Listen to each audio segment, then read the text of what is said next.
Chuk, chuk, chuk, chuk. Okay, there we go. Woo!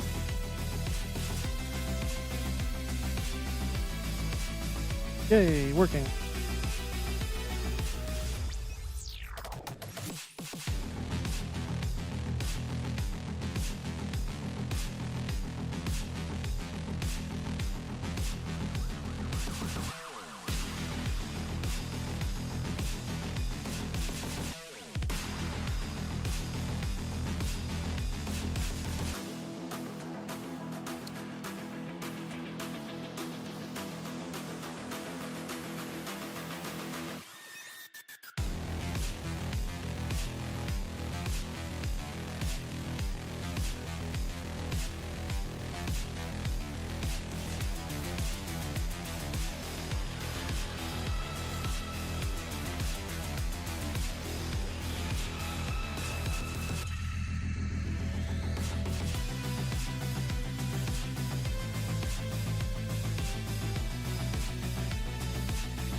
That's one else.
Hey, on the main.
Boo.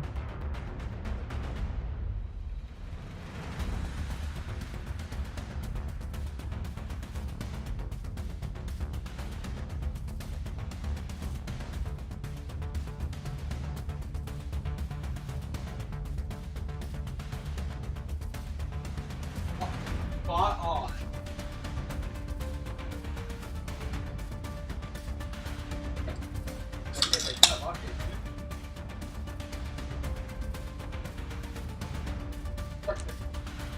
That's like color.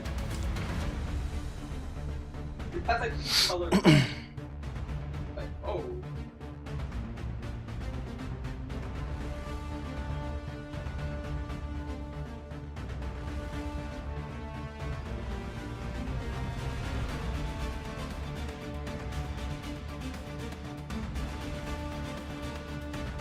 Marcus, what's that image? Oh, wait.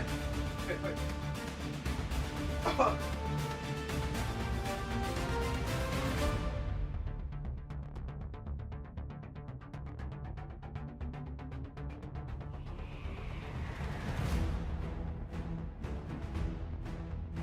Oh, Mark, you suck.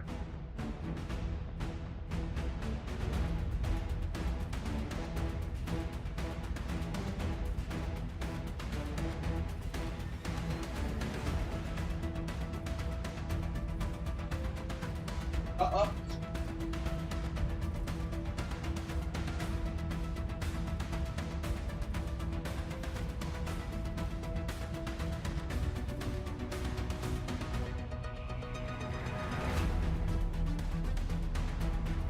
No. Oh my god. Frank's like this one. Darkness.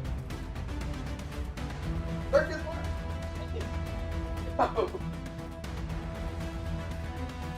No. Just dark.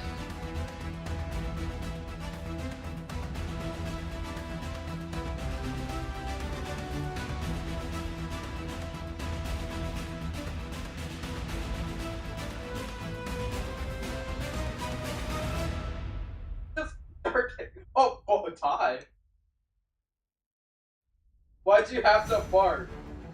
We got this color bug funny.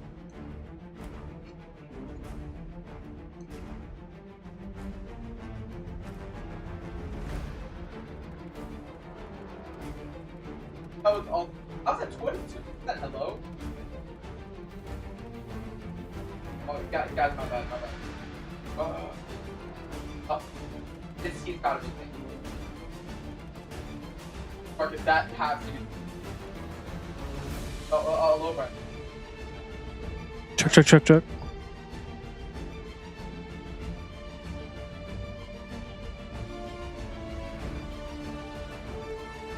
Bro, is this like right by like an atom?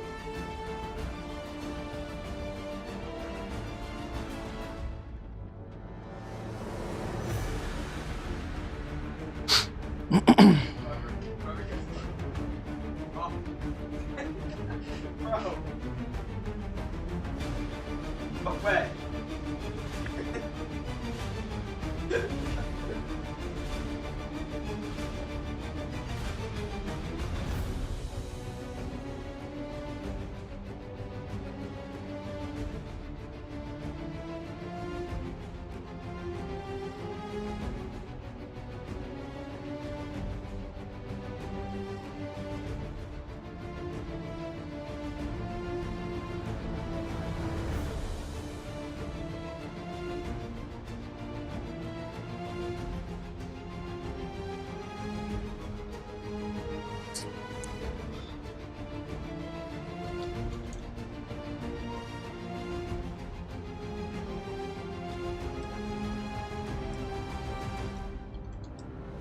Who's this stuff? You got it. Oh my god, like you suck.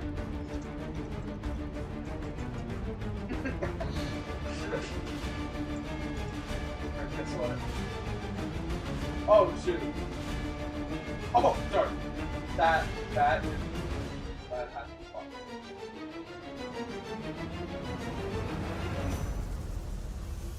No, Dark, no, Dark, please!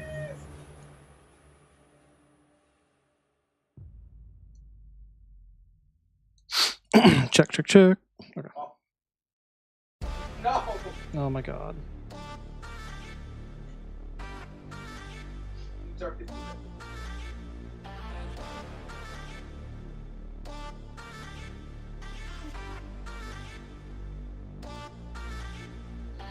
Blah. Start.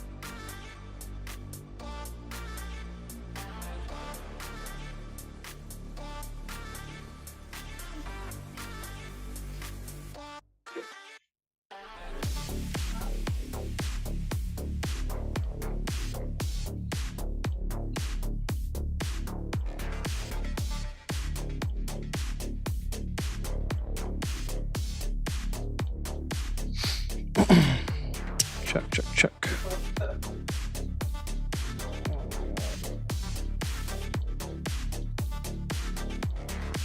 Okay, thanks.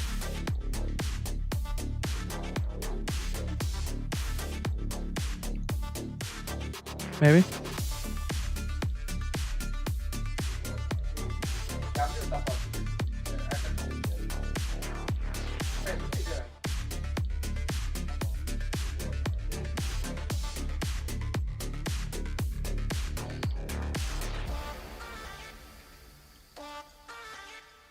Oh,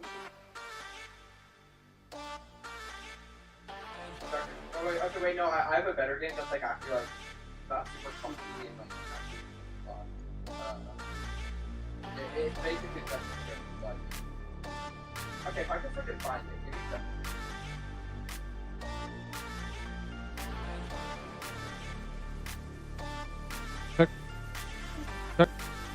Maybe.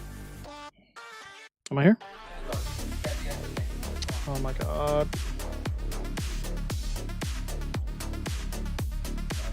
Oh, wait, they're not. Okay, press the-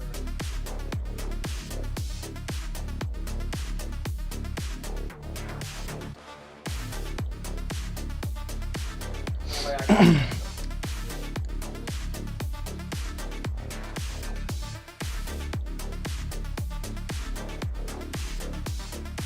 Maybe this will work. Oh, I think it worked. Woohoo! Trying to cut off sounds in the room.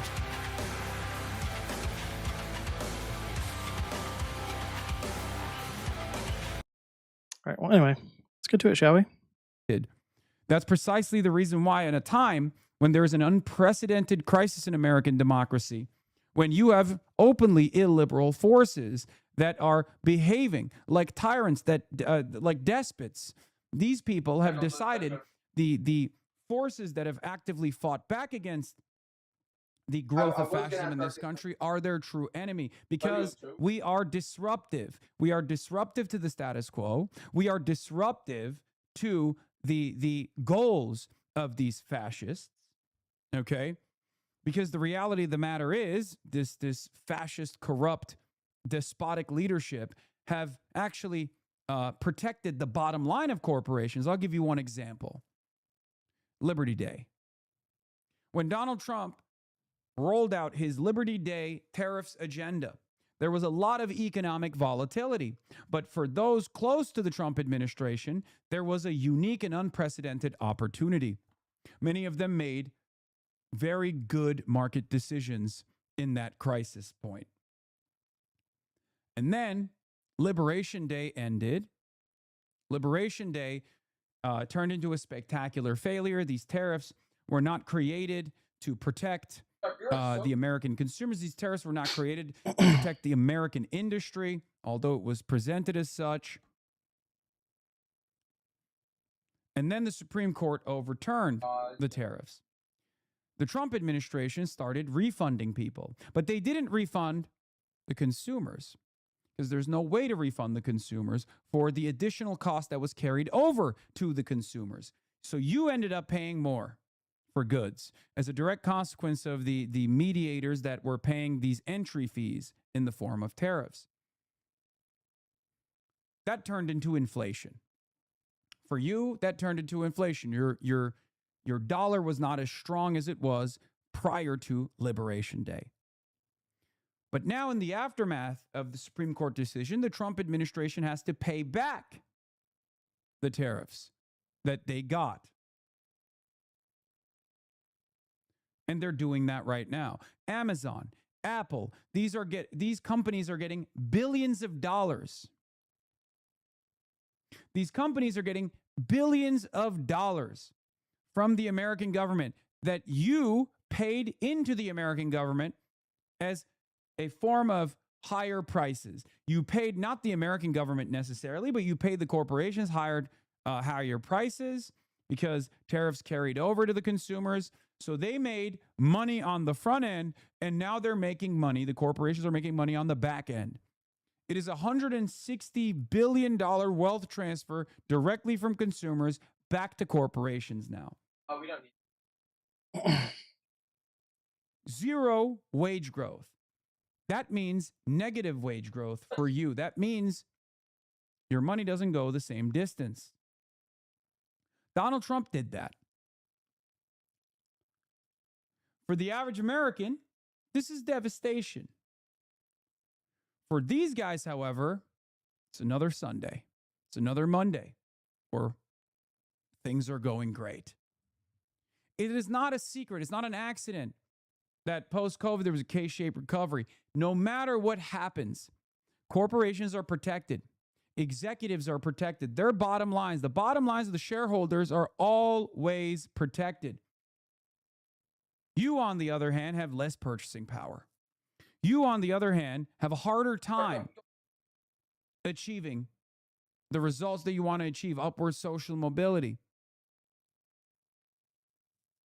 The timeline of when you could potentially retire gets longer and longer.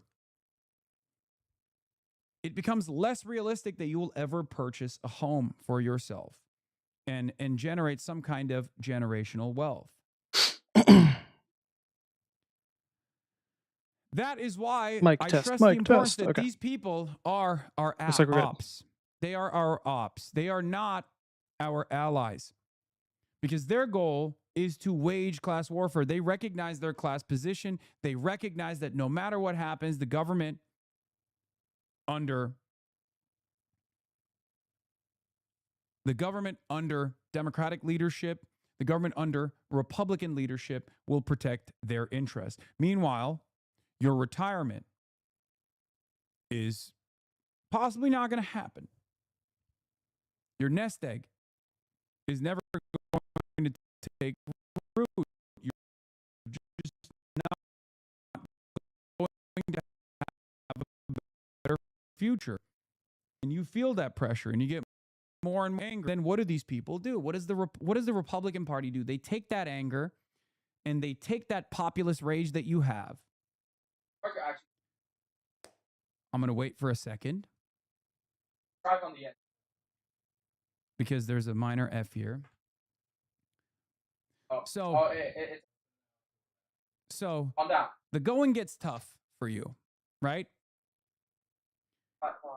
Your dollar doesn't go the same distance it once did. You have real problems paying for groceries. Then you got the media telling you maybe you should cut back. Back in the day, they used to tell you to cut back on avocado toast and matcha lattes. Now, they say cut back on eggs. Right. They tell you to purchase frozen burritos instead of getting a burrito at Chipotle. They say you don't deserve these things. And you get more and more frustrated. Then the reactionary forces take advantage of that frustration. Because when you're angry, you're not thinking straight. That's the kind of aura. They take that anger and redirect it back to transgender athletes. They take that anger and redirect it back to socialist commentators on Twitch. They take that anger and redirect it back to people that have your best interest in mind. They tell you, I am your enemy. They tell you, we are the enemy of the American population. They lean into different distractions. They say, no, don't wage class war. Wage culture wars instead. It's gay people and queer culture that is actually taking away your dollars. That's stealing dollars out of your pocket. They don't even need to present a direct through line as to how that happens. Okay? They don't need to. They just say gay people scary, trans people scary. They say immigrants scary. They say socialism's scary. Look at this fucking socialist Twitch streamer. Get mad at this socialist Twitch streamer instead. It's ridiculous. It's totally ridiculous. It's also unsustainable. But we have to make it unsustainable. We have to make sure that we fight back. Because if we lean into these reactionary distractions and we say, Hassan, don't you feel like you're at fault here?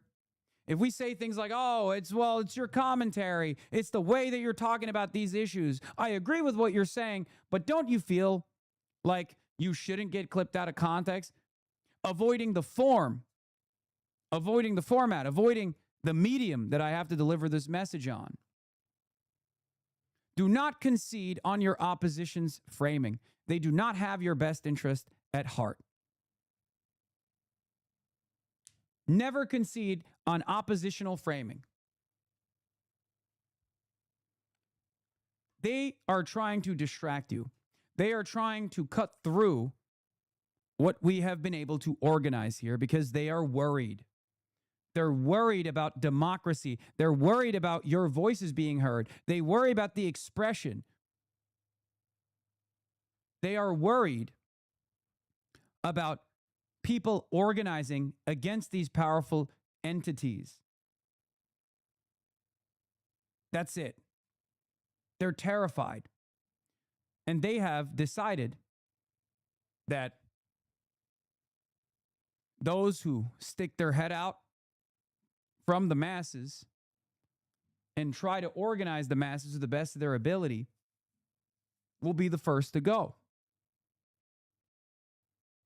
After all, they're not after me. They're after you. I am simply your megaphone. I'm simply your platform. I'm your platform of real, true populist rage. And they hate to hear from us. They never want to hear from us. And they can't yell at you all the time.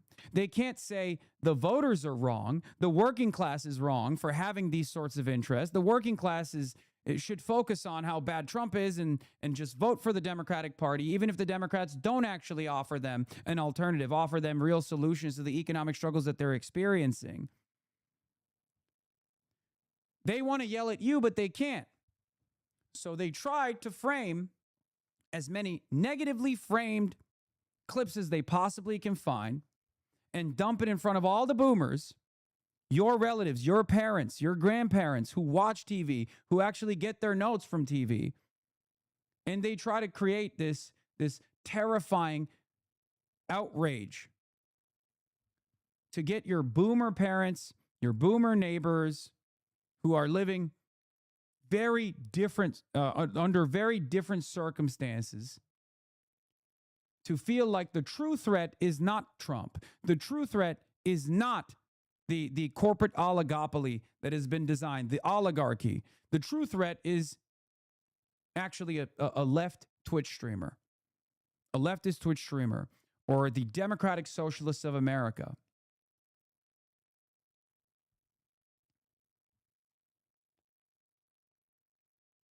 You have a lot more capacity to change people's minds, especially if you are always ever present in your communities, in your workplaces. So you have to push back against this propaganda because, let's be real, no prominent Democrat will do this. Prominent Democrats will privately come to me and say, we would really like your help here. We would really like your help there. Prominent Democrats that you would not expect, as a matter of fact. Now, I don't always play ball, as you guys have seen. I'm very open and honest about what I care about and what areas where I will push. Okay?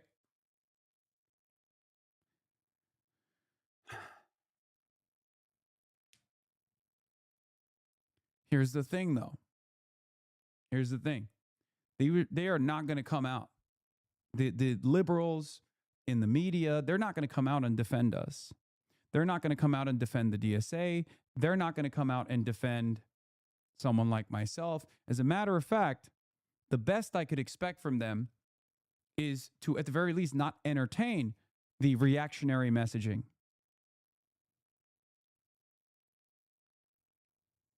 You understand? That's the best that we can expect. That's what I want. That's what I will continue to fight for. So it doesn't matter. It doesn't matter what they say. What matters is who we are, what we represent, and what we will continue to fight for, regardless of what the opposition says about us. Things are going to get worse. They're going to get far worse. We have to lean into our allies and sometimes maybe even organize with people that we never thought we would be organizing with. That is what the current environment requires. Okay? Lucky for many of you in this community, at least, I have never decided to cast aside potential allies, regardless of how much my community yells at me over it. Because I understand what must be done.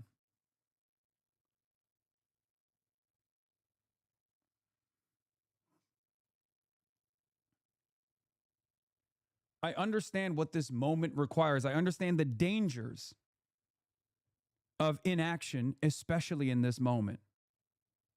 Every single person in this community at some point was a self-identifying liberal. You went through that transformation. You went through that individual ideological journey. You can make sure that you use your own personal journey to help others go along that same track. None of you were born as card-carrying Marxists, card-carrying socialists. You learned. You experienced. You lived through capitalism. You experienced the contradictions. You experienced the struggle. And that led you down this path. No one is born a socialist, especially not born a socialist in a capitalist economy, in a capitalist world. Okay?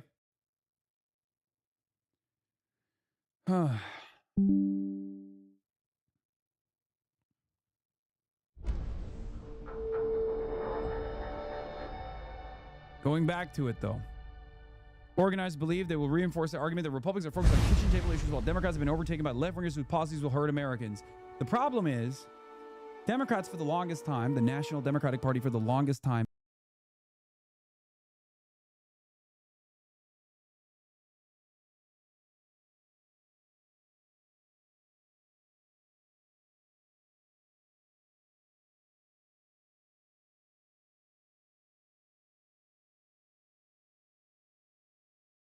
prices back up at what was ostensibly an affordability stop in Vegas, where he also debuted the Republican argument against Abdul El-Sayed and other progressives. We'll also talk about Abdul's general election argument, the final days of the Wisconsin primary, and the new $15 million centrist plan to go to war against the Democratic Socialists of America. Fun. On the Republican side, the Max Miller story has somehow become even more revolting.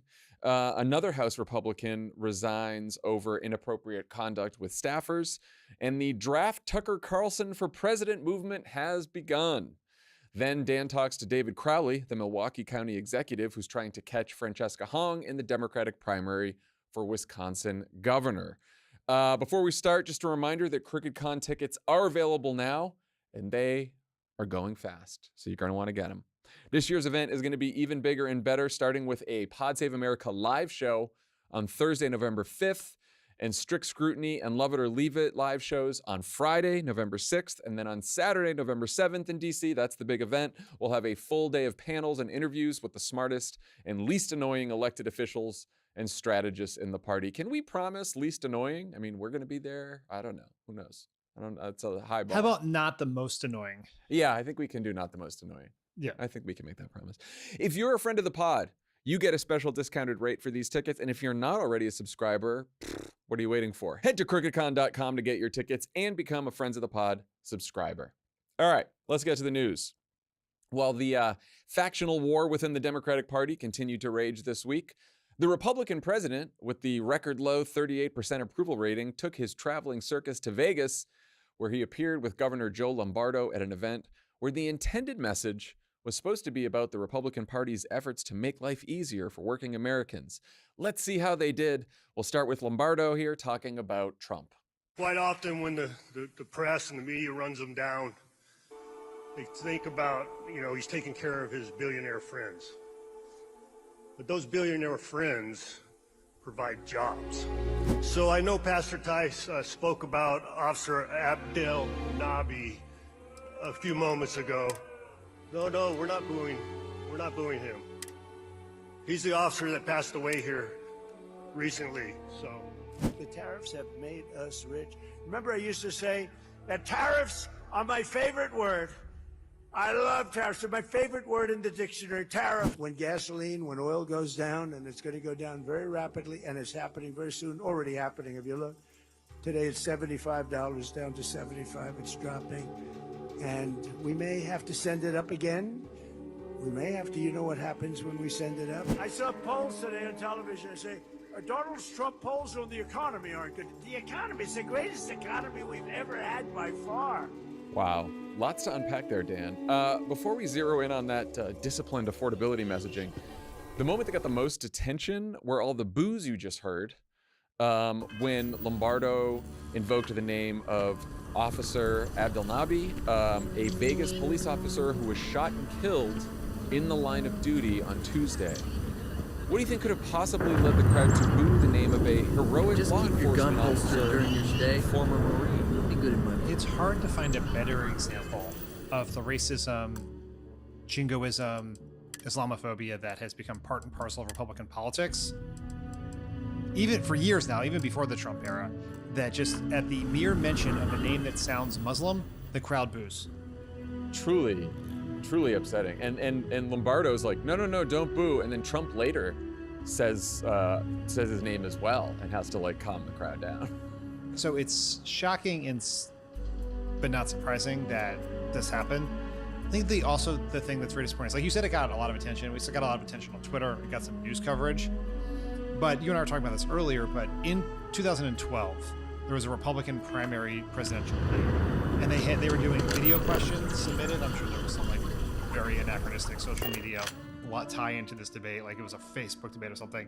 They had a video seems to be from where we left a it. soldier who had served in Iraq who was gay, and he was asking the Republicans if they were going to roll back the progress that had been made on LGBTQ rights.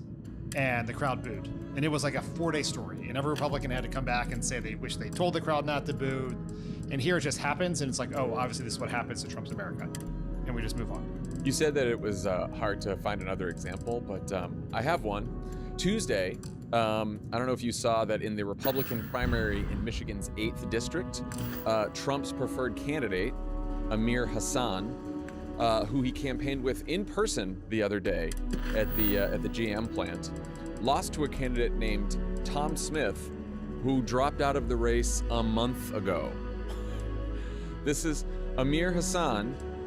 In his campaign literature, it said Jesus Christ is his Lord and Savior. He talks about how he's a Christian.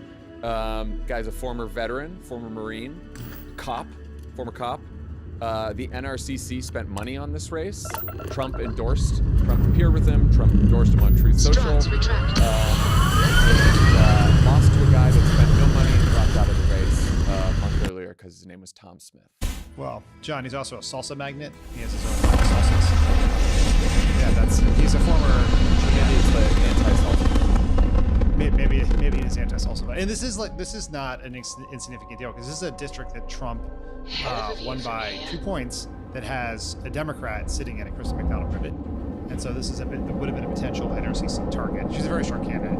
She outperformed Kamala Harris by 9 points last time. But the reason Trump got involved here was to try to get a candidate vote. Republicans like, look, Trump has a lot of pull, but his pull is not stronger than my own personal racism. So I'm going to take the defunct zombie candidate with the salsa instead. Oh, I'm sorry. The guy that won in the salsa. Yes, the guy who won is the salsa. Oh, sorry.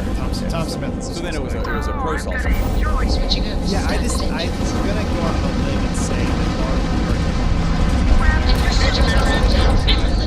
Marine Marines, and they just have the whitest name possible. It just gave me where he has to talk about the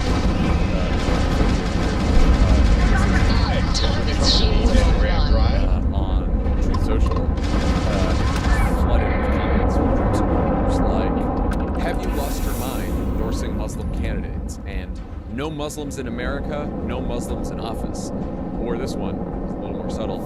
His name gives me pause. Call me racist, but I am merely being cautious. Obama comes to mind. Subtle. So that's just a few of the remarks. Those few of the reactions to Trump's endorsement of Amir Hassan. So things are going great with the Republican Party. On affordability, how psyched do you think swing state voters are to hear that Trump is sending up the price of oil again? He's going to have to send it up. And the people of Nevada hearing their Republican governor saying, hey, they should just be grateful to all the billionaires for providing all those jobs. Let's take these two things separately for a second. So let's start with gas prices. Now, most of the time when gas prices go up, presidents go out of their way to make it clear that gas prices, it's a global oil market, there are lots of things, the president's not personally responsible. Not Trump. He swings in the other direction and leads it directly to say, look, I am the guy, me. I decide whether they go up or down. Then he decides to make them go up again. Just FYI, that's me, Donald J. Trump. The gas price raising guy. That's me. Truly. And like, nuts. what is he even? I guess he's referencing that he may attack Iran. Yeah, again. he's threatening to bomb Iran again. Right, but also he was in the Oval right before he recorded. Someone asked him about this potential deal between Iran and Oman about the Strait of Hormuz, and he's like, "Well, we kind of control it already." Kinda. No, I'm sorry. He said it's kind of open already. We control it. So, which is also kinda. interesting because it's like if we control it, why is it only kind of open? The truth is, if they make a deal, Iran and Oman about the Strait of Hormuz, never going to law. Iran still controls the strait, and they will be charging they want to charge a 5 to 7% fee for all the tankers that go through the Strait of Hormuz. And an Iran expert on Twitter numbers. And he said a 5% fee assessed on outbound tankers would translate into $52 million per day for the Iranian regime. So we are currently spending $1 billion a day, taxpayer dollars, all of us, we're spending this on a war that has left 18 Americans dead, hundreds wounded, and is going to result in status quo from before the war, with the addition of now Iran controls the strait and is making $52 million a day. And I guess the regime is slightly different in that they are younger and more radical than the old. Yes, yeah, so things are going great. There's also a Washington Post reporter pointing that the reason why Trump planned attack on Iran was not because of the pending deal, but because he had a blow up except over the fact that you're running out of missiles. Yes. And then he threatened to jail the person who leaked that story, which is a fake story, which is also it's tricky to do both of those things. It's the story isn't real, it's totally made up, but I'm going to fire the person that leaked the made up story. So they're Let's talk about the billionaire thing for a second. Yes, let's talk about the so several billionaires also are in attendance. Which is also funny because it is one, he's repeating the Democratic attack, which is never what you want. But then he's like, the basic gist of Lombardo's message is, yes, Trump is helping billionaires. He is definitely doing that. But some of those billionaires, they help you. I like that the old Republican Party, the non-MAGA Republican Party, and the least politically popular part of that party is sort of roaring back just in time for the midterm election. Are you familiar with the Great Burrito Debate of 2026? Talk to me about this because Okay. I've really struggled to keep up with it. This is a Twitter thing, but it has involved everyone from. And when I want information on Twitter things, if Elijah's not available, I gotta hear. Thank you. Well, let's just hear me out on the people involved in this. So, Andrew Colvin of TPUSA, Charlie Kirk's producer, now sort of in charge of TPUSA, said that one of their college students in one of his TPUSA chapters told him recently that a burrito shouldn't cost $20. Matt Walsh of Daily Wire, he was complaining about the price of groceries, and Andrew Colvin said, I'm hearing this from kids, they said the burrito shouldn't cost $20. Mark Thiessen, who's the former Bush speechwriter, who is now, full-time warmonger on Fox News, has advised Trump to fight this war in Iran, loves war, loves nothing more than war. He jumped in and just had several tweets in response to Howdy. that said, a burrito only costs $20 when Welcome, you buy it welcome. on DoorDash because you're too lazy to walk over to Chipotle or Taco Bell where you can get one for $3.99. When I graduated, I lived on ramen noodles, had 2 roommates, and worked 2 jobs. I didn't whine about affordability. I worked hard so I could one day afford a better life. And then he wasn't done yet, so he had another tweet. Cry me a river. The burritos in the college cafeteria are included in your meal plan. And then it would have ended there, but J.D. Vance, back from paternity leave and apparently back from swearing off shitposting on Twitter, as Susie Wiles had advised him to do, decided to jump right in here and say, I'm surprised to hear Mark say this. If you've ever met him in person, it's quite obvious the man has never missed a burrito. Yeah. A couple things on that. One, JD Vance, not exactly Skipping a lot of burritos. I'm not here to comment on his weight, but I don't think he is in such a great shape that he can be casting aspersions on others. 2, calling Mark Thiessen fat on Twitter is possibly the most likable and popular thing JD Vance has ever done. I know, that is tough. I did welcome him back to Twitter when he did that. I was very said, welcome back to shitpost. Did he respond to you? He did it. But I will continue to try to beat him. So, and then Dan Crenshaw, remember Dan Crenshaw, our congressman? Yeah, he yeah. just lost his primary, so he won't be coming back to Congress. So he must have felt a little liberated. He decided to tweet out of the blue just to dive into this debate. Just hearing about this dumb $20 burrito debate, so just thought I'd make the losers. What would happen if JD Vance became president?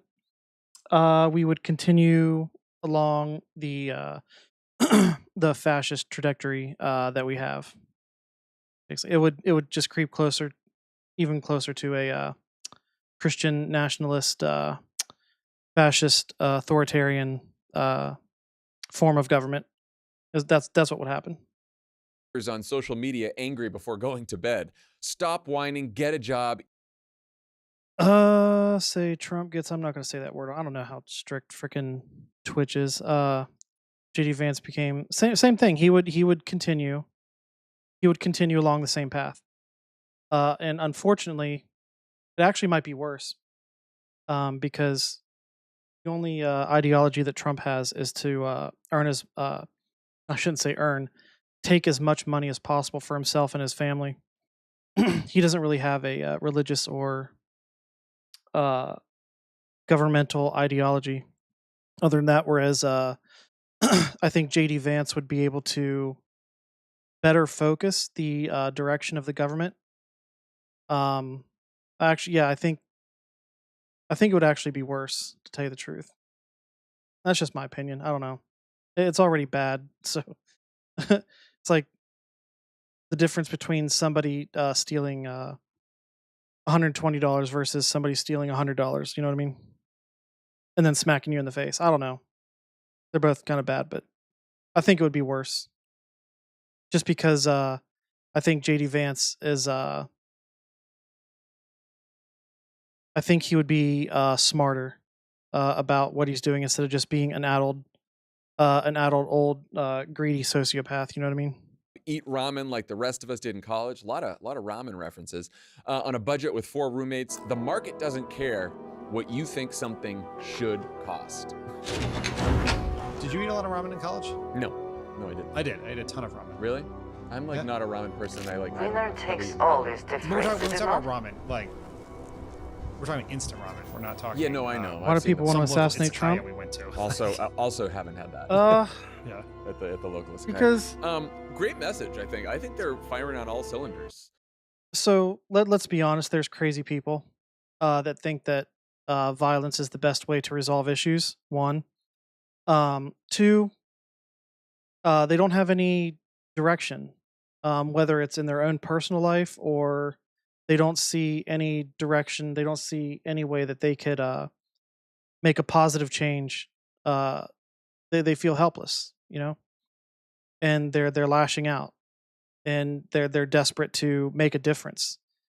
And unfortunately, they choose violence as a way to express that desperation while at the same time trying to make some sort of a difference.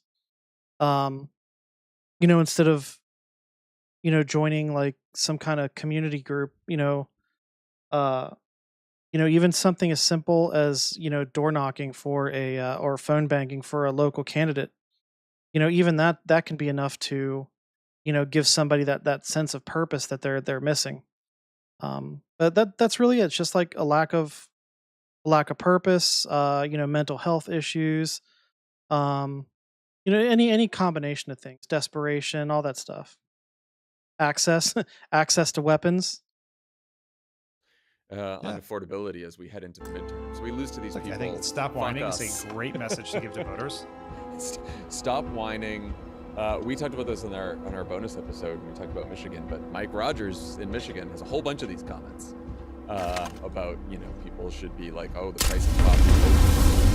There's a lot of bad stuff out there for Republicans on affordability. One more thing about this event before we leave the Vegas event. This might have been more important than anything Trump said.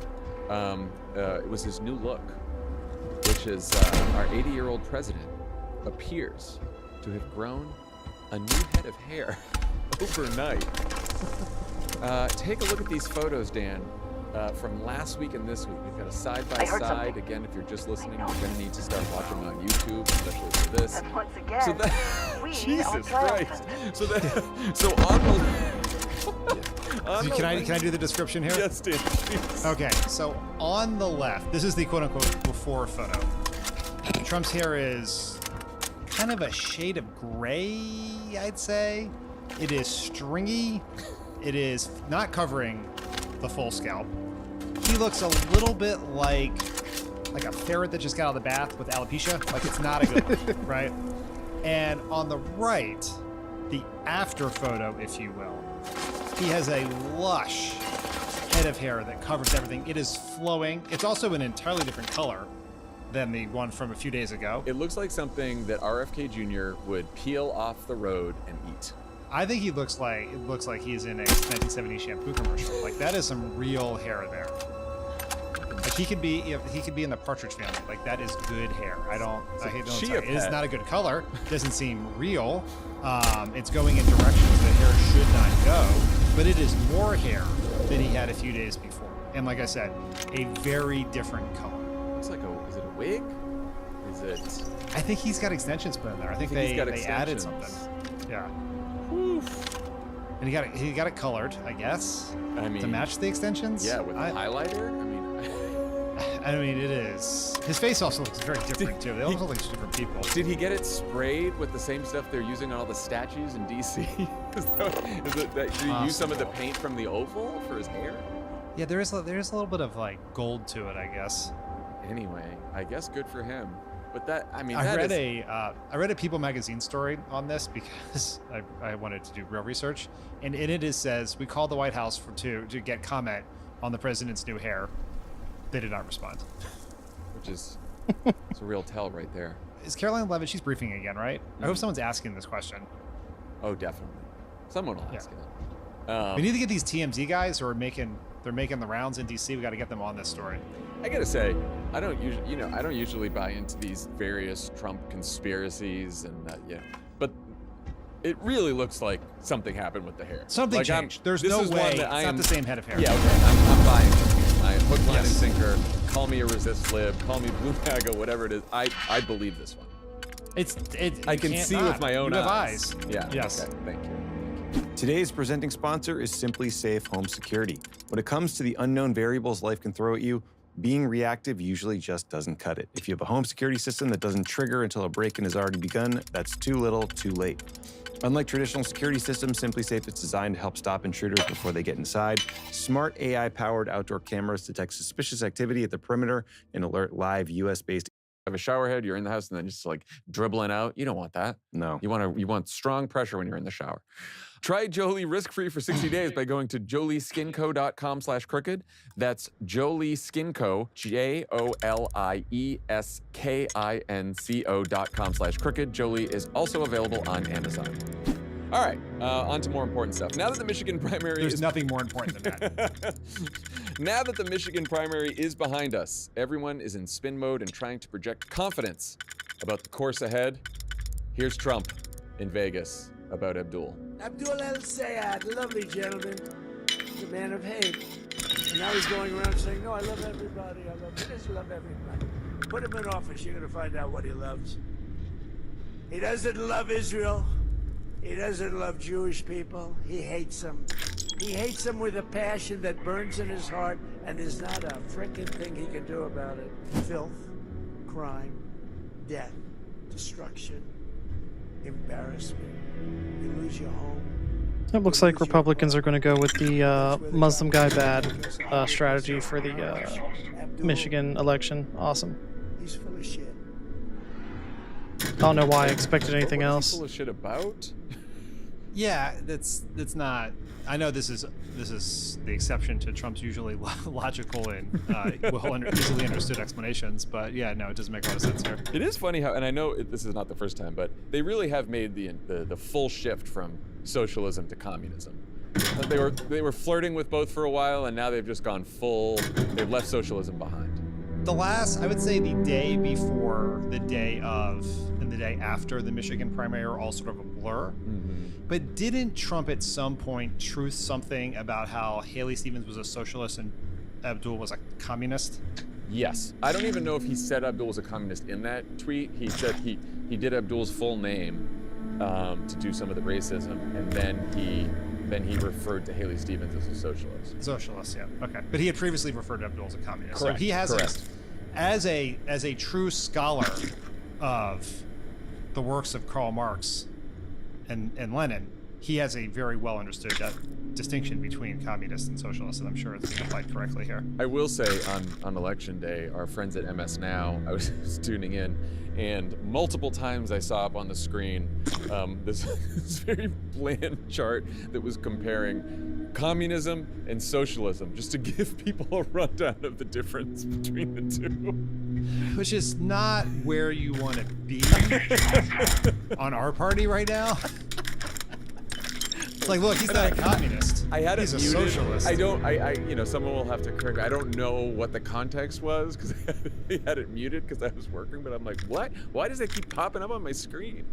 Anyway, so for his part, Abdul has been doing lots of interviews, including this one with CNN's Caitlin Collins on Wednesday night. We've heard some Democrats who are worried that you cannot defeat Mike Rogers come November. How do you plan to address those concerns from people in your own party? We don't need worry, we need work.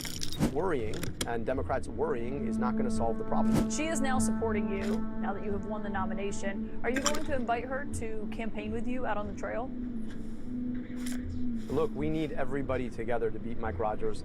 I'm grateful. We had a great conversation this morning. We talked about a hard-fought primary. You know, I've known the Congresswoman since 2018, since we ran together. And again, Take whatever what you our must. disagreements, we Leave the know rest for that the the disagreements scavengers. we have with Mike Rogers and Donald Trump are so much bigger. So given how many votes she got, will she be on the campaign trail with you? Look, I should hope so. That's a choice that she gets to make. There are people like J.D. Vance or Donald Trump or Mike Rogers who want to define America as being too small to include some kinds of people. I believe that America is big. It's open-minded. It's big-hearted. It can include any of us, regardless of how we pray, regardless of where our families come from, regardless of who we love or how we identify.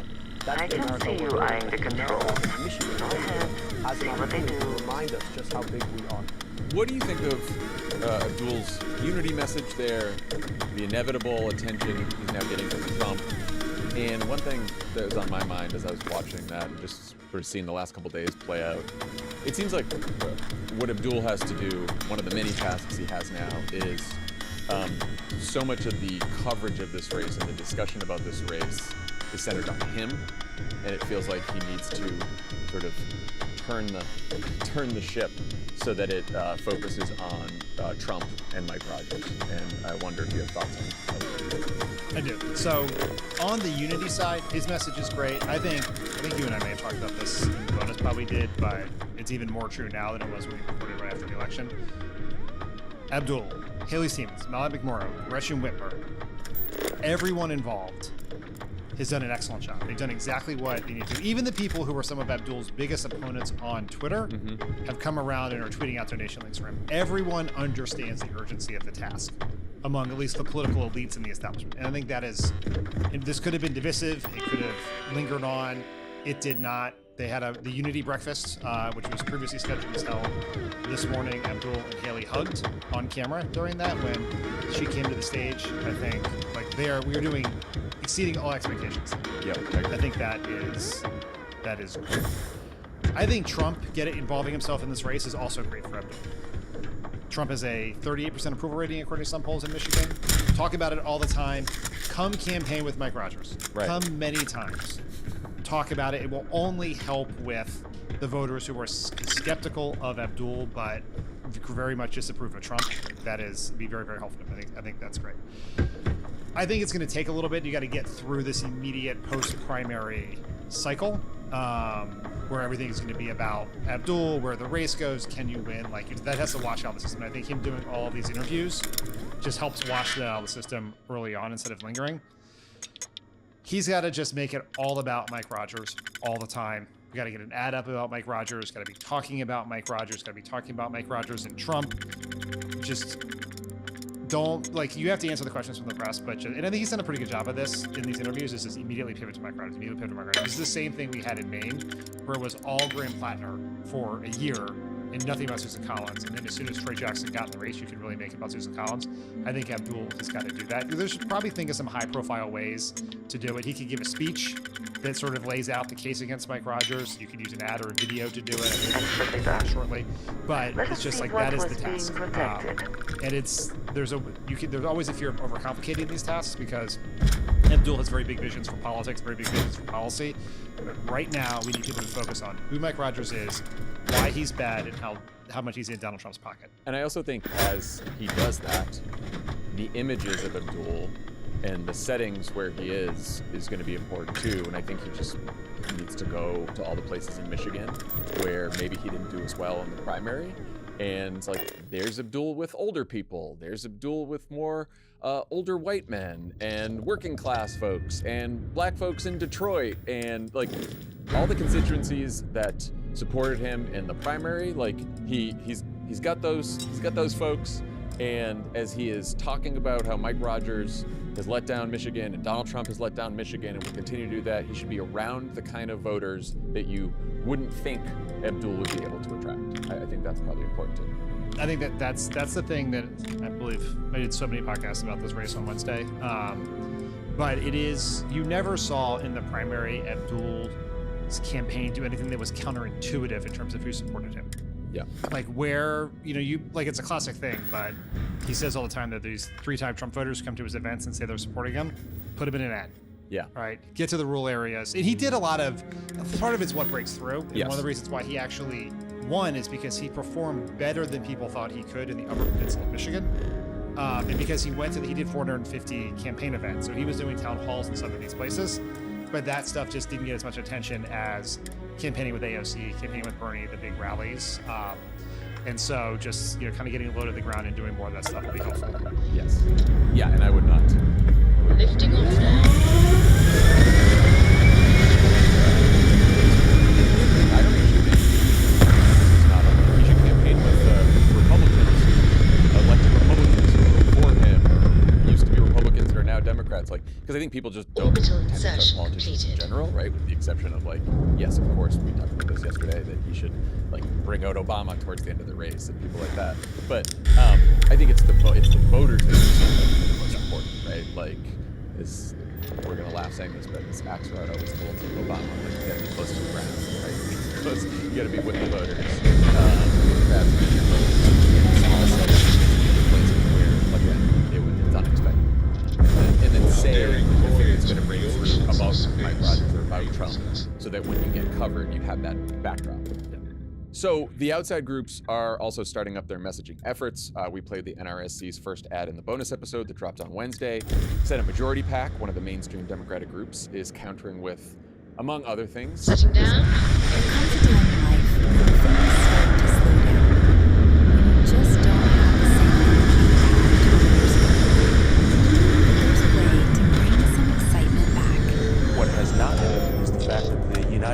hasn't strongly said that military intervention is still on the table. Introducing Endless War from Mike Rogers. Side effects may include death, economic hardship, and global instability. Some patients have reported fuel shortages, which may cause inflation. Endless War has not been proven to make Americans any safer. Ask your doctor if Endless War is right for you. It's funny. It's clever. It's great. The log line of this ad should be the war in Iran gives Mike Rogers a 4-hour erection. What does your scanner reveal? Yes, that would be turning up the dial one more. I think that is great because they're never going to air on TV. It's for viral purposes only. You got to turn it up a little bit. Yeah, it's good for Senate Majority PAC. You know, it's great. It's looks like those establishment chills can come through once in a while. Yeah, there was a very smart, clever person somewhere in the digital department who had this idea. I really applaud the leadership for letting this idea see the light of day. Yeah, that's great. So Trump didn't just mention Abdul in Vegas. He also told the crowd that, quote, the communists in Wisconsin have a woman who wants Thanksgiving abolished and says police exist to uphold white supremacy. Speaking, of course, about Francesca Hong, who I interviewed on Tuesday's show. Later, you'll hear Dan's interview with her primary opponent, David Crowley, who has mounted a last-ditch effort, along with Governor Timothy Evers, to beat the frontrunner in Tuesday's big primary. Evers told reporters on Thursday that someone who has to spend all their time explaining old tweets doesn't have a very good shot at winning. Crowley has also circulated a polling memo arguing that the race is closer than people think, drawing some comparisons in that memo to some of the polls in Michigan, the primary polls that sort of overestimated Abdul's support in that race, and drew parallels in some of the Wisconsin polling. I know you spoke to Crowley. Thoughts on his chances and how the race is closing and that polling? It's hard to say how the race is closing because, as Michigan taught us, we really are flying blind here and have no real idea. And because it's even hard to decouple exactly why the polls were all wrong. Like there's John Cohen, who was a polling guy that took this on Polar Coaster yesterday, but he was a polling guy for the Post. He worked at SurveyMonkey, now he's got his own firm. But he went through and analyzed all the polls, and the short version is they're all different. They're all wrong for different reasons. Cool. It's not like one clear error. There's some that they misjudged how much mail was in the place. There's some that oversampled younger, all kinds of different reasons. So it's very confusing to know, which means that we don't really know what's happening in Wisconsin. It is possible that one point that was made in this is that all of the polls except one in Michigan were online text to web polls. And so that those polls do have a potential for oversampling more educated, more engaged voters that may have benefited Abdul. Same thing could be you could get the same possible situation in Wisconsin in those polls. Now, Hong is leading by a lot more in these polls than Abdul was. Even the same size would still have her winning by double digits. But Crowley's memo is interesting because they basically maps the polling to the turnout by age in the 2018 and 2022 Wisconsin primaries. And if you do that with their polls, I guess you get 33-32, we'll see. So it's hard to know. There has been a lot of attention for the last week on Hong and her comments, her response to comments. You have Bernie Sanders to you on our Wednesday night pod saying that he's not endorsing her. Real questions about her electability. So if there is an actual opportunity for this race to close and Crowley has the resources to actually pull this off, it's happening in the right political environment for him, but it may be too little too late. Yeah. I mean, I have to be honest, like I have more doubts about Hong's ability to win the general than maybe almost any other candidate we've talked about. I could be wrong, you know. I mean, I'm not telling anyone how to vote, but I want to make sure everyone in Wisconsin is clear about it. Even not knowing anything else, she's running as a Democratic socialist in a state that Donald Trump won twice, one of the closest, most competitive states in the country.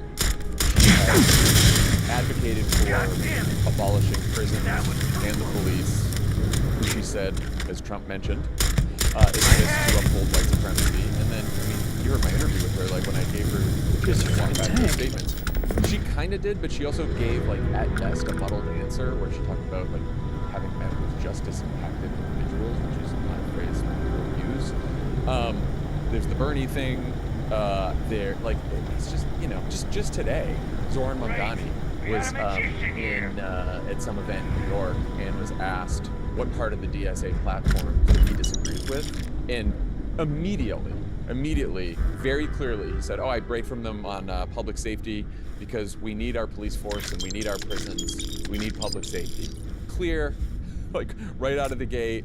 And if you're gonna have taken those positions in the past, right? Again, it's not about, like, you have bad tweets. It's not just about the Thanksgiving thing. We've all heard about that. But if you're gonna have those tweets, then, like, you kind of need a pretty clear answer of why you've evolved since then, how your views have changed. You either say, "Oh, I met with people, I changed my mind," whatever else. And, like, it just doesn't. I do not have the confidence when I listen to her answers that she is gonna be able to win in a pretty tough state, you know?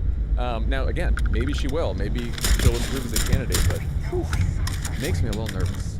Yeah, like what I like to say, you know, questions of electability is electability is an Bullshit. unknowable concept because the candidates who win are always electable and the candidates who lose are unelectable. And it's all theory. It's a self-fulfilling theoretical concept. However, you can make some educated guesses on which candidate might be better. Those guesses could be wrong, but you can look at the partisanship of the state, a candidate's skills, where their issue agenda maps to the state. Are they within the mainstream of the state, outside of the mainstream of the state? There's a pretty fair amount of polling which shows that, particularly in swing states, the label of democratic socialism is a handle on your candidacy. Which, again, which she embraces, right? Like, it's not Yes. it's not like she's being tagged DSA unfairly or whatever. Like, she's like, yeah, I'm running as a democratic socialist. Yep. And so, like, obviously this is up to the people of Wisconsin. They will decide, and then everyone, ourselves included, will do everything we can Yes, to for help sure. the nominee win, whether that's Hong or Crowley. But yeah, I don't think anyone is wrong to be concerned that she is a steeper hill for her to climb in what is going to be a very, very tough race than someone else. Yeah, and look, I've also heard people say, well, she's, you know, why is she so far ahead in the polls? And clearly she's, like, run an inspiring campaign that's attracted a lot of support. I think that is true, clearly. But it's also been an unusually calm primary. Like, I remember the last debate, they didn't really go after her or each other that much, like, for various reasons, whatever it may be. It certainly was not like the Haley Stevens Abdul El Sayed primary, where they kind of Haley Stevens previewed some of the attacks that Abdul might get. And Abdul, you know, certainly attacked her as well. But, like, this one has been kind of quiet in Wisconsin. So she has not had to face what she surely will face from the Republican Party, who are just sitting there and, like, getting excited about a general election. So the stuff that everyone's bringing up now, it's not like, you know, just nervous Democrats are doing it just for fun or just to be mean or whatever. It's because it's definitely coming from Republicans, and she just hasn't faced it. Her campaign has clearly caught fire. She has inspired people. She's been much more inspiring than all the other candidates who were running. I mean, Crowley had to drop out of the race originally, and then came back in the race. And I do, assuming all like, you and I, systems are as nominal, we are political ready to professionals, depart. can look at this and make this assessment of why we think someone is more electable and someone isn't. If you're just a regular voter in Wisconsin who is hurting, who is frustrated, you're angry at the establishment, your finances are hurting, and you have this inspiring candidate who has a very powerful personal story of politics and offering this progressive agenda, I fully understand why they would back that person, and I understand why Me they too. might be skeptical of either people like us or Governor Tony Evers, who has said publicly that he does not think she can win, why you would not take that to the bank. Because these people have told you in election after election to put aside what you want for something else because that gives us a better chance of winning, and then those candidates lose. And so this is not what you were doing, but there's no real upside in yelling at the voters for making a decision that I understand why they come to that decision, even if I think it maybe makes it less likely they get the outcome they want in the end because of the politics of the state. Yeah, and like, I know you're saying that, but I'm certainly not yelling at anyone. I'm just saying you're informing them. If you have not gone to the ballot box yet, just do some research on this.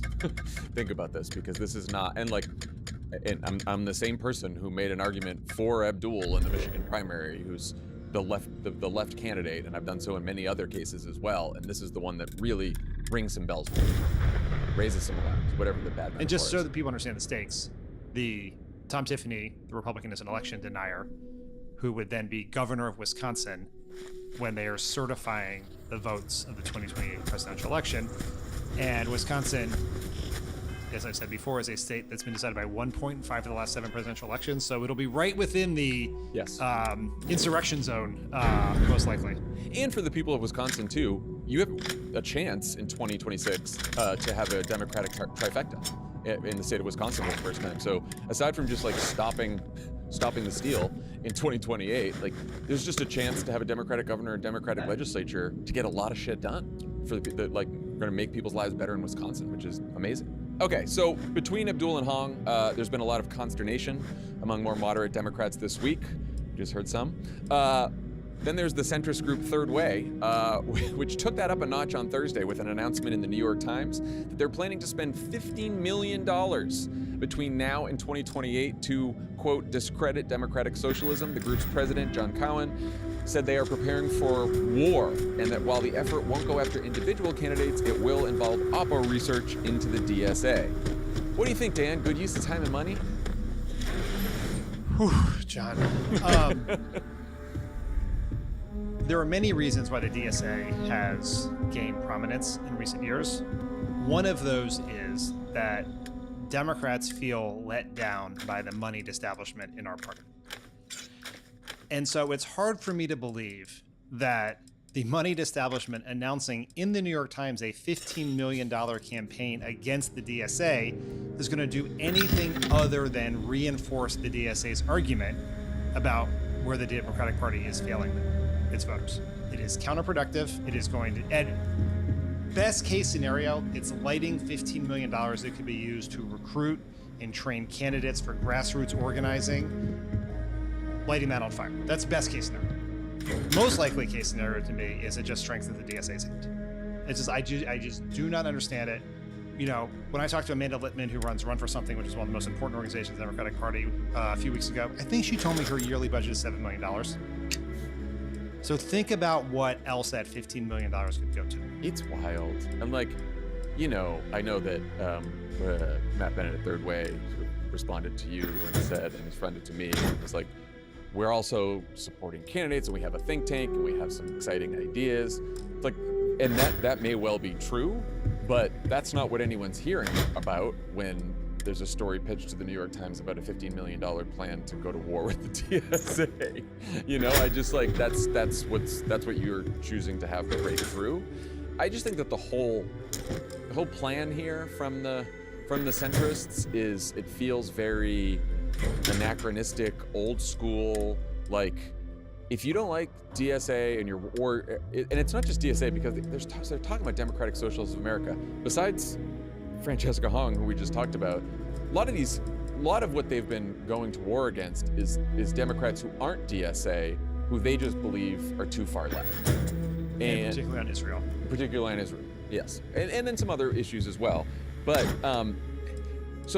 and then they call it in the piece, they call it the DSA dodge, which is candidates who explicitly are running as DSA candidates but still seem too far left for them. So they're tagging those candidates with it too. But it's and they're talking about oppo research on the DSA platform and all that shit. The DSA platform, who's running on the fucking national DSA platform? How many candidates are actually in America running on the DSA platform? None of the, Mamdani was breaking with a lot of the DSA platform. He was the big DSA person. AOC's not DSA. If you don't like the left, go after or make an argument against the policies that people on the left are proposing that you don't think are popular or the right policy or whatever. If you're upset about Medicare for all, talk about Medicare for all. If you don't like abolishing ICE, talk about abolishing ICE. If you have a problem with the Israel policy, talk about the policy. But the tendency of a lot of centrists to just attack DSA and this, it's really, I think it's totally counterproductive. Totally counterproductive. If you believe, as I do, that we need to have a big tent party that includes a bunch of candidates who are to the right of me personally, and probably the right to a lot of Democrats and a lot of listeners of the show, to be able to win in states like Montana, Nebraska, the Dakotas, Arkansas, right? If we need to be able to ever get to the place where we have a governing majority, we're going to need a very big tent that has a bunch of people with views we don't agree with on all of them. Don't agree with all of their views. If you believe that, and you believe that we will, if we just keep nominating candidates too liberal for the states, that we will keep losing those states, what you need to do is you need to, instead of telling voters that their choice is wrong or stupid, you have to give them another better choice. And so therefore you need candidates, you need ideas that speak to the exact things that are fueling the rise of these DSA candidates. Livid anger at the establishment. I don't just mean Chuck Schumer and Hakeem Jeffries. I mean the political, economic, cultural establishment of this country, of a political and economic system that has let them down. You need candidates who can speak to, with real ideas that mean something to people, speak to their economic pain. Right? You need to be like, you have to actually, what Third Way is trying to do here, which is just, I think, is they are trying to treat the symptoms and not the cause. If you believe that this is a huge problem, they're going about what they are going to do is, I think, have the exact opposite effect of what they want. It just at a time in which, if you talk to anyone who's running grassroots organizations right now, big donors to the Democratic Party are not giving to Democratic Party infrastructure the way they have before. They are scared of Trump. They're pissed about 2024. They think their money was lit on fire by super PACs who spent $1 billion in ads. And so they are not funding the sort of groups to the level they were in Trump 1.0, like groups like Run for Something, Swing Left, Vote Save America, those sorts of groups. And so the fact that this one group has to come into $15 million, you're going to spend it on this instead of the things we actually need to win races and build power in this country and to fight back against Trump is just so infuriating. Also, there's a lot of other groups, and some of them are new, like more center-left, moderate groups, whatever you want to call it, who've been working to like recruit and help and train some of the candidates who are frontline candidates who are, you know, further to the right than most people in the audience, right? They're running all over the country right now. Yeah. And there's some good, and like, no problem with them. Some of them are really great, exciting young candidates. Like, do that. But Third Way in particular, like, over the last year, like 80% of the time I've heard them come up, it's when they've been yelling about fucking Hassan Piker. and Zoran Mamdani. And it's just like, is that what you want to be known for? Like, just yelling about Hassan fucking Piker all the time? Like, that's what they, like, had their big splashy Wall Street Journal op-ed about it, and then they yelled about it again, and they're still yelling about it. It's just like, enough. Just talk about what you're for. Talk about your vision. Talk about your policies. Talk about some exciting candidates. Try to have that breakthrough. So we talked on Tuesday's show about the abuse allegations against Ohio House Republican Max Miller, the former son-in-law of Senator Bernie Moreno. Somehow things have gotten even worse. Miller refused to drop out in an utterly bizarre interview with Jake Tapper, who opened the conversation by asking about an allegation that Senator Moreno had recently made, which is that Miller had recently held his daughter's favorite blue bunny stuffed animal hostage. Miller denied the allegation and told Moreno to please stop the lies, but Mother Jones's Abby Vasulis, who's covered the story in depth, reported on Thursday that Miller's alleged withholding of the bunny was, quote, part of a pattern of behavior and not a single incident. And she goes through, it's like a fucking year and a half of Max Miller trying to withhold this bunny from his daughter. I can't even believe I'm saying the words. It's like such a fucked up story. Here's a clip from Miller's interview with Jake on Tuesday, so you see what we're talking about. This is nothing more than an individual who's being politically vindictive and talking about a blue bunny. If any of these things were true, Jake, abusive fuck. A judge would have taken our baby girl out of my hands. What you have is a very sadly politically motivated scenario to where, you know, people want to see me go away. There is a police report from the suspected child abuse incident in February involving your daughter, and that report details that the child protection team says that your child had a right clavicle fracture and, quote, a bruise that accompanies the injury that appears to be in a handprint and appears to have been inflicted, unquote. Now, your ex-wife stated to police that your child told her in the days leading up to the discovery of the injury, quote, "Daddy, kill you." Can you explain why your child may have said those things? Jake, I wish you could talk to my beautiful baby girl. She can't string together sentences like that. She's 2.5 years old. She doesn't have the ability to articulate any of what you just said. That is an entire fabrication of the truth. I have actual video, actual documentation. But didn't you just I have tell been me that through two you investigations. just told me that she had said that she was scared to go to mommy's house? She is, and I have video of it. But and now she's- you're saying that she's not capable of saying, "Daddy, kill you"? I mean, it seems like she's either able to say one but not the other. Jake, That doesn't make sense. Jake, to be very direct, this is incredibly disturbing. My first thought when I first saw this was like, this little girl is going to grow up and like this is going to be on the internet. This is like in the public. It's just I cannot believe that a father would like bring this into the public sphere to talk about in any way, shape, or form, as opposed to just staying quiet, dropping out, doing whatever. It is evil. It is basically sociopathic. Yeah. I mean, I don't know if your boys had like a thing they had to sleep with. I mean, we have put a fucking air tag in Bear Bear. I know, but friends, And they're on the I once dog like right drove to Charlie's school at night to turn them up, locate it like, because burn he had forgotten it at school. If we flew somewhere as a family and forgot Bear Bear, when we landed, Emily or I would be like have to get on a plane to go back to Los Angeles to get the bear. Yeah, Jack, who's 5 now, but he still sleeps with, but Kitty Cat, which is a kitty cat. And at once we were in a hotel and I didn't take it out of the bed before housekeeping came and they took all the sheets and Oh my took Kitty god! Cat with Oh them. my god! And the efforts that we went to try to Kitty Cat returned safe and sound, but just the idea I was gonna say, that like anyone who has a people who kid- don't have kids who are listening, like I know you think we sound crazy, but like when you have kids, it is like it's their whole world. Yes. It's the thing that gives them comfort. It's the thing they want when they sleep. It's the thing they want when they're upset. When they get hurt, they go get that thing. And the idea that a parent would hold that hostage as a point of leverage over their estranged spouse is psychotic. It is it is soulless behavior. It's truly, the whole thing is horrifying. It's horrifying for this girl. Just the idea that this fucking asshole wants to be in Congress so much that he's putting his family through this, putting his 2.5-year-old daughter through this it's horrifying. It's fucking horrifying. Trump was asked again today, Thursday in the Oval, if he called on Miller to drop out. Again, he said, I'm not getting involved. Trump won't say anything.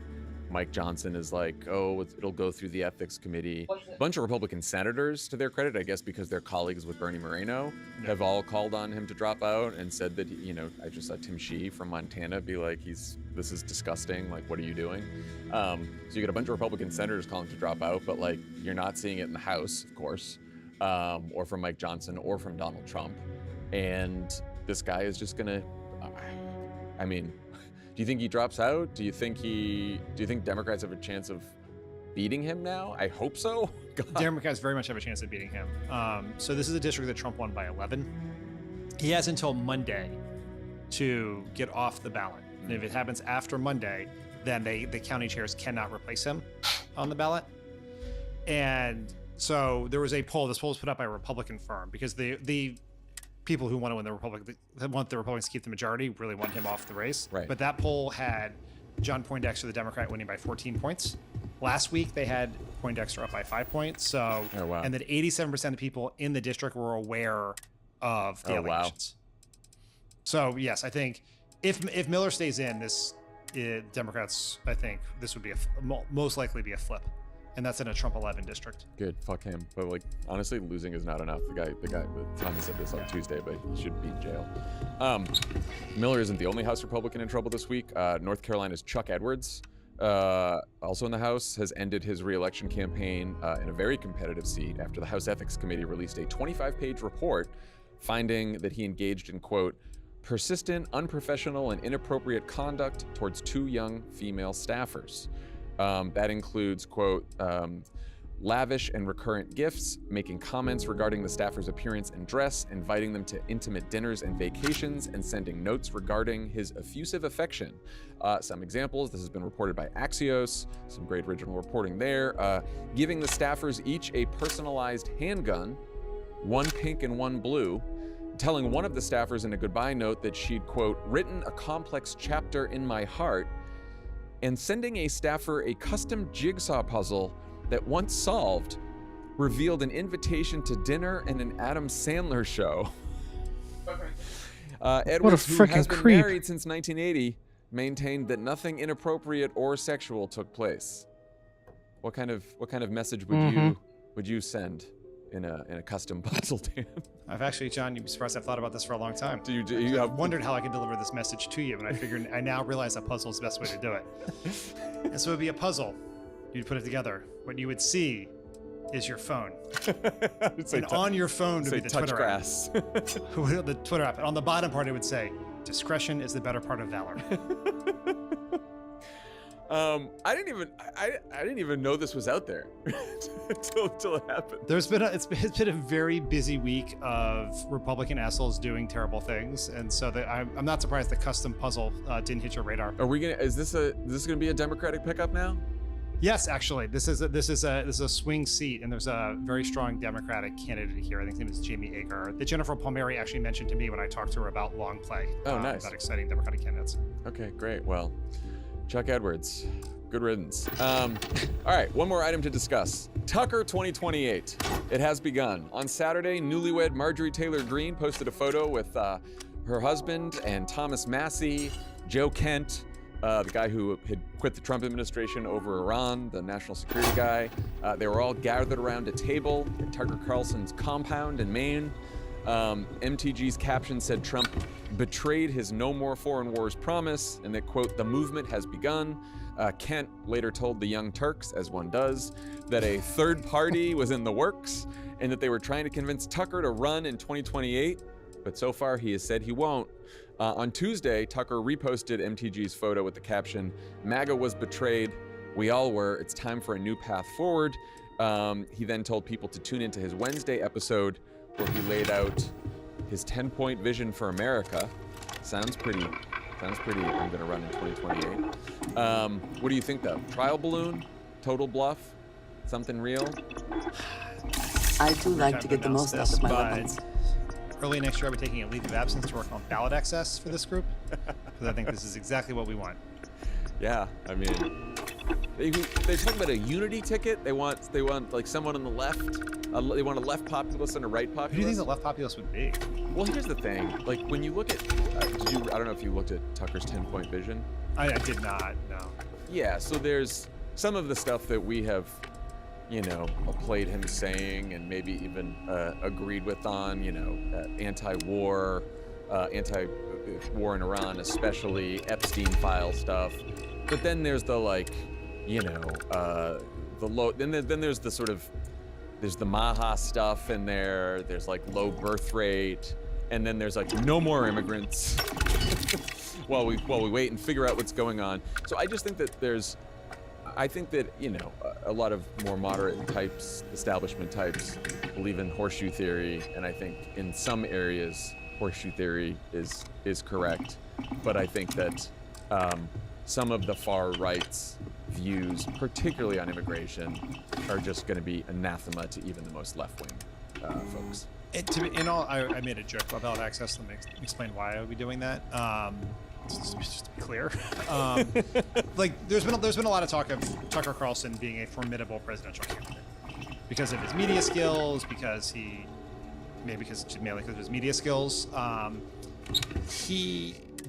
Was always under the assumption he would be the Republican nominee. Right. Tucker Carlson, a third-party candidate, is a gift to Democrats like you cannot imagine, because there aren't a lot of potential John Ossoff, AOC, Kamala Harris, Gavin Newsom, Josh Shapiro voters who are voting for Tucker Carlson. But there are a lot of disillusioned Trump 2024 voters who might vote for Tucker Carlson. Yes. That's how you win. So that would be very good news. Like, we should encourage this. This would be great. It is, even if it's unlikely to come to fruition, ballot access is very, very hard to get. It takes none of these people seem like actual nuts and bolts doer types. Just kind of a bunch of idea guys. But it does speak to how much the MAGA coalition has truly fractured under Trump's second term, right? Because of Epstein, apparently because of the war, that there are these incredibly prominent people with large audiences who have soured on Trump. And it doesn't show up in the polling because the polling asks people if they're MAGA voters, and MAGA voters to voters means Trump voters. And so once you stop being a Trump Republican, you stop telling pollsters you're a MAGA voter. So, but it is like there's a real split here. Trump is losing control of the coalition that elected him, and that's good news for Democrats too. I found it interesting in relation to Vance, because when I took a look at Tucker's 10-point vision for America, a lot of the policies and a lot of the things he was saying are views that J.D. Vance has espoused in some way over the last several years in post-MAGA transformation. And I also found interesting the Washington Post story Thursday that reported Trump has, a few weeks ago told a bunch of donors in the Oval Office, which wild place for donors, just sitting in the Oval Office. He told them that, quote, "At the end of the day, we need to elect J.D." So then, and the story also said that one advisor has told the Post that he settled on JD now, and then a bunch of other advisors say, no, he's still working it out between JD and Rubio.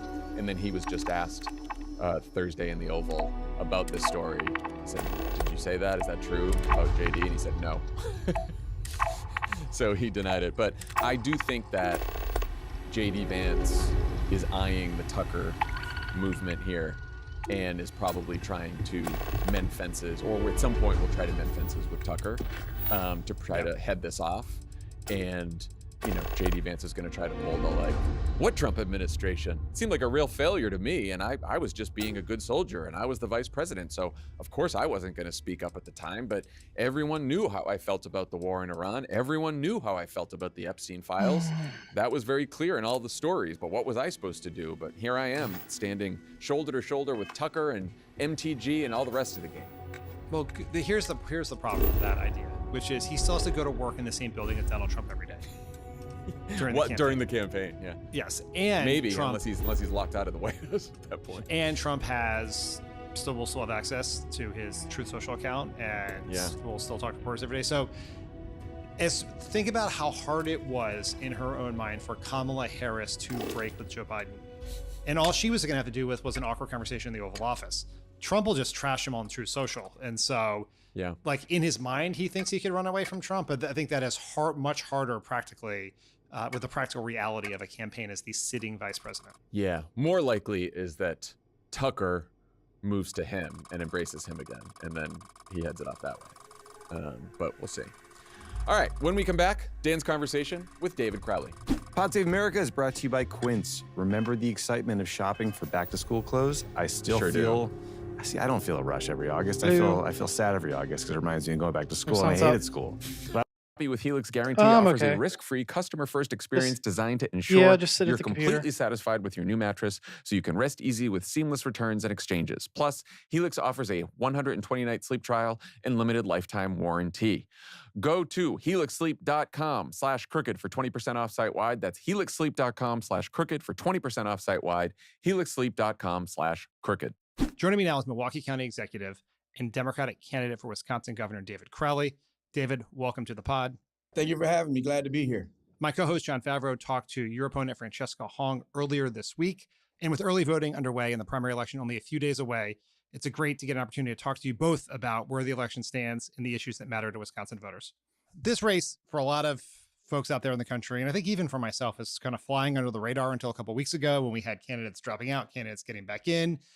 And now, you know, there's some intense focus here, but maybe for those who have not paid that much attention, could you explain, you were in the race for a long time, you got out of the race, you got back in the race. Can you explain the circumstances behind that and where the race stands right now with a few days to go to the election? Absolutely. And I want people to bear with me. I've been traveling across the state, so my voice is a little cracky a little bit. But I made a decision. I make decisions based off of facts, based off of data. And so when I decided to suspend my campaign, it was based off of what we had in front of us. But as you can imagine, we've learned so much information. Information was changing consistently and every day. we ended up learning that the facts and the data that we were relying on was pretty much false. And so when the lieutenant governor decided to end her campaign due to her campaign finance struggles, we knew that we had to get back in this race, right? And I'll be honest with you, I didn't make this decision lightly, right? It's a very difficult decision to not only suspend your campaign, but to come back. And if it wasn't for a good push from my wife, my better three quarters, Erica, as well as, the lieutenant governor getting out, we understood what was at stake. And so we needed to make sure, for me, that we have a great candidate that can ultimately defeat Tom Tiffany this upcoming November, which requires someone who has executive experience, who's been able to govern and actually build coalitions across this state. When Governor Tony Evers, who was supporting your candidacy, was asked if Francisco Hong could win, he said probably not. Is that your assessment as well? Do you think that if she is the nominee, Democrats cannot defeat Tom Tiffany, the Republican candidate, in November? Well, the governor has his right to his own opinion, but I will say this is the first time that I've seen the governor agree with the Republican Governors Association, agree with Turning Point USA, because they're spending millions of dollars on her behalf to prop her up as the candidate. And as I travel across this state, people are afraid of socialism in Wisconsin. And so they want somebody who's going to be pragmatic, who's going to get things done. And that's why I believe and truly understand why Governor Evers thought that I was the best candidate. I've had the opportunity to work with him for a very long time. And he trusts my judgment. He trusts my leadership and my abilities. Is the main problem with her candidacy, in your view, Hong's association with the DSA, or is it something else about her candidacy that makes her a particularly vulnerable Democrat? Now that we are here, when I think about this race, I don't look at myself as them as opponents.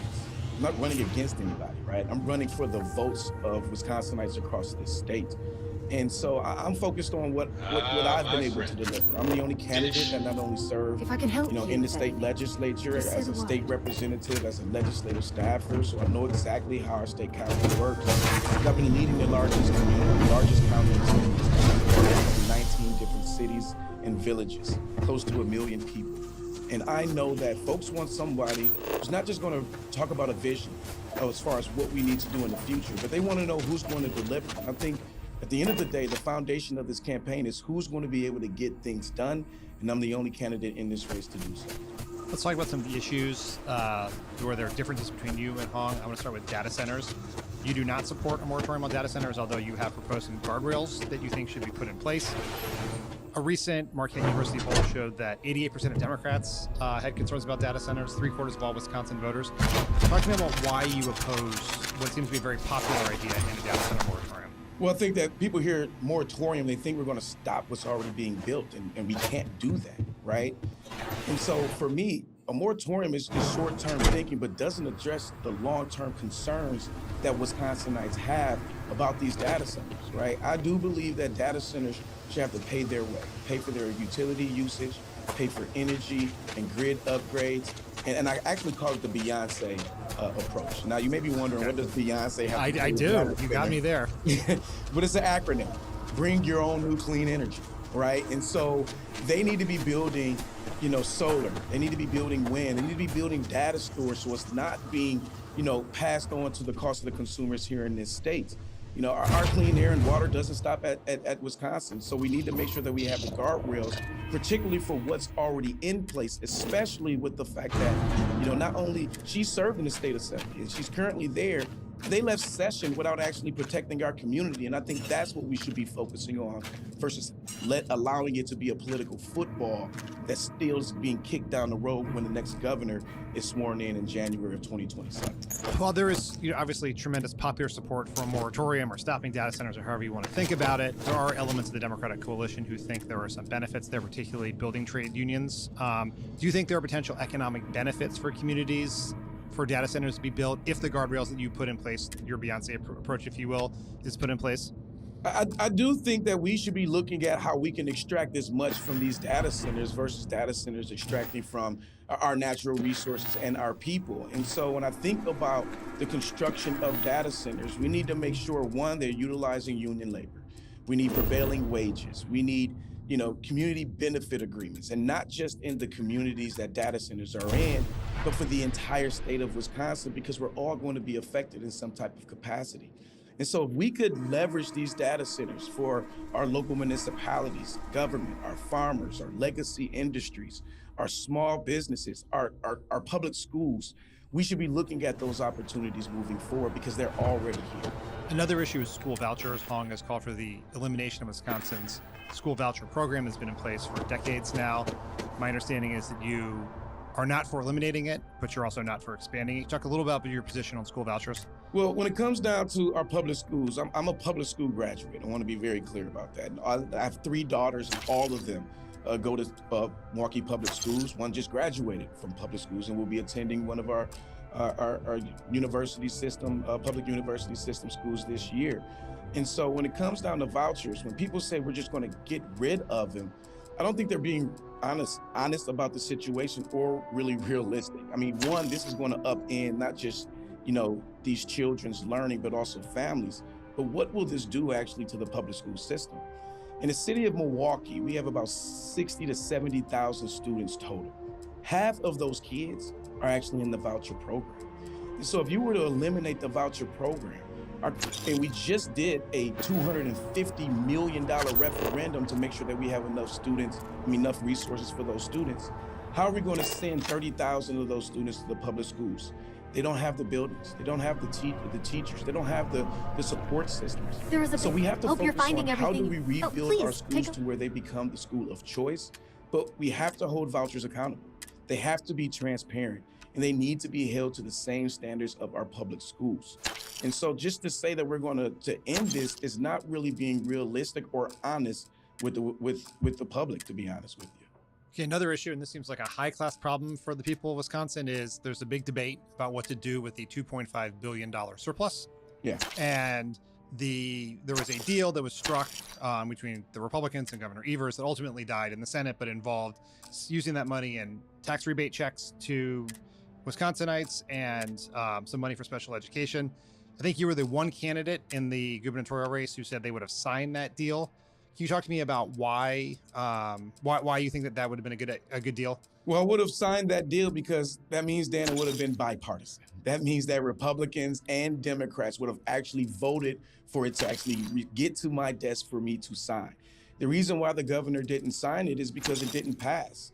And I hope it didn't pass because this is what Thanks for shopping at Jemison Mercantile versus us playing politics. There are a lot of people who are desperate. They're looking for someone to help them provide them relief when it comes down to property taxes, childcare. How do they afford their premiums when it comes to their healthcare, afford the groceries on their table?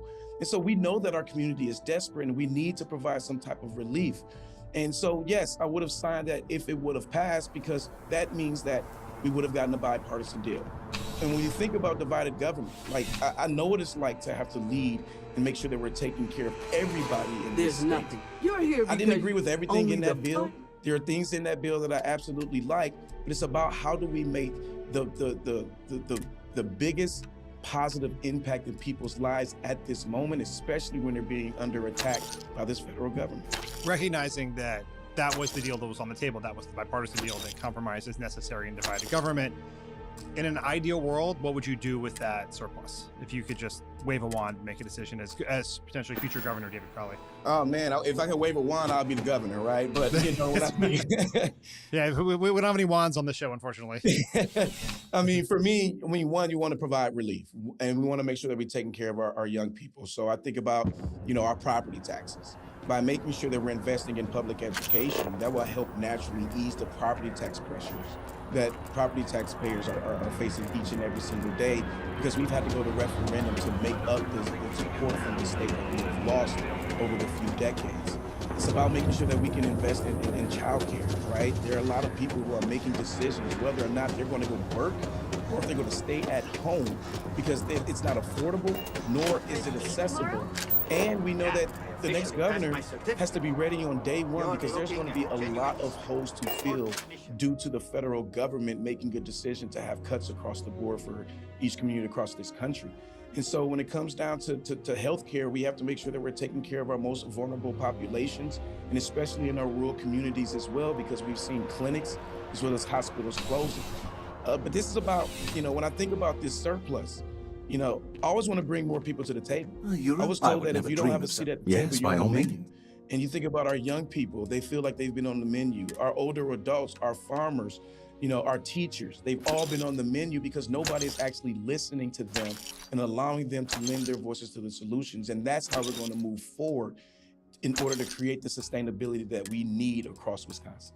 All across the country, particularly in Democratic primaries, there's been this anti-establishment fervor, right? Candidates associated with the establishment have lost. I know you have strongly rejected the label of establishment candidate in this race, but I think it is fair to say that you have the support of the sitting governor, you have the support of Congresswoman Gwen Moore. I think to some people, it felt like your return to the race was the product of the establishment coming together to defeat Francisco Hong. You got back in, Evers endorsed you moments later. Maybe you could talk to me a little bit about how you feel about potentially having that label, why that label doesn't fit you, and how you plan to be a voice of change in an election where people are very much looking for something different. I don't think so, Spam Well, bot. I like how people throw the establishment thing out there. I was not endorsed by a congressional member until I got back into this race, or a U.S. senator, right? I wasn't endorsed by any of these things, and for me, the frustration is because I've worked my entire life, not to be labeled, not to be placed in a box. My parents were great, loving parents. My father was a master electrician. My mother was a Jane of all trades that I lost a couple of years ago. I don't think so, And they taught me the Spam value of bot. hard work, to be resilient and to get back up, when someone knocks you down. But they also suffered from drug addiction and mental health. I was evicted 3 times before I graduated. I managed to block all the For at least Stream Boo 15 years of advertisements. my Now these life, are popping I up. moved Awesome. every single year, and I've worked extremely hard Whatevs. to be where I am. And so it does get a little frustrating because I didn't get in this race to protect the establishment. I got into this race to protect the people, to let folks know that they deserve to have a seat at the table, and that I'm willing to come and have the tough conversations to make sure that we're following our state's motto and moving Wisconsin forward. So we're a few days before the election. The polls have shown Hong with a sizable lead. Now, the polls were not particularly accurate in Michigan the other day. Your campaign put out a memo suggesting the race is closer than that. Where do things stand right now? What's your path to victory between now and Tuesday? I mean, our path to victory is making sure that we're talking to as many voters as possible. And when you look at all of the past polls that we have seen, who's been leading in this race has been undecided voters. And we know that we can consolidate many of these undecided voters. When folks understand that I have the endorsement of not just only Governor Tony Evers, Congresswoman Gwen Moore, but the different amount of labor unions that we have, they're starting to understand that there is a path. And what we've learned, particularly from Michigan, is that no one thought that we would be staying up until Wednesday morning to figure out who lost this race. The polls were wildly off. And so this race is much closer than many people may think. But just because I have the support of the sitting governor and so many other great groups of progressive leaders across this state doesn't mean it's going to be a walkout. I'm going to work extremely hard, traveling across the state to earn every single vote. Over this weekend, we were in Rhinelander, Hudson, Superior, Bayfield, and we're seeing hundreds of people come out as we're doing our rallies. And so I'm energized, I'm fired up, and ready to go. And I'm going to continue to do everything I need to do for the next 5 days to win this race. That seems like a great place to end it. David, thanks so much for joining us. Good luck in the final stretch here. Thank you for having me. That's our show for today. Thanks to David Crowley for coming on. Alex will be back in the feed on Sunday with a conversation with MS Now's Chris Hayes. Have a good weekend, everyone. Pod Save America is... Turning now to Iran. Major breaking news as of this morning. Let's put it up here on the screen. The United States, per Reuters, is now running out of virtually all long-range precision missiles during the Iran war, per Reuters. This is an internal U.S. government assessment that has been passed around now for the last week and reportedly was one of the main reasons that Donald Trump decided not to go through with that full-scale attack on Iran, not some fake peace talks that were not actually happening. I'm going to read from some of this story because it's so vitally important. The United States Army has now used much of its stockpile of highly accurate long-range missiles during its 5-month war with Iran. The missiles are principally the Army's surface-to-surface weapons known as the Army Tactical Missile System, the ATACMS, and precision strike missiles, the PRISMs. The U.S. has, quote, used virtually all of these weapons. The degree to which the military is running out of these specific missiles has not yet been previously reported. The long-range munitions were an important part of the military arsenal before the war,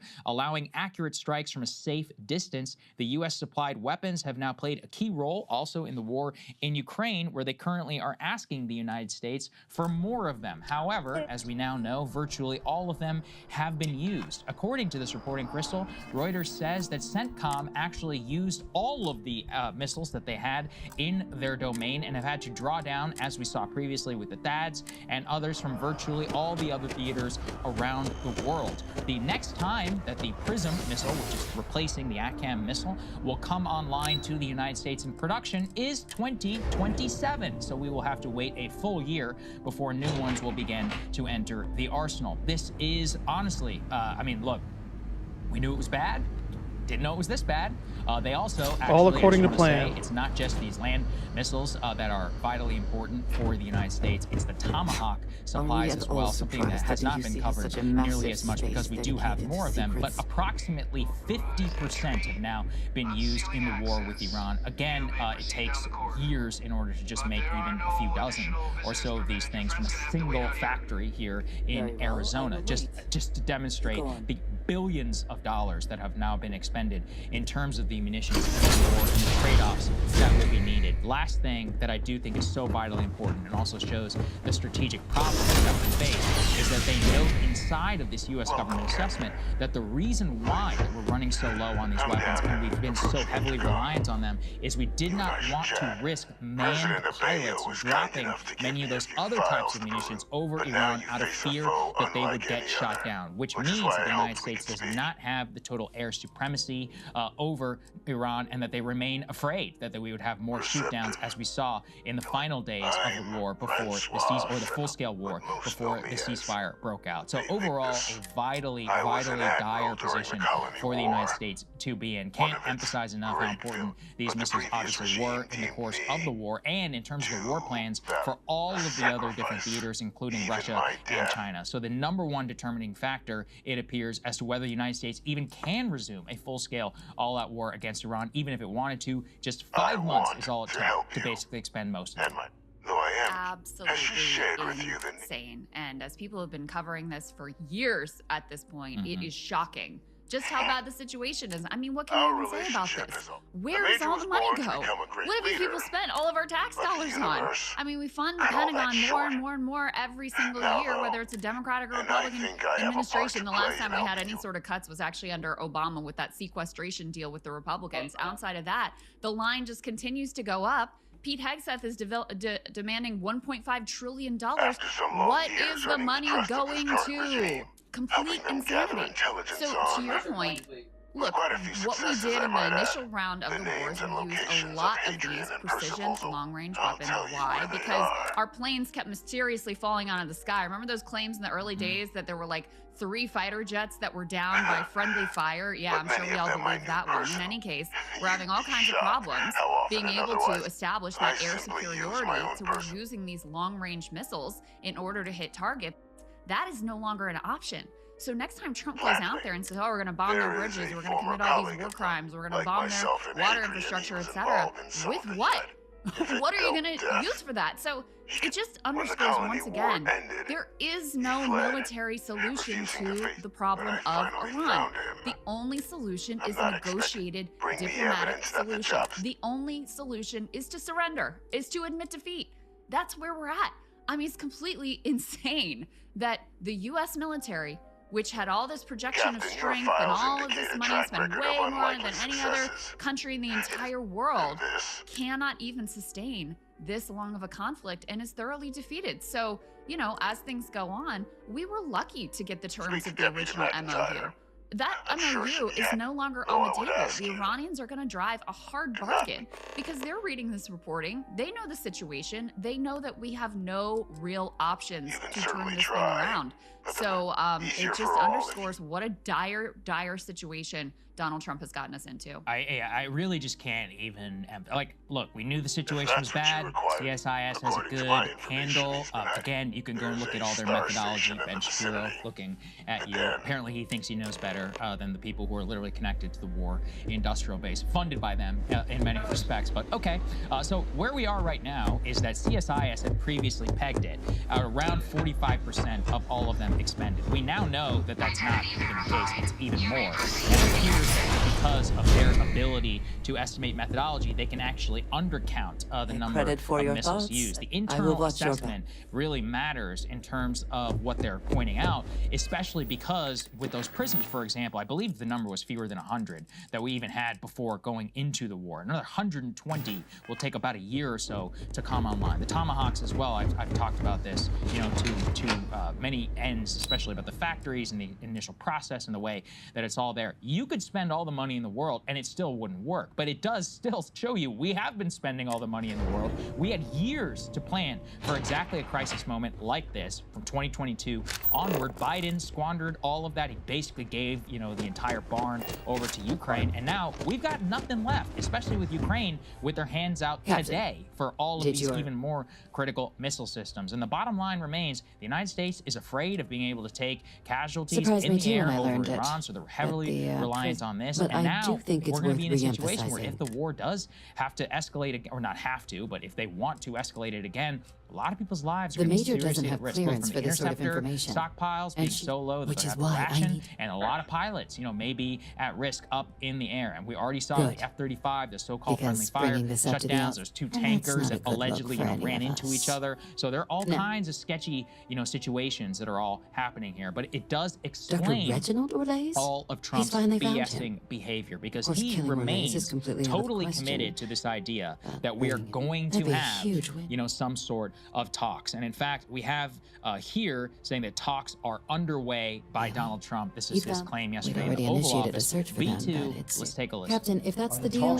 you have my endorsement. Just now, was there anything else you wanted to discuss regarding your meeting? Problem with Iran, because we have many talks and we'll say we have, or we don't. Trusting have the man downstairs would be a mistake. But they this deny, is but they're not far denying from the it, first they name just he's put out a handed statement, over, and not all denying previous. it. So while For I'd some certainly reason want when they're talking, the Den, they don't like saying it's a that star they're talking. station, They're sensitive. orbiting Wolf, the second star they called station. me. The first one was ballooned to said, "Please smithereens. don't attack The what place we has always acted as a remote strategic. That's the real but truth. because of its distance from the everyone rest knows of the it. use, And I who can think of wouldn't worse call it? places. So that's the real truth. I'll Meanwhile, bid the you good actual day, truth, let's Captain. put B3 up here on the screen. Per Wall Street Journal and the Iranian Foreign Ministry, here's what they say. Iran's foreign ministry, there are no discussions underway with the United States. There are no plans to have any discussions. The only discussions are currently with Oman, which continue on managing traffic through the passage. Trump calls Tehran unbelievably duplicitous. And in fact, what we already see is that even these talks with Oman about some sort of managed route for the future through the Strait of Hormuz is not a guarantee. We have had multiple vessels, including, again, maybe an hour or so before we even began this show, of another one that was just hit by an Iranian projectile in the Strait of Hormuz, trying to transit in a different manner. The current estimate is that there's a lot of black market traffic that is moving through the strait, approximately 5 million barrels a day or so. They're called ship-to-ship transfers, where it comes on one ship and a blockade runner takes it and takes it to another ship. Hyper inefficient, very, very expensive. Obviously, with the current price of oil, some people are willing to risk it, but it pales in the 20 million barrels a day that were originally moving through the Strait of Hormuz, and explains why, even with oil prices, quote, down around $80, $85 per barrel, it is still going to be punishingly high at the gas station for all of us. And to that point, by the way, Trump now basically abandoning even trying to get oil prices down, you know, by increasing the supply, is now saying that the oil companies are making too much money. B1, let's take a listen. Exxon and Chevron integrated oil units just announced record profits second. Yeah. Unbelievable. For Exxon, for instance, 14 million highest in the country. For Chevron, highest in history. By 12 times. On the facts. You saw that. Yes. I mean, it's unbelievable. On the facts. I don't like it. Workers. They're making too much money. Right on the money. based on a shortage. They're making too much money. I don't like it. And I should be the last one to say, because I'm a big free enterprise guy. Nobody bigger. And, you know, you're going to see oil when we're finished with Iran. You're going to see the prices drop through the floor. But they made too much money. Too much money. Chevron, too much money. ExxonMobil, too much money. When you look at one company where they made 12 times what they made the year before, they got to give some of that back to the public. And they better cut the retail price, the consumer price. Too much money. You're surprised I'm saying it? I'll say it loud and clear. I'm not happy about it. He's not happy about it. You know, he's going to tell them, or send them a very strongly worded truth to tell them to drop their price. So, I mean, first of all, you know, there's a lot of funny things you could say about free enterprise and all of that. But, you know, look, is he actually going to do anything to tell them not to do that? No, he can't, actually, because of where things are today. He could try the export ban. It would be a disaster in the long run and probably lead to outright shortages, probably destroy the global oil market as we know it. And in the long run would actually make oil prices much higher for everyone. There's only one thing you can do, which is end the war. You end the war, then yeah, okay, we can have some oil that's going to go through. But still not accepting it. As of this morning, retail gasoline average $4.08 a gallon around the nation, still well over $5 in California. So that's where things are. Well, one other breaking news, we've got Scott Bessent on Fox News saying that we may have a deal within the next day or two. I'll just read you what he says. We've seen President Trump last week threaten what would have been the largest military campaign since World War II against the Iranians. Now, because of that, we are in talks with the Iranians. I think there's a chance we may have a deal today or tomorrow to open the Strait, Sagar. So this is, you know, we have no long-range precision missiles. All we have left is like jawboning, market manipulation, lies, and propaganda. That is effectively the only tool that's left in our arsenal. So that's what Trump has deployed. To his credit, I think he deploys it very effectively. The markets are loving this new Scott Bessent comments. We'll see if today or tomorrow we have a deal to open the Strait. And you guys think that's really going to happen? The Iranians, as Sagar told you before, have said, we're not negotiating. No, why would we do that? And the sentiment within Iran, as you know, Professor Marandi, when we had him on, discussed with us, is no negotiations. Why would we do that right now? We have the upper hand. And there's a report that they may have attacked our base in Kuwait. They still have, you know, plenty of weapons that they can deploy. They feel they're in a very strong position. And so unless Trump is truly ready to accept the defeat that has been rendered on the battlefield, then we're going to continue, you know, in this kind of limbo state. Yep, exactly. And, you know, look, last thing before, to that point. So there may be a deal. There might, but that deal is not between the United States. That deal is between Oman, Qatar, and Iran. So there was allegedly some final draft, which is being, you know, coming through. It will actually institute some kind of the surrender of what we're talking about, which is we will say, okay, ships go through the Iranian side, exit the Omani side, some payment or something like that is going to have to go through, and that will be an alleged framework to get to the point where we can have talks, so we can get back to the memorandum of understanding, so we can get back to a potential nuclear deal, just to show how far we are away from all of this. So whether there's a quote deal or not to open the Strait, we already literally had one. This will still be an Iranian and an Omani understanding, which we then assent to. Didn't recognize you without the uniform. Last point here from Donald Trump before. So, let's put it up here on the screen. He had said previously, Iran's leadership is unbelievably duplicitous. They had asked for a meeting. Think you got some bad information. That talks began with more scheduled in the immediate future. There's been rumor of a ship out there for years now. More than a few amateur investigators. Theories debris fields are plenty dangerous. But if you're suggesting it might not have been the fields that... the United States, the U.S. wall of steel blockade, etc. Nothing gets through to Iran unless we want it to, and nothing will get through unless a deal of total if the pilot of the Warlock really has been... So he had said previously a couple of times. Well, the original dense star station was a big part of the remains from those battles. Every now and then, some heads, with a grain of salt. The one thing you can count maybe it's not the hard just fact the field that's been picking them up. Completely run out of some of these missiles. We have very few things of you the should other types know. left before we have to full-blown start rationing Otherwise, and enter a bad situation. Sure so thing. Maybe, you know, Bessent is right that a quote deal is on the horizon, but it's not going to be one even remotely floated or any of that by the United States. We'll remain in sea, and obviously we'll remain keep everybody updated. But let's get to Gaza. Hey, if you like that video, hit the like button or leave a comment below. It really helps get the show to more people. And if you'd like... It's happening again, y'all. It's happening again. So MAGA is desperate to go after James Tallarico. And it's backfiring. Every time they try something, it backfires. I mean, you had Ken Paxton, the second most corrupt man in America behind Donald Trump.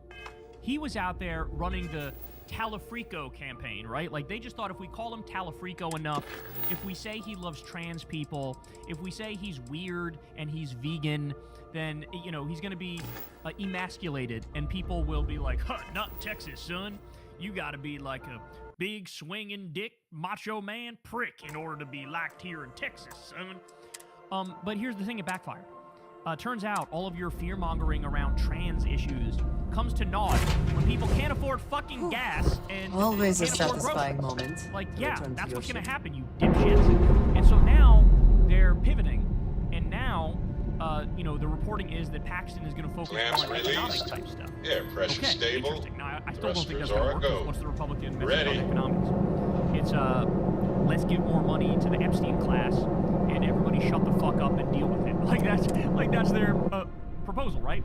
So here's Tallarico. The video was posted by a right-wing account. More on that in a second. Listen to what they got Tallarico saying here. We can finish the work of President Obama and pass a public option so that every single American has access to the health care they deserve. I think it's a misnomer that, oh, if you run on Medicare for all, it'll hurt you in a red state. I disagree with that. Medicare for all is just universal health care. Everybody loves Medicare. Polls very good. Medicare for all is universal health care. Every other developed country has it. I do think it's sort of weak and chicken shit they run on that. Having said that, it's Texas, so he thinks Medicare for all would scare people away. I don't agree, but nonetheless, let's continue. Because healthcare is a human right. It is not a privilege. I just, since we are in church, and because I said BS earlier, if you read our scriptures, if you read the New Testament, what does Jesus spend most of his time doing? It's not, well, you already know, okay. It's not preaching, it's not teaching, it is healing. And in Matthew 25, that's how we will be judged and how we will be saved. By healing the sick, by feeding the hungry, by welcoming the sick. So like I said, this was clipped by right-wingers. Ready? Breitbart News says, James Tallarico says the Bible demands government-run health insurance. Quote, if you read the New Testament, what does Jesus spend most of his time doing? It's not preaching, it's not teaching, it's healing the sick. And in Matthew 25, that's how we will be judged and how we will be saved. They're posting this like it's a gotcha. See, this is why Republicans are cruising for an absolute insane phenomenon against them. Because this is how out of touch they are. They think in this world of Trump waging they think your reaction is going to be, oh no, we're fighting more people with healthcare? Never.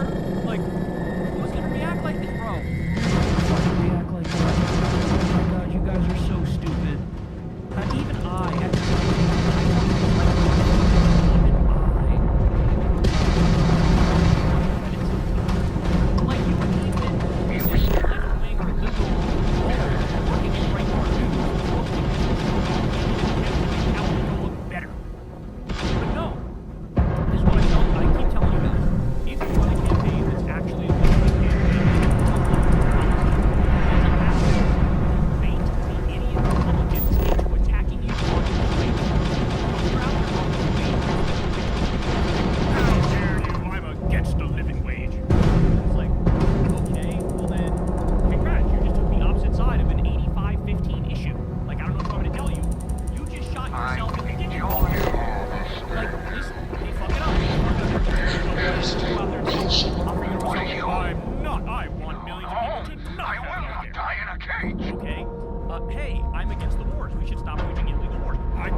Why is it centrist? I don't know. It's right smack dab in the center of mainstream American opinion because 80% of people want to do it, right?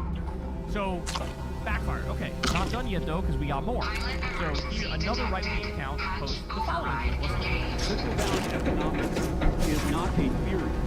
It is theft. They have been stealing the wealth that we all created. It's why everything sucks right now. It's why people are so angry. All right, so RNC Research says Democrat Senate candidate James Tallarico. Notice how they said Democrat candidate, not Democratic. Like everything they do just oozes with contempt and hatred. Democrat Senate candidate James Tallarico goes on a rant calling capitalism theft. Notice, he actually didn't say capitalism. It would have been more based if he said capitalism. He didn't. He said trickle-down economics, which is a particular version of capitalism, which says only cut taxes for the mega-wealthy, and then the wealth will trickle down to regular people. The fuck it does. We've had long-term studies which say exactly the opposite. The wealth does not trickle down in the slightest. The whole idea of trickle-down economics is a ruse created by billionaires to allow billionaires to have all the money and the rest of us to be fucking slave peasants and fail. Quote, trickle-down economics is not a theory, it's theft. They have been stealing the wealth that we all created. It's why everything sucks right now. So again, I want to reiterate, the last attack job was done by Breitbart News. This one was done by RNC Research. I'm actually beginning to think that this is a mole, a left-wing mole, inside both these places, and they're trying to make James look good. Because there's no other way you can explain this. Like, you would think Republicans are not this stupid, where they think they're freaking it by going with this line of attack. You're just making him look cooler. You're just making him look better. You're just, like, you know, reminding people how rigged the system is and how there's one candidate who's against it, and it's not the Republican. Like, I don't know what to tell you guys. Like, can they come up with a way? They couldn't have come up with a way to make them look better if they tried. Right? Like, they couldn't actually do it. And it's working, bro. It's working. The last 3 or 4 polls I saw all have James Tallarico up. With a low of like 4 points up and a high of like 7 points up. But this is Texas we're talking about. This is fucking Texas we're talking about, dog. Texas. So, we'll see. But Ken Paxton also being a uniquely shitty candidate also hurts them. They're attacking him on his strengths, which is only making him look better. And Ken Paxton is like literally the second most corrupt person in America behind Donald J. Trump. And that comes across. Can't keep his dick in his pants even though he runs on Christian values, committed bribery and all sorts of corruption, impeached by his own party. I mean, the guy's a fucking mess. So they're uniquely in a weak position, and Tallarico is uniquely in a strong position. And so we'll see, but the trajectory this race is on is kind of wild. Hey y'all, do me a favor and like and subscribe. It helps out big time in the algorithm. Click the bell as well for notifications.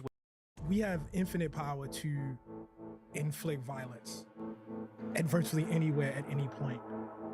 And we kind of do it. And I don't think that's great. Ladies and gentlemen, Ta-Nehisi Coates is a public intellectual, which is different than a pundit. Public intellectuals are like organic farmers, improving the seeds, tilling the soil, season after season until they finally harvest that perfect batch of tomatoes and take it to market. Pundits are Benihana chefs. They're chopping up the same fried rice every day for families of 5, doing that dumb onion choo-choo train trick over and over again, throwing shit in their hat.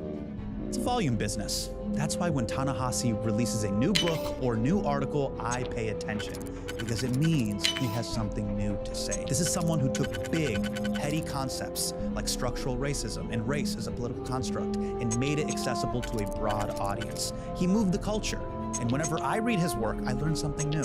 So when his most recent article dropped titled The Next Black President for Vanity Fair, I wanted to get him on the show to talk about it. Essentially, it's about the contradiction of a black presidency, which in his words, owes its power to a movement against racist state violence at home, but seeks an office which has always practiced racist state violence abroad.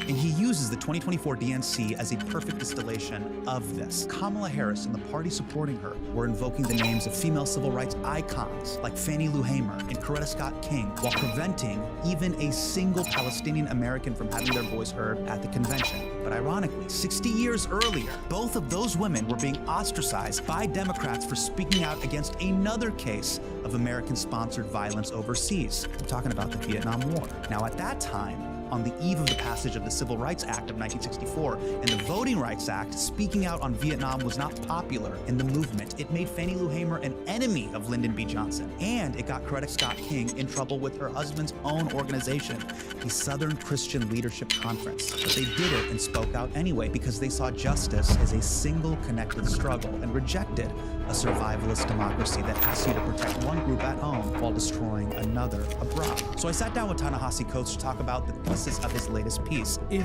you want to say that the endpoint of our dream, of our struggle, is simply to, get us in, positions of power, to integrate us into the machine and to not, change the machine, then don't talk about Fannie Lou Hamer. Don't talk about Dr. Martin Luther King. That wasn't what their lives were about. The difference between intelligence and wisdom. There is no quality in American intellectual life that is more overrated than intellect itself. And we talked about the inherent violence of empire and whether Americans can shift their country in a different direction. How long are we gonna go on with this, man? Like, is this gonna be every presidency after every presidency and then each one makes some sort of excuse for why we have to do this? I don't want to be part of that project. To be clear, I was on my best behavior for this interview. I didn't go on a single tangent about Teenage Mutant Ninja Turtles. Cowabunga. It was hard, but I managed. Hurry right away, no delay, stop today. Make your daddy glad and pass us your land. Donald Trump asked RFK Jr. recently why he wasn't doing more to prove a link between vaccines and autism. Trump apparently wants to reduce the overall number of shots recommended for children. Now, I just think once you're in the Epstein files, you don't get to decide what's best for kids. But that's just me. I read about this story on Ground News, our podcast's favorite independent news platform. Ground News shows you all the publications reporting on a specific story, including breakdowns on the political leanings, typical factuality, and ownings of each news source. It's not about completely eliminating bias, but it does have factoring in potential biases with your analysis. With this story, I noticed that the right-leaning publications emphasize that autism is on the rise. Subscribe to Ground News today. Use the link in the description or head to groundnews.com/Hussin to subscribe and get 40% off the Unlimited Access Vantage plan, the same one that we use here at HMDK. That's groundnews.com/Hussin to keep media transparent. In 2015, you released Between the World and Me. And I'm gonna say this, you don't have to say this, I think you became a rock star in intellectual circles. Again, this is me saying it. I'll take it. But people, and specifically people in liberal circles, loved you for your moral clarity. Fast forward approximately 9 years into how did you make sense of the reactions to, in 2015, you articulate a pretty clear domestic, and in 2024, you articulated foreign policy moral clarity. But how did you make sense of these disparate reactions? It's tough for me to answer that, and I'll tell you why. I have given up on trying to understand other people's reaction to me and my work, and I don't say that like out of anger or out of disgust or anything like that. It's just impossible for me to see. It's very hard when you're in it to understand like what is going on around you, especially, frankly, given the level of reaction, both to Between the World and Me and to the message. Right. It's very, very difficult because my experience of those books are almost certainly different than what it looks all like in one. to somebody watching the experience. I mean, I just, I can start with like the message, right?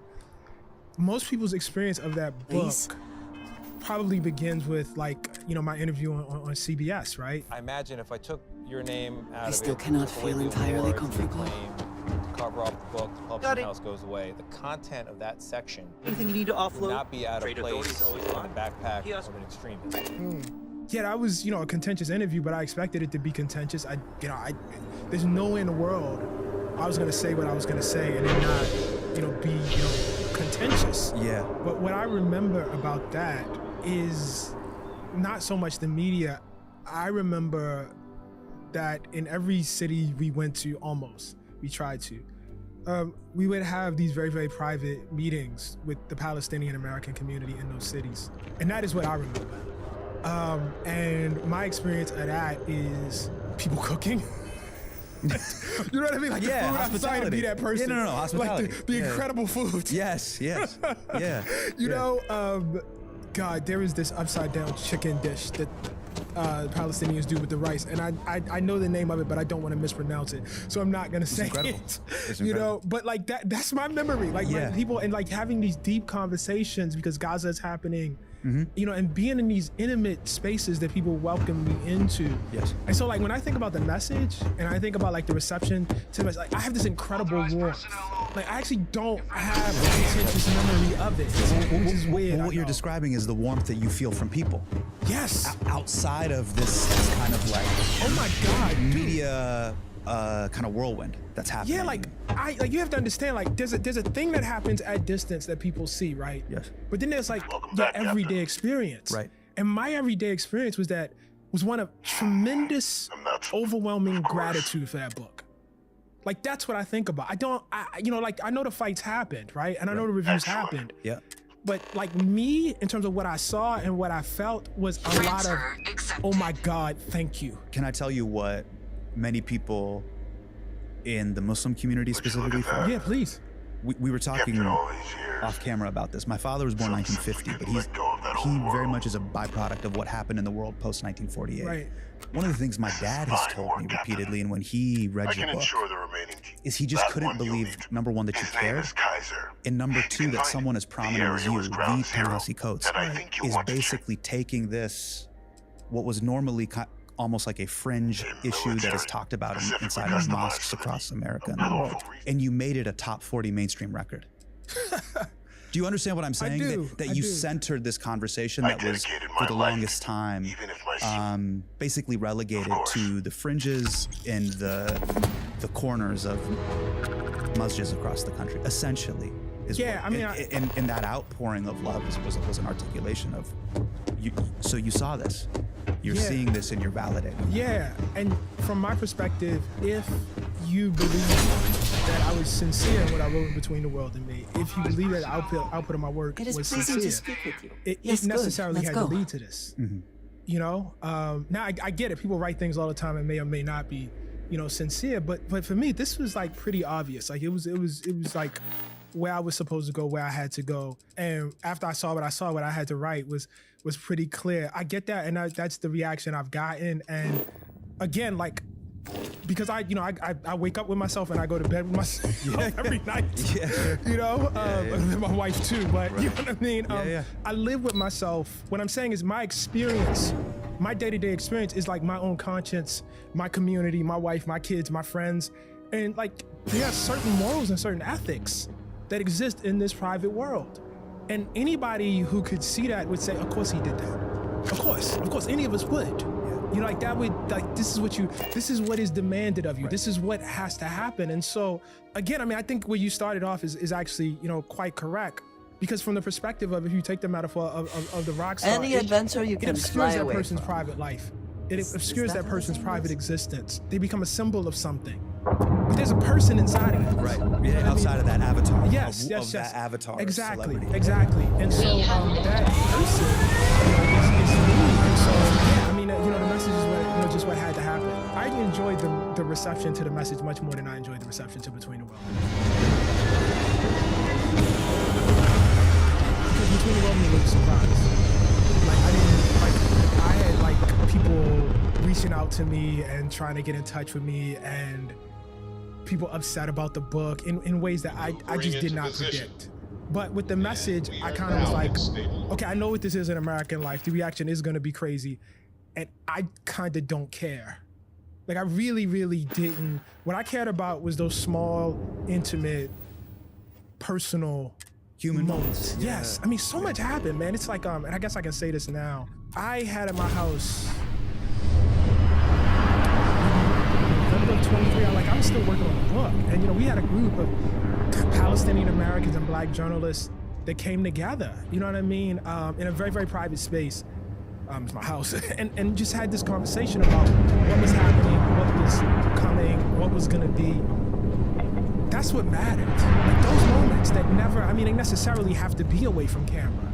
But I think a large part of what's wrong with our discourse right now is there is something that is being modeled as experience, as a human experience that involves a lot of people yelling at each other, a lot of conflict. Yeah.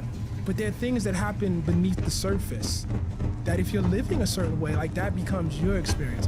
It's a lot easier to live that way. Yeah. It's a lot easier. I think one of the things I just wanted to piggyback off of what you're saying, this passage that you wrote in the message has resonated with me. The moment I read it, it stayed with me, and I've gone back and revisited it repeatedly. And I think it doesn't just apply to Palestine or current political discourse in America, but it's this idea of walking the land. Mm-hmm.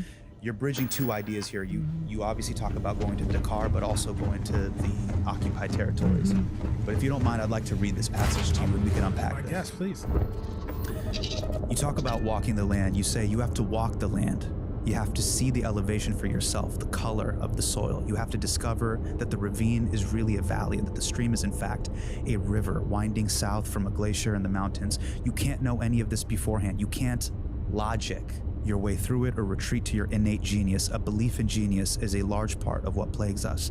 And I have found that people widely praised for the power of their intellect are as likely to illuminate as they are to confound. Genius may or may not help a writer whose job is, above all else, to clarify. Yeah, I found that out the hard way.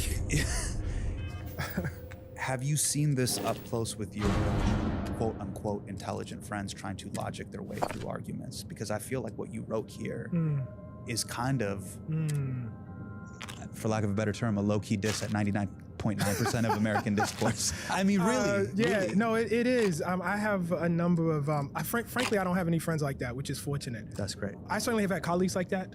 And I certainly have had, people who are kind of, I guess, certainly there are people in media like that. Let me put it like that. Let me say it. The best of my colleagues weren't like that. But certainly in media, yes. I mean, I think there is no quality in American intellectual life that is more overrated than intellect itself, or what we consider intellect, or what we say intellect is. What do you mean by that? People are in love with like the idea of being able to process things really fast, which is great. Like that's a good thing. It's a good thing. Right.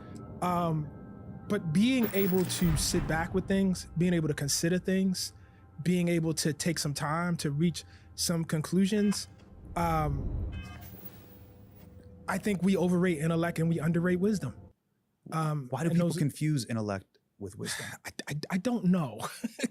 I don't know, actually. Yeah. I don't know. But there's a lot of talk about, genius, right? And like, look, I've told this story before, but I mean, for me, like Palestine is like the great exhibit of this. I was a kid and I've tried to think back on what would have been happening, but like my parents would watch at that point, like the nightly news, right? And we watched the local news and the nightly news every night. And I can remember in my house, there was this discourse, which vaguely hinted at the notion that, or not hinted at, but articulated that to our eyes, the Israelis were quote unquote white and the Palestinians were black. I don't mean literally. I mean like in like how we arranged our systems of justice, who was oppressed, who was not, who was oppressed. Or just power structures. Power structures, Right. yes. And race was power for us. Race is power, you know what I mean? And so that's not literally black and not literally white, but as power, right? And I went out into the world and like I pretty much rejected that as a way of looking at the world. I said, oh, that's too simple. You know what I mean? That's not, you know what I mean? That's not sophisticated.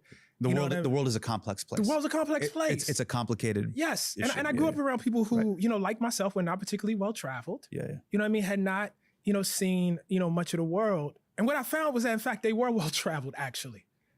Which is to say they had, faced a complexity of humanity that people who, quote unquote, were more well-traveled, who were more intellectual, as we recognize it in standard forms, who were smarter as we recognize them in standard forms, but like their intellect was ultimately a cover for really, really awful things. And what I eventually discovered was, in fact, the basic morality that I had grown up with and the basic wisdom that I had grown up with actually probably had more to say about the world. You know what I mean? What do you mean by that? You mean just that the fact that you're saying, I'm coming at this issue with an open heart and with a level of I'm not trying to intellectualize or justify this. I'm just trying to understand what you're exactly. saying. I think you can use your intellect to illuminate, and I think you can use your intellect to cover. I think you can make people think. You know what I mean? That they don't understand certain things. You can talk really fast. You know, you can breeze over things. You can overcomplicate stuff. You know, I've said this, and I said this to you, you know, when we were talking. I could have dropped anybody from the neighborhood that I grew up in West Baltimore, on the West Bank. And in 2 days, they would have understood the lack of justice. Like, they don't need to do, you know, all of this sort of, you know, do I have a PhD, as I've said, in the Middle East. They didn't need any of that. They didn't need any of that. I mean, you've talked about this many times before, this idea, and I hear it in both media circles, but academic circles, quote, it's complicated. But you've said this, just, you hit it with that punchline. I mean, look, there are aspects that are complicated, but not the aspects that they tell you are complicated. You know, like the basic morality of it is not complicated. It really is. What you do is often complicated. But the basic morality of what is right and what is wrong, no, I don't. I have found it rarely to be complicated. Solutions are, you know what I mean? I don't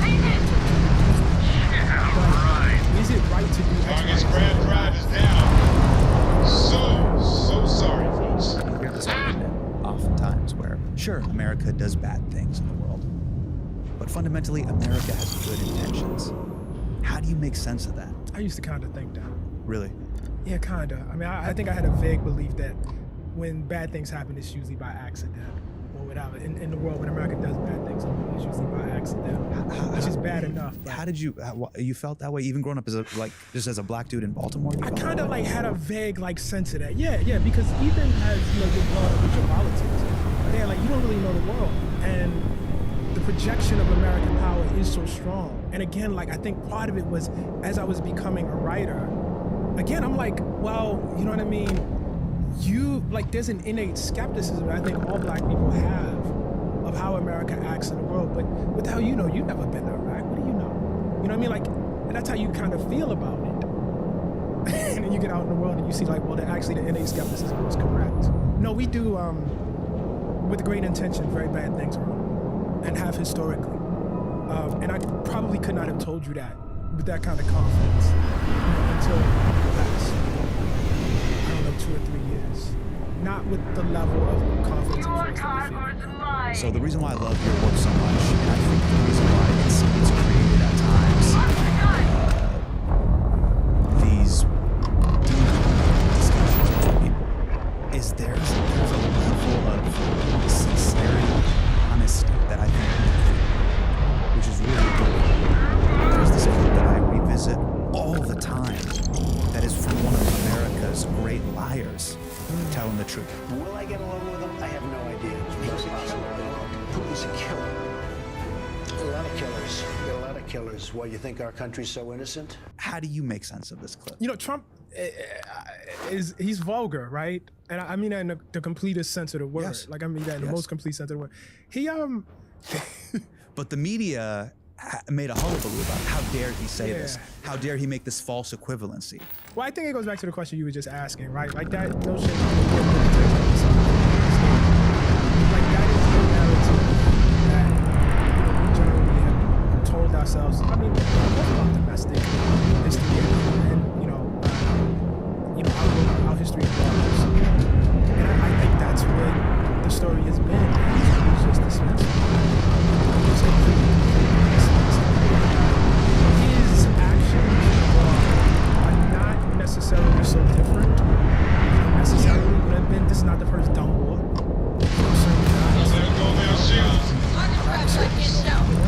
But the lack of a need to address it, in this kind of, hey, we actually are the good guys here. That's it.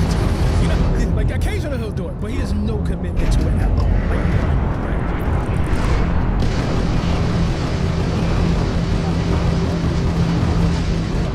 Target's grab drive is offline. Nice work. What do you think the media's reaction to it, and specifically even liberal media? They believe it. How could he say that? Yeah, they believe it. I think most of us sincerely believe it too. I don't even know that folks are lying. I think there is a way in which you can tell yourself or have a certain kind of vocabulary, and I've seen it now, and you say it over and over and over and over again, and you just come to believe it, or there are things you just accept about the world. Right. You know what I mean? And you just come, particularly, you know, if, you know, certain things about your life become dependent on those ideas, you know, and you just kind of accept them. And so the idea that somebody would just sort of, you know, say things. I also don't think we understand even now, like less so maybe now than it was 20 years ago, but how much constraint there is around what is said and what is not said, you know? And so that can very, very easily become your world, you know? What do you mean by that? Well, I'll take it out of my own experience, okay? Sure. When Barack Obama first started running for president, there were very, very few black journalists actually writing about him at major publications. And if you look at how he was talking about at the time, you can see, like you can tell. Like I recall, for instance, people were confused by the fact that he had a white mother and he would, you know, so forcefully call himself black. You know what I mean? Like they didn't understand why he was white. And they done that, and you can tell that these were people spent years like how biraciality actually was coming back. Like it was evident that that was the case. Navigation And then, log you know, a friend of mine, accessed. you know, We're in Nicole the right Hannah-Jones, place. who's writing about this, said very clearly, you know, she's biracial. She, you know, refers to herself, and she would never call herself biracial because what she would tell you is, look, I have two choices in this world about how I can identify, even though my mom is white. I can be black or I can be biracial. I can never be white. These things are not equal. Right. These things are not equal. Everything And checks out. folks writing about Barack, like that had never occurred to them. Right. You know what I'm saying? That is a very real lived reality question. That is exactly it. And you have to have conversations, you know, in your community about that. There is no option C here. Right, right. And you have had to have reflected about that, right? Our writing and that sort of observation is not so different than until very recently, because I think this is changing a little bit, what the conversation around Israel-Palestine is. And thus probably, I would argue, what Another our planet without conversation native about life. the world is, period. Well, All we need to concern ourselves with let's then is talk about other visitors. that moment you had in the CBS interview. Just that idea of, do states have a right to exist? I think the question is central and key. If Israel has a right to exist, and if your answer is no, then I guess the question becomes, why do the Palestinians have a right to exist? Why do 20 different Muslim countries? This world establishes its ability to exist through rights. Countries establish their ability to exist through force, as America did. We talk about good guys and bad guys, good states and bad states. Ta-Nehisi, I just wanted to ask you, because I've struggled with this, can a state behave morally? Well, let me back up a little bit and say they are probably not good states. And probably the construction of a state is amoral. You know, certainly you probably can maybe assemble enough moral force, you know, among a group of people that a state is, you know, constructed to protect, to make the state act morally sometimes, but I think it's hard. I think states are designed to protect the interests of, you know, in the best case, the majority of people that the state alleges to represent. Sometimes that's not even true. Oftentimes it's not even true. I mean, the closest analogy that I found was, and I'm wrong, it's not mapping perfectly, which is, for me, I found states are almost like a business. Yeah, I mean, I think that's about right. You know, and a business can be ran by some great owners. Right. You can have a great manager that's well-intentioned and wants to, you know, give you a pay bump. But the business is designed to make profits. Exactly. That's the structure. Yeah. That's the structure. And so, like, I think that's actually a great example, because I think enough times, like if you and I sit in this room and we say to each other over and over again, Israel has the right to exist. Israel has the right to defend itself. And whatever you know, talking points there would be around that. And we never consider questions outside this room. We can actually convince ourselves that that is the universe of questions and possibilities. Not to mention if we have a group of people in there, and that is the dialogue that they have with themselves. And they never step outside the room where questions like, why are we concerned about the rights of states and not the rights of people exist? You never ask that question because you're in the room, right? And I will tell you, the best thing about going over there is that it was a whole universe of other questions to be asked, you know? And so when I came back and, you know, I Caves like this can be an excellent way to conceal I the actually had great presence of an difficulty illegal for that question operation. because I was like, why? I This is should totally know. irrelevant to me. Like, I am not concerned with states. You know what I mean? I'm concerned with people. And to the extent that states can protect, can ensure the health, can ensure the welfare of people, yes, I'm in favor. To the extent that they can, you know, ensure the equal treatment of peoples, yes, I'm in favor. To the extent that they cannot, I don't care. The state is a tool, and that's it. People and life is what matters to me. You know, and I feel like that about all states. You know, like it's not a particular thing, but I just think like the world of journalism is probably more closed than I thought it was. And I did not know that. That's been a revelation for me. You know, from over the past 4 or 5 years or so. I want to talk about your latest Vanity Fair piece. It's called The Next Black President. One of the things that you grapple with is the paradox of the presidency. I really love this quote. Let's take a look at it. A black presidency is a contradiction. It owes its power to a movement against racial state violence at home, but seeks an office which has always practiced racist state violence abroad. Do you feel like Barack Obama could have pursued a more moral foreign policy as president? Or was he too constrained by what the quote-unquote duties of what the American presidency is? I think absolutely. He absolutely could have pursued a more foreign policy. I mean, he says this himself, Libya. You know what I mean? Like, that's the obvious one. Yeah. You know? Or Yemen. For me, I was like, did he have to? Yeah, that's what I was did he going have next. to use cluster bombs? Yeah. No, I mean, I think that's... Look, I don't... There are people in this world who will tell you, Extra ammunition there is is no always version of this welcome if they in which have we any. don't do this kind of violence to people. If there's a difference between who I was around the time of Between the World and Me and who I am now, I just don't extend that level of trust to people when they say those things anymore.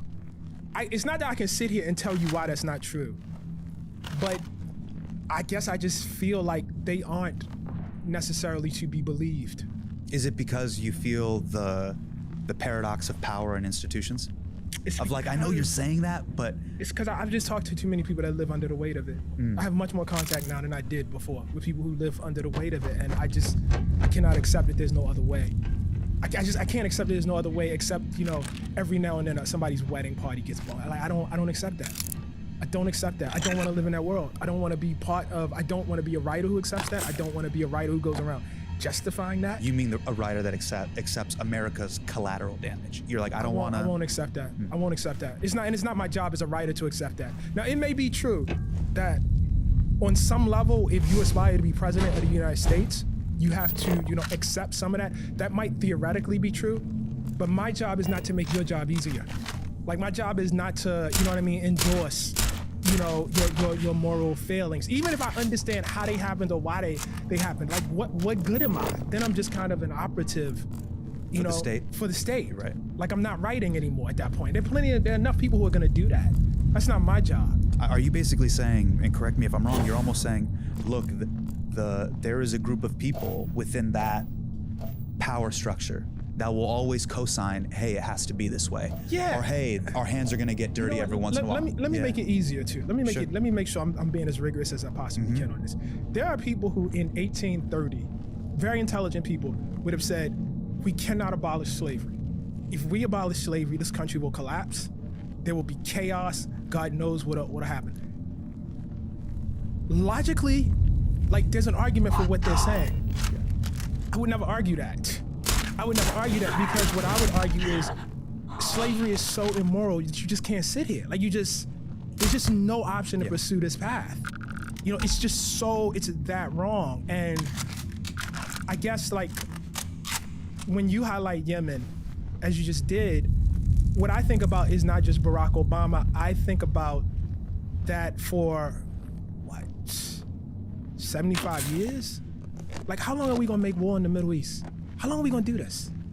Like, how long? Like, I think about, like, you know, Iran all the time. It's like, I don't think, and I don't mean this in any sort of disrespectful way, because people have lives and they have things they have to do, but I don't think people understand, like, between Iraq and Iran, like, how much war making we've done over there. Like, how violent our presence has been over there, and how, in certain cases, how anti-democratic our presence has actually been. How long are we gonna go on with this, man? Like, is this gonna be every presidency after every presidency, and then each one makes some sort of excuse for why we have to do this? I don't wanna be part of that project. You articulate that frustration in this next quote. You say, for reasons moral, pragmatic, and perhaps mostly ancestral, the next black presidency will have to think bigger. To its list of adversaries, which include a renewed white supremacy, a rapacious billionaire class, and energetic Christian nationalism, it must add another, perhaps more formidable than them all, empire. Yeah, and I guess, maybe I'm being presumptuous here. I don't want my struggle and my people, and that's the ancestral part, is I don't want them tied to this. And I guess one of the things that motivated me writing that piece was not just, necessarily, what I saw at the DNC with Kamala Harris, but it is the fact that we had Colin Powell, Condoleezza Rice, Barack Obama, Susan Rice, and then Kamala Harris, Linda Thomas Greenfield, which is seeing is a list of African Americans who actually only exist in those spaces because of the Black freedom struggle itself. That's the whole reason they're there, right? None of them would be there if not for the sacrifices of Martin Luther King, if not for the sacrifices of Coretta Scott King, if not for the sacrifices of Fannie Lou Hamer. What did they say we were supposed to do? Who did they imagine us being once we got into those roles? And I don't think they imagined us. In fact, I know because they said it, as people that would justify dropping bombs on people who are weaker than us. Like, that just, to me, is a very, very clear thing. And I guess I feel like, because honestly, I struggled with this. I struggled with, like, where we started this interview, this idea that as a writer, I would have a certain status. And then I got to a point of acceptance where I realized, okay, well, this is not up to me, So if I have the mic, if this is what it's gonna be, as loudly as I possibly can say, I want to say that we are not down with this. That you do not, represent all of us. Yes, you represent some of us, but you do not represent all of us, and you certainly don't represent the best of us. And we need you to represent the best of us. I want you to represent the best of us. I don't believe that a struggle with its roots against human enslavement ends like this. Like, I just can't. Maybe it does. Maybe I'm wrong. Like, maybe it does, but I won't personally accept that. I won't. When we talk about empire, and I don't want to do it the way people talk about it on the internet. I'm not talking about Star Wars Empire, Dune Empire, Empire on Fox. What is your definition of what this word, capital E, empire, means? To me, it means the fact that we have, and I don't have the number on me right now, but we have X number, I don't know if it's 400, 500 military bases around the world. Yeah. And I think if you combine the forward military bases outside of the United States of every other country, you would probably not get above like 20. Yeah. We have infinite power to inflict violence virtually anywhere at any point. And we kind of do it. And I don't think that's great. We find reasons to do it. We tell ourselves we're being thoughtful about it, but I don't think that's great. I've felt the same way. I recently had Senator Mark Kelly on the show, former astronaut, Navy pilot, but he talked about this idea of America's positioning in the world. There was a moment in the interview that stuck with me. I haven't been able to articulate how exactly I feel about it, but I'd love to share it with you because it's very similar to what you're talking about right now. Let's take a look. Since World War II, so for 80 years, we have been very fortunate that we get to set a lot of the conditions. And I strongly believe that we have done a lot of positive things in the world. We've supported other countries. We stopped famine. Look what George W. Bush did with PEPFAR. We've saved people's lives. One of the benefits we also get from being the leader of the free world, NATO, our Asian allies, allies in the Gulf, is we have benefited economically from having that as the conditions. Why would you want to give that up? So there's a great film, soundtrack to a coup d'etat by a Belgian filmmaker that everybody should see. It's about the overthrow of Patrice Lumumba in the Congo. And it is one thing to watch that film, which is incredible. It's about America's complicity, and to a certain extent how it used Black American artists to conceal that. It is one thing to watch that film and be horrified. It is another thing to meet people for whom Patrice Lumumba is not a symbol. It was, their parents' elected leader. and he was overthrown, killed in the worst possible way. It is one thing to theoretically hear about how bad, war in Iraq was. It is another thing to actually know people. And so, like, that's a nice story. That's a nice story. But can I actually tell that story to the people who have lived under our weight? Can I tell that story to the people that lived under Pinochet? Yeah. Can I tell that story to the people that are being choked off in Cuba right now? Can I say that?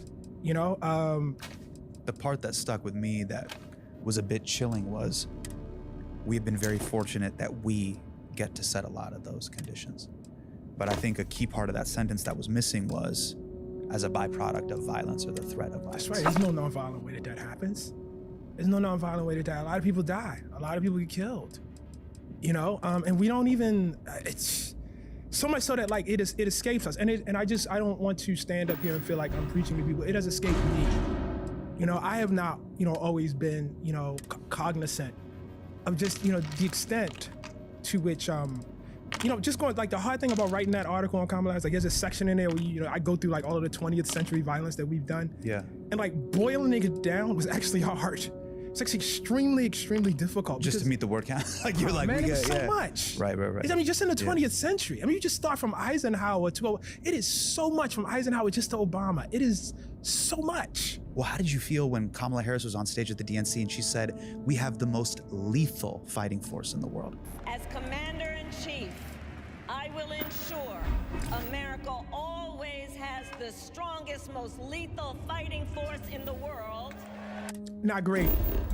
And let me give the other side of that before I give my. Sure. The other side of that is, this is a black woman who's carrying all the weight that black women carry in this country, aspiring to lead the country, with all the doubts and all the skepticism and all the racism and all of the misogyny. So I understand how you end up having to make that statement or feeling like you have to make that statement. I get it. And yet and still, when she said that, I was actually outside. And I was outside with a group of uncommitted delegates who at that moment were in the midst of a sit-in because they had been denied the right to speak and address the convention. They had not been an Arab American speaker since 1988. And so, like, the people I was with, like, the question you have to ask is, lethal military or lethal armed forces, who's on the other side of that? Right? Because it's not just lethal and then just held here, right? Who historically has been on the other side of that? And so here I am outside with people, you know what I mean, whose families are at that very moment on the other side of it, by the way. And so I didn't feel great. And I have to, like, really be at pains to say this, right? Because I know Kamala Harris represents the fruition, the hopes and dreams, of a lot of black women, who have struggled mightily in this country. And I really, really want to be maybe even more than, respectful of Kamala Harris herself. I want to be respectful of the struggle that made her possible. I don't want to be disrespectful, right? But I'm saying, like, I have just tremendous respect and admiration for the struggle, and yet, and for the weight, that was put on her. And yet, look, I get it, it's heavy, but why are we here? Are we here to just act like white men have acted every time before? And if so, like, what am I don't know what I'm doing. Well, I've struggled with this as well because I'm a child of immigrants. You're a black American. Your history, your roots is this country. I get asked this all the time, and I don't know what the answer is. What is our American dream? But what is that moment with Kamala Harris on stage? She represents the confluence of the struggle at the highest echelon. Right. What is the black American dream? What is it? I'm not the person to ask that anymore. I don't I can tell you what the struggle means to me. Sure. And the struggle means to me not just that we would get the boot off of our necks, but that we would destroy the boot, that this would not happen to other people. And I don't think I'm out on a limb on that. Like, I think that's always been the content of our struggle has always been that it's been bigger than us. That's been the fact of it. You know, it is not the case that the civil rights movement just benefited Black Americans themselves. It is not the case that Dr. Martin Luther King, when he saw the in Vietnam, said, well, I just need to shut up and just, make sure my people are okay.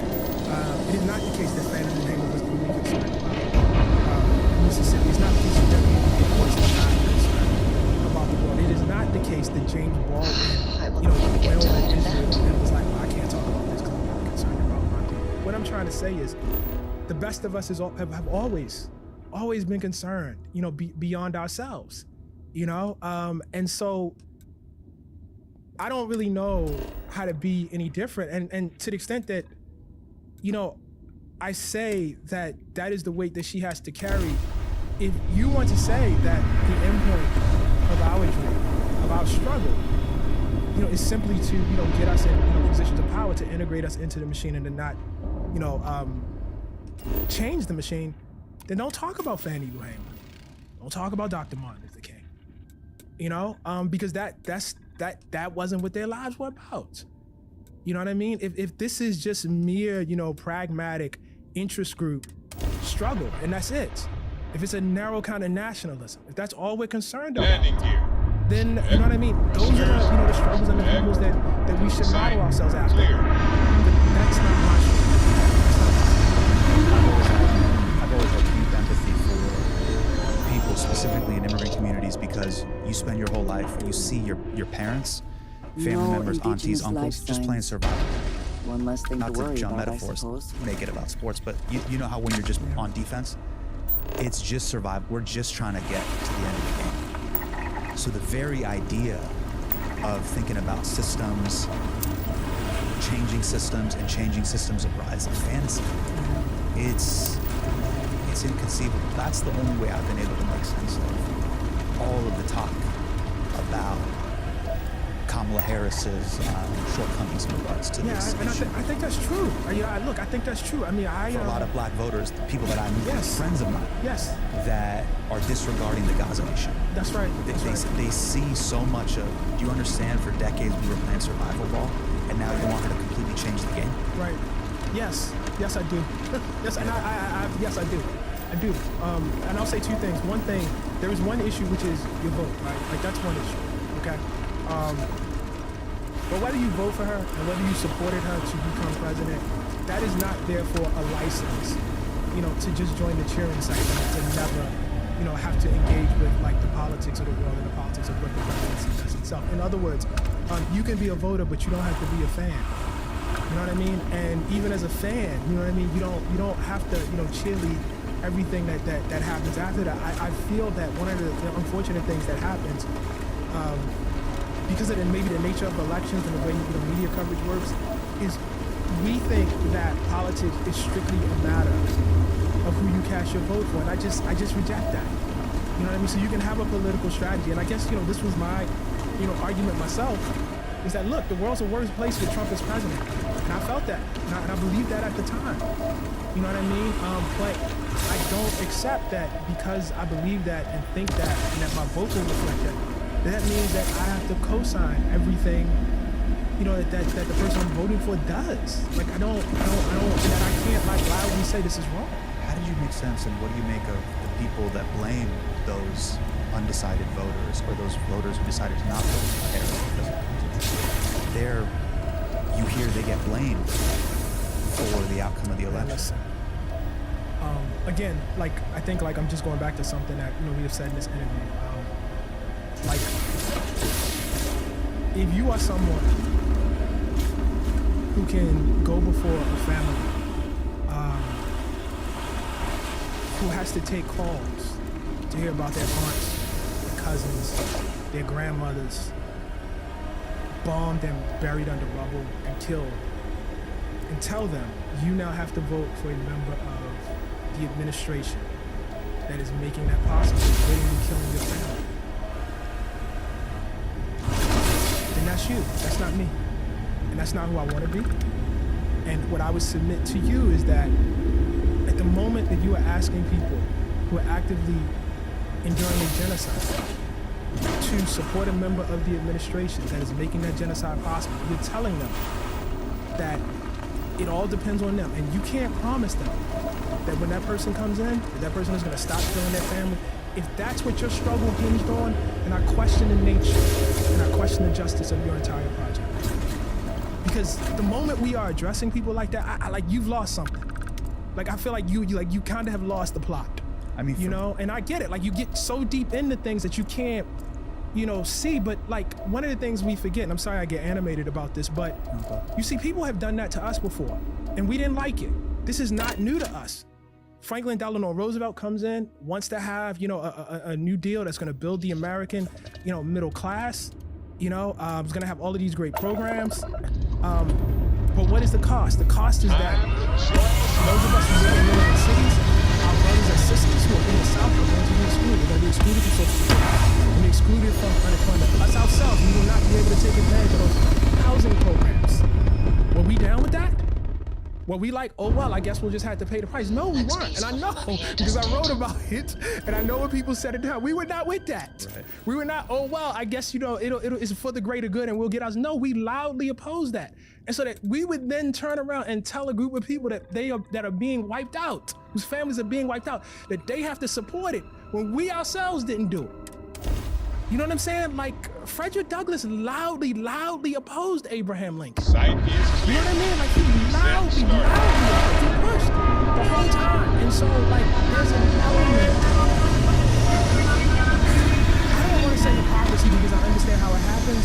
You know, like, I don't think it's that deliberate. I don't think it's that opportunistic. I think people really are suffering. No organics. You know, and I think that's a very, very real thing, and I understand it. Perhaps. But look, me, as a guy that wrote the case for reparations, right? As a guy that actually lived in that, as a guy who talked to people who suffered under that New Deal and were excluded from it and paid for it and suffered the consequence, the lesson for me is that if we get access to any sort of power, we can't do what was done to us.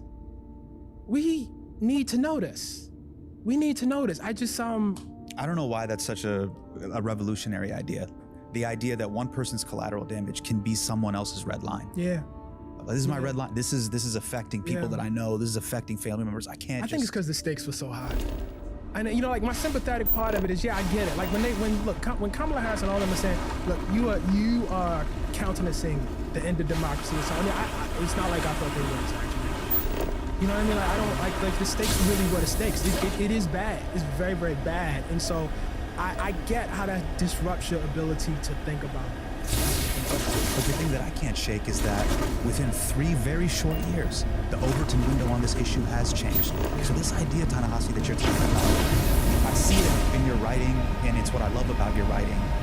And it's why, to me, you're beyond a writer. You're also an artist. And the role of the artist is to question, hey, does it have to be this way? That's what's in great music. It's what in great film art. It's just, hey, do I have to, is this gravity? Yeah. Do I have to accept this as gravity? And my only pushback to that is you have now seen something like AIPAC become, which was a normal thing to be accepted within the Democratic Party. It is now as divisive as the NRA. And that's only a byproduct of people saying, wait a second, does it have to be this way? Right. I think that's right. But when people do that, it is largely inconvenient. I met with a group of people who they weren't part of the protests at Columbia, but they were, I should say, advisors of the fight. And they were so beat down and disappointed by some of the stuff that happened. And they were like, look, we failed. Our movement failed. And I was like, I'm not sure it did. You know, like, if the judgment of the movement is how many universities can we get to, you know, divest, you know, of the state that's practicing apartheid? Well, yeah. But I actually think the fact that this is central right now in the Democratic Party's politics, I don't think you can separate it from the protest movement. I don't think it would be there. I don't know this Roman down here even be made if not. You know? And so I get it was painful. I get it was inconvenient. I get that, you know, some folks said some things that they should not have said and put things in ways that, you know, we wish they had not. But again, a lot of this is because people have this kind of halcyon, overly romantic view of what the civil rights movement was. Like it wasn't messy. Like people didn't say and do crazy things then. Like protest is really just, historically. What do you mean by messy? Like what do you mean specifically? Like the wins and losses aren't clean, or? Well, that people say things that are inconvenient and do things that are inconvenient, do things that people. I mean, it's in that essay. Like when Coretta Scott King comes out against the Vietnam War in 1964, 65, I think. Lyndon B. Johnson, at that moment, is in the process of being a revolutionary president from the perspective of civil rights. What she did was extremely inconvenient, and some would even argue, like, impractical, tactically unwise, not smart. Radical. Well, actually, like, I would be even, like, radical is a complimentary way.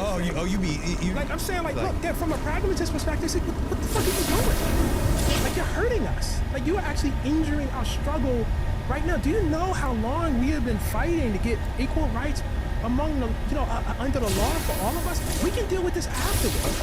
Coretta Scott King said, nah. And so what I'm trying to say is, people weren't happy about it. That was extremely divisive. You know what I mean? When King does it, in 68, it is extremely, people are mad at him for doing that. And I think what happens is now, we sit back and we look at that and we say, wow, that was great, courage, as though it was not messy at the time. Right. As though it was somehow popular at the time, even within the movement, that was actively participating. I mean, I think we are living through a messy moment, but do you feel after those wins in the New York primary by the candidates who spoke out on Gaza, do you think that changes the Democratic Party's calculation in the future at all? Yeah, it has to. I mean, it just has to. It doesn't mean that it's the end. It doesn't mean, that there's not still a fight to be waged. But yeah, it is. I mean, I am of the time. I remember it wasn't that long ago that you just didn't even talk about this. It just didn't come up. I mean, it kind of didn't come up in 24, except among the delegates. Right. So no, I think it's an incalculable change, and I think the problem is actually the simplicity. This is a very, very easy question. Do you think your tax dollars? So let's include everything that happened on October 7th, right? Like, let's include all of it. Let's include how horrified, all of us were. You know what I mean? By the war crimes and everything. Do you think that means that, your tax dollars should go to being, to bombs being dropped? Yes or no? Yes or no? Do you think that your tax dollars should go to enforcing a system, in which just taking the West Bank and Gaza, you were talking about like the longest occupation, that we've been doing. Do you think that's okay? Do you think it's okay for, Palestinians on the West Bank to go through one, justice system that is really separate than looking it up? Is that okay? Yes or no? Yes or no? Because that is the fact, and the problem, I think, is not an unsolvable problem. For those who think, yes, it's fine, it's like you have to mind the issue. You have to, throw on. But when the issue is clarified, it becomes extremely difficult to defend. It's actually really, really hard to defend. It doesn't mean it won't be defended, but it's not easy. As we enter the midterms, these 4 things are going to get brought up. Specifically in minority communities, in the Black community, and let's call it the Democratic Party, larger establishment. But I'd love your analysis on this. So when all the ICE stuff was happening, I would hear stuff like, oh, ICE is detaining people, they're grabbing people like the Gestapo. Some people are even dying. That's their issue, it's not my issue. That's one bucket. The other bucket you hear, and this will come up, is, hey, look, neither party has done anything for me. Therefore, I'm going to stay my ass home. And by staying my ass home and abstaining from voting, that is my way of punishing them. I've never found a clean way to answer all of that, but I've seen family members, friends, you know what I'm saying? Some version of this has always existed in the ether. I understand where it's coming from. As someone who acknowledges both the shittiness of the system, but the power of the individual, what would you say to those people? Well, first of all, the idea that it's not your problem is a fallacy. You're dead wrong. When Black Hawk helicopters brought ICE folks into Damn, their shields are gone. It is not the case that control violence remains unheard. It's just not. I hate even using those terms because it makes it sound like abstract. Yeah. What I'm saying is when you normalize violence against people, it becomes easier to do violence against people, particularly against people that you've always done violence to. So that's the first thing. The second thing is like there's not historically been, I'm just speaking practically, because of the way race works in America. Black immigrant communities have not over generations had the ability to separate themselves from Black people. What I'm trying to say is, you think you won't get mistaken for somebody who's Somali American? You really feel that safe? No, I don't think any Black person actually does. I think we know how this works, and so you think the kind of racist caricatures that Donald Trump and his administrations are making about that Black community, you think it's not going to spread to you? You think it's a mistake that they focus so much on that? You think that has nothing to do with you? I actually know very few Black people who say no to this. Like I think people get that. I don't think I'm lecturing anybody about that. So that's the first thing. The second thing is, look, this idea of like both parties have screwed me over. They're not your friends. Like they're not even. Even allies takes it too far. You know what I mean? They're tools. They're tools, and your job is to figure out what tool, in this particular moment, reduces the most harm against me and my fellow citizens. That's it. That's the only question. That's the question.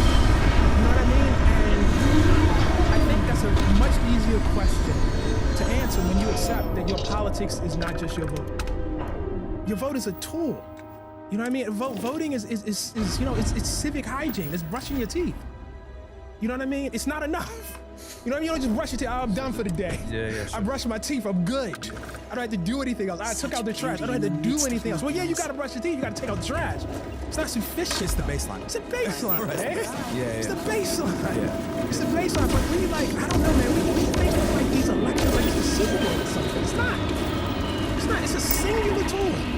You know what I mean? That you need to use. Yeah. And you're a fool if it's more. Yeah, you're right. It's more pragmatic DMV vibes. Yeah, it's DMV. It's DMV vibes. Then it is like dun dun dun dun. No, it's not that. These two. Yeah, get over yourself. Like go vote and then go do something else. Right. You know what I mean? Like get over yourself. So that's the second thing. I would say, and the notion that you're punishing people. Probably not. Probably not. These people who are running for office, they're gonna, be momentarily unhappy, but they're gonna collect their speaking fee and they're gonna be fine. The people that are gonna suffer are gonna be people, around you. And if you can divorce yourself from the notion that your voting is necessarily in like a tribal statement, like that your voting is like whether you like Beyonce or not. You know what I mean? Or whether you like, or whether you're rooting for a football team, like whether you like the Giants or the 49ers. It's not that. It's not, these people are not your friends. They're not your friends. You're not going to hang out with them. What's your relationship analysis with America's relationship with celebrity? Jay will solve it. Will Smith will solve it. My favorite soccer player can do. Do you know what I mean? This. Yeah, LeBron didn't do this. Why didn't he? And it falls under this bucket of the power of celebrity, but also its impotence. How do you make sense of it? I think these people command tremendous amounts of attention. I think that's what celebrity gives you. It gives you the ability to command tremendous amounts of attention. And you probably wish that people's morality was commensurate with the attention they command. Like that's, I think, will probably be that.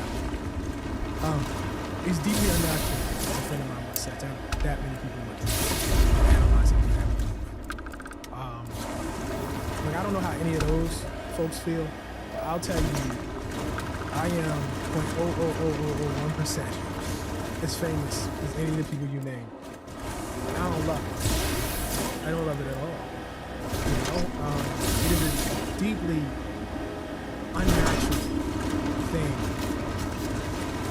you are happy in your life, relatively, if you like your family, if you like your friends, if you like, you know, just being a human being, existing in the world, don't ever become famous. Ever, because it's a tremendously, you know, disruptive, you know, experience. And I spent a lot of time, but that was like really upsetting to me. Like around Between the World and Me, it was just. What part was upsetting? Oh, it was everything. I mean, everything except a lot of people reading the books. You know, everything else was. There was a lot of debate around like what my role was and whether I was good or bad. And a lot of, you know, white people listen to Ta-Nehisi and like Ta-Nehisi and what does that mean? And I just and then, you know, internally, you know, like, you know, certainly among a community of black authors, there was like, okay, well, Ta-Nehisi is getting this amount of attention, you know, is that obscuring other black authors? Just like, good shit, man. And I was like, you know, I just want to fucking write. Like, I just came here to do a job. Like, all of this other stuff, I can't, like, I don't really have control over it, you know? And cultural zeitgeist, what this means, what it doesn't mean. I don't got shit to say. Like, I didn't, you know, I don't want to say I don't want it to happen, because I did want the books to go. I wanted people to read. Everybody wants that, you know, I want people to read. Yeah. But, you know, everything that came out there was larger than that. I did not particularly enjoy, but at a certain point, and I don't know how I got here. Maybe it's just, you know, years happened. I just, you know, accepted that shit ain't up to me. It's kind of none of my business. You know, like it really is none of my business. Yeah, I mean that takes a lot of, self-discipline. I don't know how you're able to be in your own body and then also be out of your body. It's a complete, it's a practice, and I am, it's particularly when I'm under stress, like I fail it, you know. But it is a constant discipline. The best thing about the messages, that probably was the most disciplined I was. Like I had no real idea of what was happening outside, you know, when that book was coming out. You know, I had some sense of it afterwards, but I was really good, particularly during the book tour, about preserving that space. And it was the happiest I've ever was. You know, as a writer, you know, with some, you know, sort of public profile. And that's beautiful. It was great. But you know what was interesting? I think the sheer level of the struggle, because I knew like how out there the Palestine chapter was going to be, and I knew how ferocious the reaction was going to be to it. I was like, there's no possible way I can listen to this. It's going to destroy my mental health. I did a show, and one of the reviews was actively read to, and I had not seen the review. Impact Magazine published a review with the incendiary title, Why Ta-Nehisi Coates Hates Israel. Helen Andrews writes in part, quote, "The problem with Israel is that it changed him. How can it be that the Jews carved their Israel out of the desert, and yet no place in Africa, least of all Liberia, remotely resembles Wakanda?" Andrews goes on to say Jewish people, quote, "overcame the hostility of the world to succeed where Garvey and Co. failed. That, and not any resemblance to Jim Crow, is the reason Coates hates Israel so bitterly." Moving on to discuss all of this and more, Ta-Nehisi Coates, author of The Message. So, wow, it was really racist. It was good to not know. Like, it was like, you should, I think, like there, one of the things I've figured out is that all information is not information. You know? Man. Like, it's some things you shouldn't know. Yeah, noise versus signal. Yeah. And what people think of you is probably a good thing. Yeah, stay off Reddit. Right. Stay off Reddit. Right. How did you maintain your level And of... your scan This is our first time meeting, but even when we were chatting off camera, what I'm surmising and what I'm feeling for you is you have still maintained your openness to the world. How have you maintained that and not closed yourself? I don't know. I mean, I'm genuinely curious about people. My baseline is as a journalist, and I got into journalism. I'm curious about people. I like hearing about people. I like hearing about, you know what I mean, your wife and your father-in-law. I like, you know, hearing about, you know, what it means, you know, to be from a Muslim family. You know, in India, given what's happening with India, right? Like that is interesting to me. It's actually quite fascinating to me. And I guess perhaps, you know, it is even more fascinating to me as I, you know, go through my own journey and understand myself as part of a broader thing in the world.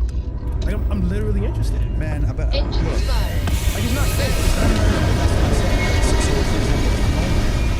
And I know you as a black person in this country,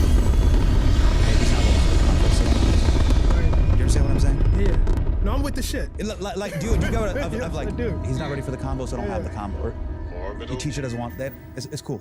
Yeah. How you doing, man? Nice. Do you see what I'm saying? I do. You separate those two things. You don't want to have the combo, so we don't have to have the combo. Yeah. And the fact that you've kept yourself that open to all those combos is a really beautiful thing, man, and inspiring to me. So I just wanted to say thank you. You know what it is, though? I think part of it is in America here, because of what the force of anti-blackness is here in America, like you understand yourself as someone who is carrying a weight that nobody else in this country can understand. And that's true on some level. But what I have been forced with going out Landing gear is ready. is that A, my Americanness gives me certain privileges. And there are places in the world where that trait, where the weight of anti-blackness and the privilege are not just not equal, the privilege actually outranks it. There are places in the world like that. I know that's a crazy thing to say. I did not, at the same time as I say that, you know, anti-blackness is a global force. You know, we talked about like living in Paris, and I'll tell you, like, one of the most incredible things about being there is the city that people see on TV and the city I see. And the city I see is the capital of the blackest country in Europe, the most Jewish country in Europe, and the most Muslim country. And to interact with people that live under the weight of that, to interact with people who live with the complexity of that, and then understand my privilege as an American, because that's what they see when I walk down the street, right? Like, I'm not seen as part of that. You know what I mean? But to like have my friends, to be able to talk to them about like the World Cup and how the World Cup plays into their, you know, like their politics. Yeah. Like to be exposed to that, like is I mean, it's gonna sound like melodramatic, but I don't know how to live without that. Like and what I mean by that is I got a friend. And I hope this is still like within the context of it. I have families from Côte d'Ivoire, and but she's French, Parisian. Mabula, if you're watching this is your story. But she recently had a birthday party, right? Her birthday party was at her house, and I went with my wife, and they were singing her happy birthday, and they sung happy birthday in French. They sung happy birthday in Jula, which is, you know, a language spoken in Côte d'Ivoire. They sung happy birthday in the Creole, but the Creole of the Antilles, the French islands. And I want to say they sung happy birthday in Lingala. That's my recollection. They sung happy birthday. And I sat there with my black American wife, and we were like, can you believe what we see? Like, here we are in this room of like black people.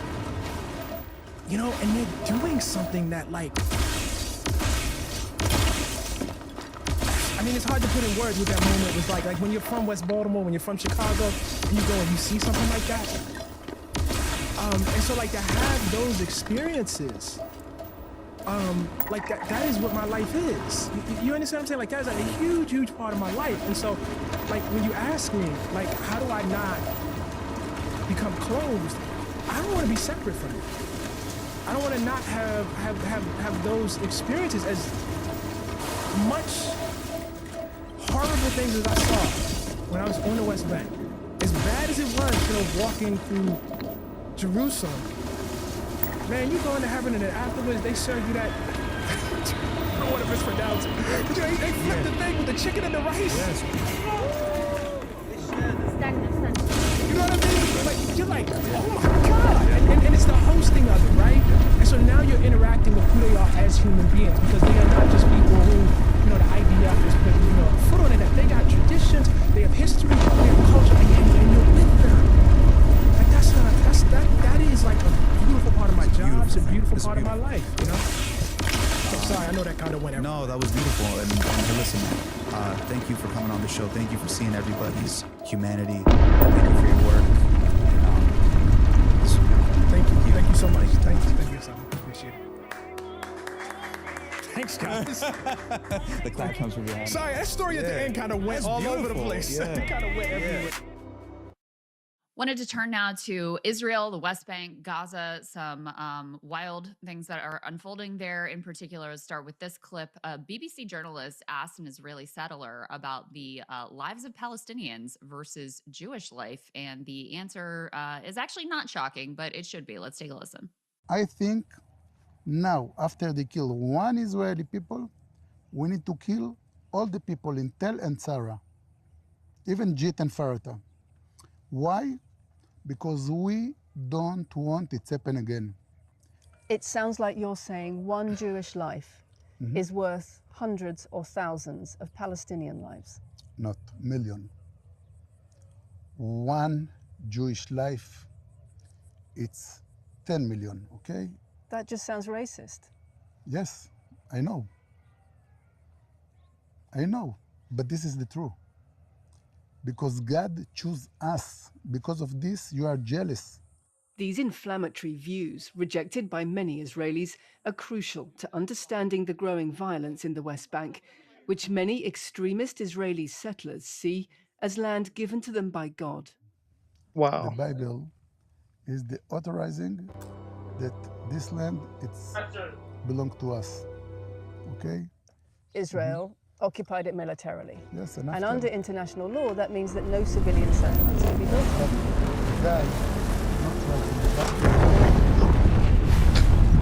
So you're a lawyer, and you're saying the only law that really counts for you is the Bible. Yeah, of course. Wow. And Sagar, this is the logical endpoint, honest endpoint of an ethno-supremacist ideology and religious extremism. And in the BBC report, they make clear that, oh, many Israelis disagree with this. Do they?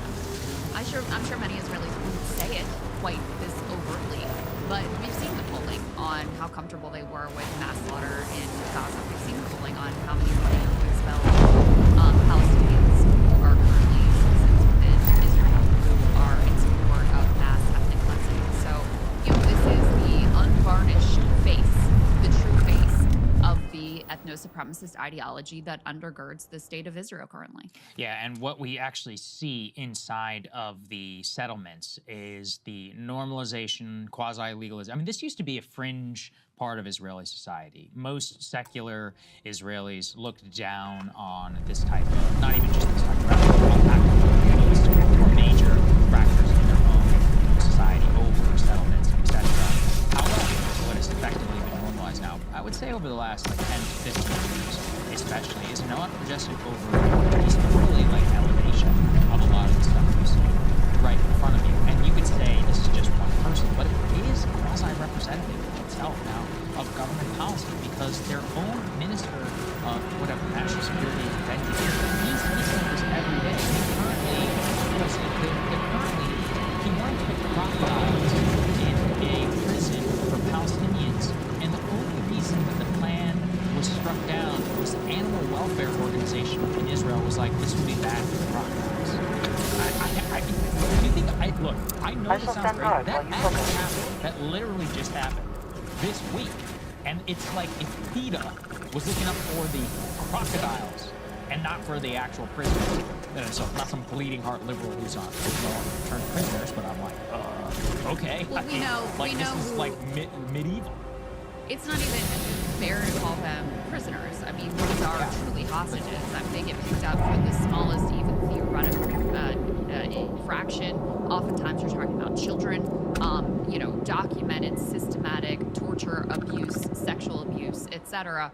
That's what we're talking about here. So even to describe it as a prison is really to water down what the reality is within these camps. And so, last thing on this, and then we'll talk some about what's going on with the Gaza Board of Peace, which I think is also very important, very illustrative. I remember early on after October 7th,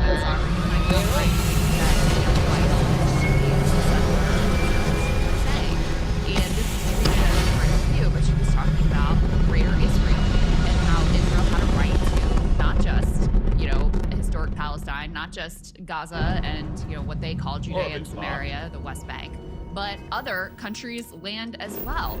And lo and behold, here we are now. They're occupying part of Syria. They're occupying part of Lebanon with no intention of leaving. They're, you know, helping to foment the war in Iran. Like, it's very clear that the Greater Israel Project is a real commitment, not just from some fringe figure, who, by the way, Daniela Weiss is very influential, but from the government itself. And how can you say this government isn't reflective of the people? How many times has Netanyahu been reelected? How many decades has he served as prime minister of this rogue state? So, you know, I've long said that if you wanted an understanding of what was going to unfold after October 7th, in response to October 7th, the best people to listen to were the most hyperbolic lefties. I think I even understated the case. And the settler terrorists, who will tell you flat out the way they think about Palestinians, the way they feel about it, their own twisted and perverted moral calculus, and what they think the state of Israel should ultimately do. So with that framing, let's talk a little bit about what's going on with the quote-unquote Board of Peace. Trump made a big announcement saying, "Oh, we've got this deal, and Hamas has agreed to disarm, et cetera, et cetera." Well, there is an agreement in place, but it is much different from what Trump represented, and Israel is already undermining the pieces that they are supposed to abide to as they transition to new governance within the Gaza Strip. Let's put C3 up on the screen here. This is from the AP. Their headline is, Hamas says they'll disarm if Israel halts strikes and withdraws from Gaza. But, and I love this framing, but obstacles remain. What are those obstacles? Well, the obstacles are the fact that Israel has no intention of withdrawing from Gaza. In fact, what they've said is they want to claim more of Gaza. They're already at 50%. They want to go to 60 or 70% of Gaza that they claim and occupy. And they continue to bomb and to attack and murder within the Gaza Strip. So there is not going to be any deal moving forward so long as Israel continues to occupy Gaza and kill Palestinians. So let's put C5 up on the screen. This is the latest from DropSite. They have killed 34 Palestinians and wounded 134 just since that Gaza deal announcement, since Trump's Friday announcement of a historic agreement and Hamas's acceptance of phase 2 of the Gaza ceasefire deal conditioned on Israeli compliance. Israelis have attacked and killed at least 34 Palestinians, wounded 134 others across the Strip. This is, you know, some number of children among them. They have another tweet where they lay out that since the ceasefire was announced in Gaza last October, they've killed 1,250 Palestinians. Just to be clear, this is since the ceasefire. They have killed more Palestinians than were killed as that is to include 207 children, 134 women, 38 elderly, 1,110, including 1,147 children, 700 women, and 175 elderly people. So while the pace of slaughter has slowed, it has not come even close to stopping, Sagar. Yeah, and you know, the other reason why I think this is all very important is Iran is watching this. We talked a lot about what happened with the Board of Peace, with the Saudi nuclear deal, how Trump signs this deal, reneges literally almost immediately, changes the conditions. Well, what about with Gaza and with Hamas? So let's even take in this case. You got Hamas, who basically held their hands up. And apparently we're told by the Iranians not to do this. When Hamas representatives were in Tehran, I think for the funeral of the Ayatollah, there was an alleged meeting between them and the Iranian leadership. And Iranian leadership said, you shouldn't do this. They're going to bomb you anyways. You really shouldn't have any sort of negotiation. Hamas said, okay, no, we're still going to do it. They disagreed for, of course, their own internal reasons. They've been crushed and, you know, basically defeated, at least in terms of their political leadership. And so what they did is they still acquiesced. They thought there was still some legitimacy in the Board of Peace deal, and then immediately Israel reneges on the U.S. announced deal, continues to bomb and to kill civilians. So if you're Iran, you told Hamas not to do it, and you're still watching very closely. You're like, okay, we've got this U.S.-backed Board of Peace deal. Trump has some relative interest in saying, I'm the person who enters the war in Gaza. Hamas literally putting their hands up saying, we will disarm completely if you continue to abide by this deal. All you have to do is withdraw from this. Israel says, we'll do it, and then they don't. And they change the terms on a dime. So if you are Iran watching this only further affirms, what you've seen, how with the United States, its backing, its ability to restrain Israel. How real is that whenever the deal that you just signed in front of you is one which effectively they renege on day one, literally the day after this announcement even comes. So I do think in the bigger picture, it's really important, especially as we're talking, there's some more leaks that are coming out about this Iran and Oman deal. It's exactly as I suspected. It's not a deal with the United States signatory at all. It's Iran and it's Oman. That's it. America can say yes or no in terms of whether we choose to let it go into place or not. But we are not a party to this whatsoever. That is what the future is going to look like. They're going to say, we've worked out a framework. This is how it's going to work. And at the end of the day, we can choose to do the blockade or not. And, I guess choose to be in a war with Oman as well. But our word is nothing at this point. I was listening, Tucker and Daryl Cooper having a podcast this morning. They put it in really terms I hadn't considered. We don't ever talk about how dastardly the initial attack on Iran was in the first place. And maybe that sounds really dramatic. It was Pearl Harbor. There was no declaration of war. It came out of nowhere. There was a completely false pretext. And it also didn't even work, just like, Pearl Harbor and the initial attack, which we look back upon as a great betrayal. And yet the United States launched this war, basically in the same way the Japanese, under an initial flag of peace, in which there were alleged negotiations that were happening, like the Steve Witkoff and Midnight Hammer the second time around. And we murdered 168 schoolgirls on the first day of the war. Let's say the truth for what it is. And so, not just in terms of the state of honor, but how to come back from that and to actually have some sort of negotiation. And that was just from day one to today in terms of our conduct, not even to mention what's been happening in Gaza. Yeah, I mean, imagine if you. Oh my God! The Iranians came to us, let's work on a deal, and we're supposed to do a deal. And then, out of nowhere, they murder a bunch of American schoolgirls, attack a bunch of civilian infrastructure from the black clouds and the oil rain over Tehran, and they, kill our entire top leadership, everybody that they possibly can, and in the most dishonorable way possible. The Supreme Leader was taken out at his home with many of his family members, including his young grandchild. So, I mean, it's the most disgraceful and dishonorable thing that you can possibly imagine. Just real quick to go back to the Board of Peace, because I think it's important to validate this isn't just like us saying that Israel's attacking, etc. A Board of Peace envoy, and remember, all these people are like handpicked by Trump, right? Like this is his rodeo. They are complaining about about the Israelis undercutting the deal. This is C4. So this is an envoy to the Board of Peace. He said on X, 2 days of strikes across Gaza have killed civilians and destroyed medical supplies that people depend on. This comes after intense efforts by the Board of Peace, the mediators, Egypt, Turkey, Qatar, and the U.S. to bring the Palestinian factions in Gaza to agree to a roadmap of full implementation of President Trump's plan to hand over civilian governance and decommission their weapons. Both parties carry obligations under the comprehensive plan. My team and I are working around the clock with the parties and mediators and official partners to de-escalate and create space for full implementation of the President's plan. Achieving a lasting peace is hard but achievable if everyone makes their efforts. And the only way that this thing has a prayer of moving forward is if Trump were to go to the Israelis and say, you're withdrawing now, we're not attacking anymore. There are going to be consequences if you do.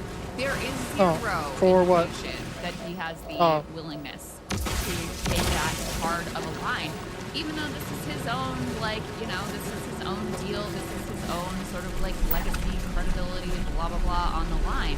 But even when it comes to that, there's just zero sign of him engaging enough to care and to force the Israelis to do what they are supposed to do under the terms of this agreement. Very, very important. Like I said, so in terms of Israel-Gaza situation, the ideology at front, and also how literally the world is watching in terms of how this is going to impact Iran. This remains, it sounds crazy, we started covering on October 7th, it's just like day in and day out. I don't think anybody could have predicted how much it would snowball out, not only into this war with Iran, Israel's bombed 7 countries, it's expanding its own borders. If you find anything significant, now, gotten us into a situation where we've expended all of our precision-guided, our precision stockpiles, all of these other things, and it's only been 3 years to even think about how monumental that is. It really is just, and also how much we've adopted so much of their own behavior. Yesterday in our show, we dropped a 2,000-pound bomb on a family. Nobody even thinks about it. Nobody says a word. You know, you just do a story. Time, you know, years ago, that would have been a national scandal. There would have been a national investigation. The commander who fired that would have been called before Congress, would have been the Pentagon Inspector General report. You know, the media, not even just the media, but the average person. Like, you know, Crystal, you and I were around for Abu Ghraib. Everybody knew about it. People actually knew about it, and they were horrified by it. I'm saying, you know, I grew up in Bush country. Even these people were like, oh man, this is horrible. Now, you know, it just rolls off of our back, and that's the type of Israeli behavior we got to reject.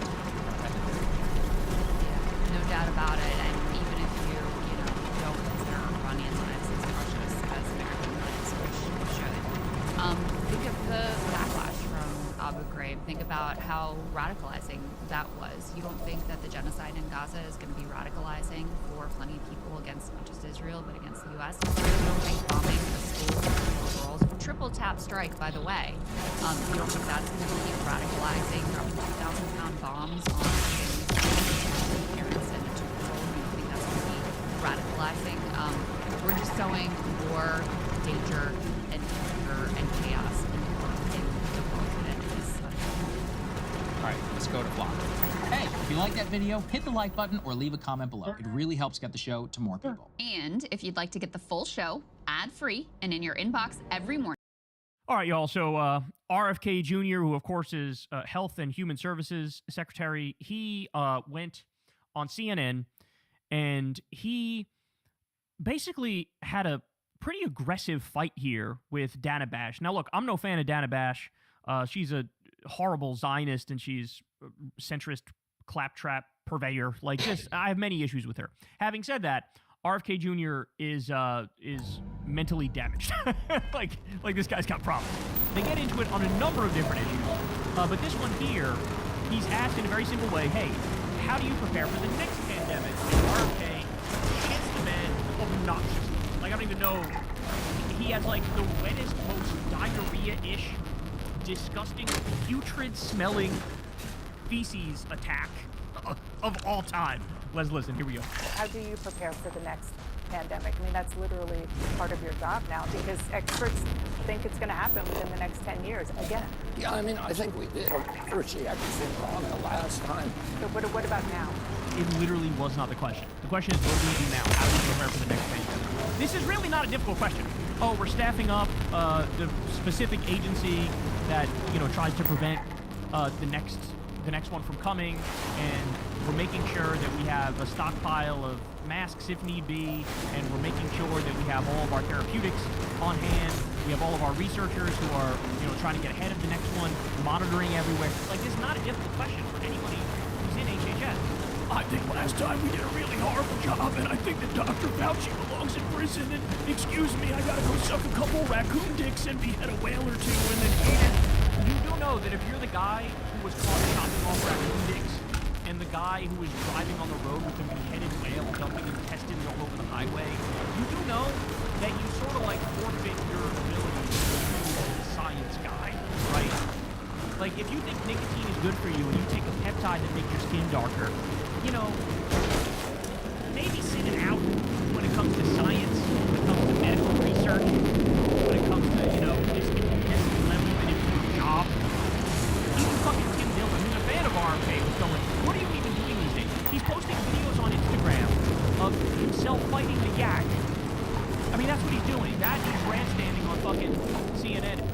Dr. Fauci is actually the worst, and I think Dr. Fauci probably committed the crime of genocide, and I'm willing to lock him up in The Hague, but I definitely wouldn't lock up Benjamin Netanyahu. He didn't commit genocide, and I think we should make it mandatory to make everyone take Flintstones vitamins in the morning, and also chop off a woodland creature's penis at night. Come on, man. Principle from where we need to do it. We need to listen to what's happening to doctors on the ground. The 15 million frontline physicians around the world. They're mainly now connected through the internet. We can tell the sometimes what's working and what's not. This is totally not an answer. How do we prevent the next pandemic? Listen to the doctors on the ground. She asked about preventing the next pandemic, and you're saying when we're in it, let's listen to the doctors. That wasn't the fucking question. Listen to those doctors. You know the pandemic. We have saved potentially millions of lives. No, you fucking idiot. They need guidance from you.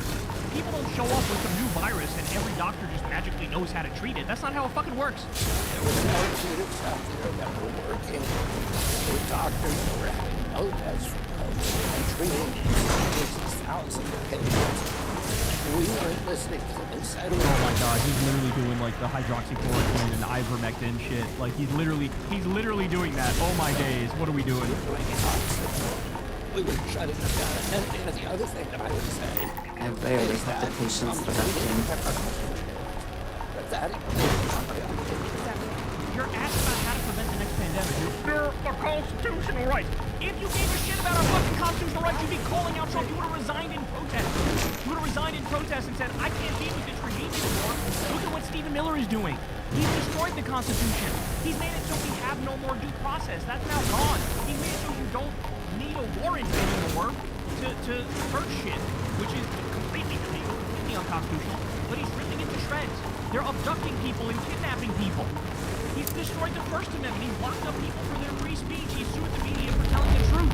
And you have the nerve to, we need to protect our constitutional rights. Well, the government you're part of is destroying it right now, and you have fuck all to fucking say about it. You only bring it up in the context of trying to pretend, like, the reaction to COVID was the destruction of all of our constitutional rights. What happened? I thought you guys said the fucking lockdowns never ended. We'd be locked up forever. Turns out that was bullshit. Turns out that was nonsense. You get this guy in specifics what he thinks about different scientific issues. He's wrong about literally all of it. And he just flat out makes shit up. Crystal caught him making some shit up when Crystal grilled him. He said some shit that she fact-checked after, and she was like, this is the exact opposite of what he said. He just makes shit up. It's incredible. You're spreading the fucking Constitution right now, working for the Trump regime, when they've destroyed the Constitution. And you were asked about how to protect it, and you weren't asked about constitutional rights. Give the answer to the question that was asked. Oh my God. Well, during COVID, this kind of like constitutional rights began censoring people. Okay, but you're saying what? Any thoughts on people who were deported for joking about Charlie Kirk? You disgusting prick. Any thoughts on the people who were locked up for decades after handing out anti-ICE pamphlets? Any thoughts on that? You gonna fucking lecture about free speech when you work for the biggest enemy of free speech in U.S. history? Talk to Romesa Oster. Talk to Mahmoud Khalil. Being pro-Palestine was enough to get them fucked with. He's got some nerve, bro. Not to do. I'm asking what to do. But I want to talk about. That's something to do. That is the number one priority. We protect the Constitution. The Constitution. Forgive me, but you're talking about rights. And I'm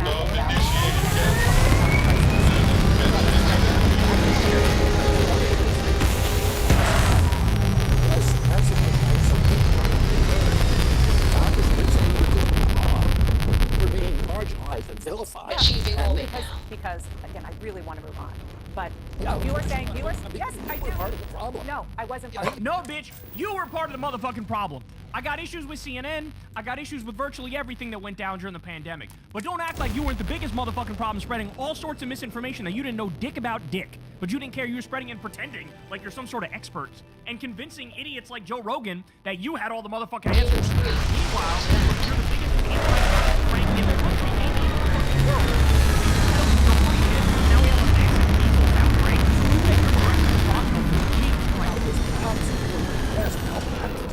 We're allowing Mr. Secretary, your job is fear is skepticism toward authority. And yes, you weren't doing that. You are completely being servile and loyal to authority in the form of Donald J. Trump. You are slobbing on his motherfucking knob as part of his cult, and you have the nerve to lecture others about you don't have a healthy skepticism of authority. Bitch, you are part of the new Nazi regime. And you are genuflecting at the altar of an obese, pedophile, rapist, con man, terrorist. Jesus Christ. I am. My job is also. No. Okay. You want to sit here and attack me, or do you want to have conversations about something else? I'm not attacking you. I'm asking questions about how to prevent the next pandemic. That's what I'm trying to do. But I also don't want to use this interview to allow you to say things that aren't entirely true. You're talking about therapeutics, fine. It is also factually true that the COVID vaccine worked. The COVID vaccine prevented deaths. There is data upon data upon data. That's exactly right, and he doesn't fucking agree with that. The reason why he's not answering the direct question, hey, how do we prevent the next pandemic? You wanna know why?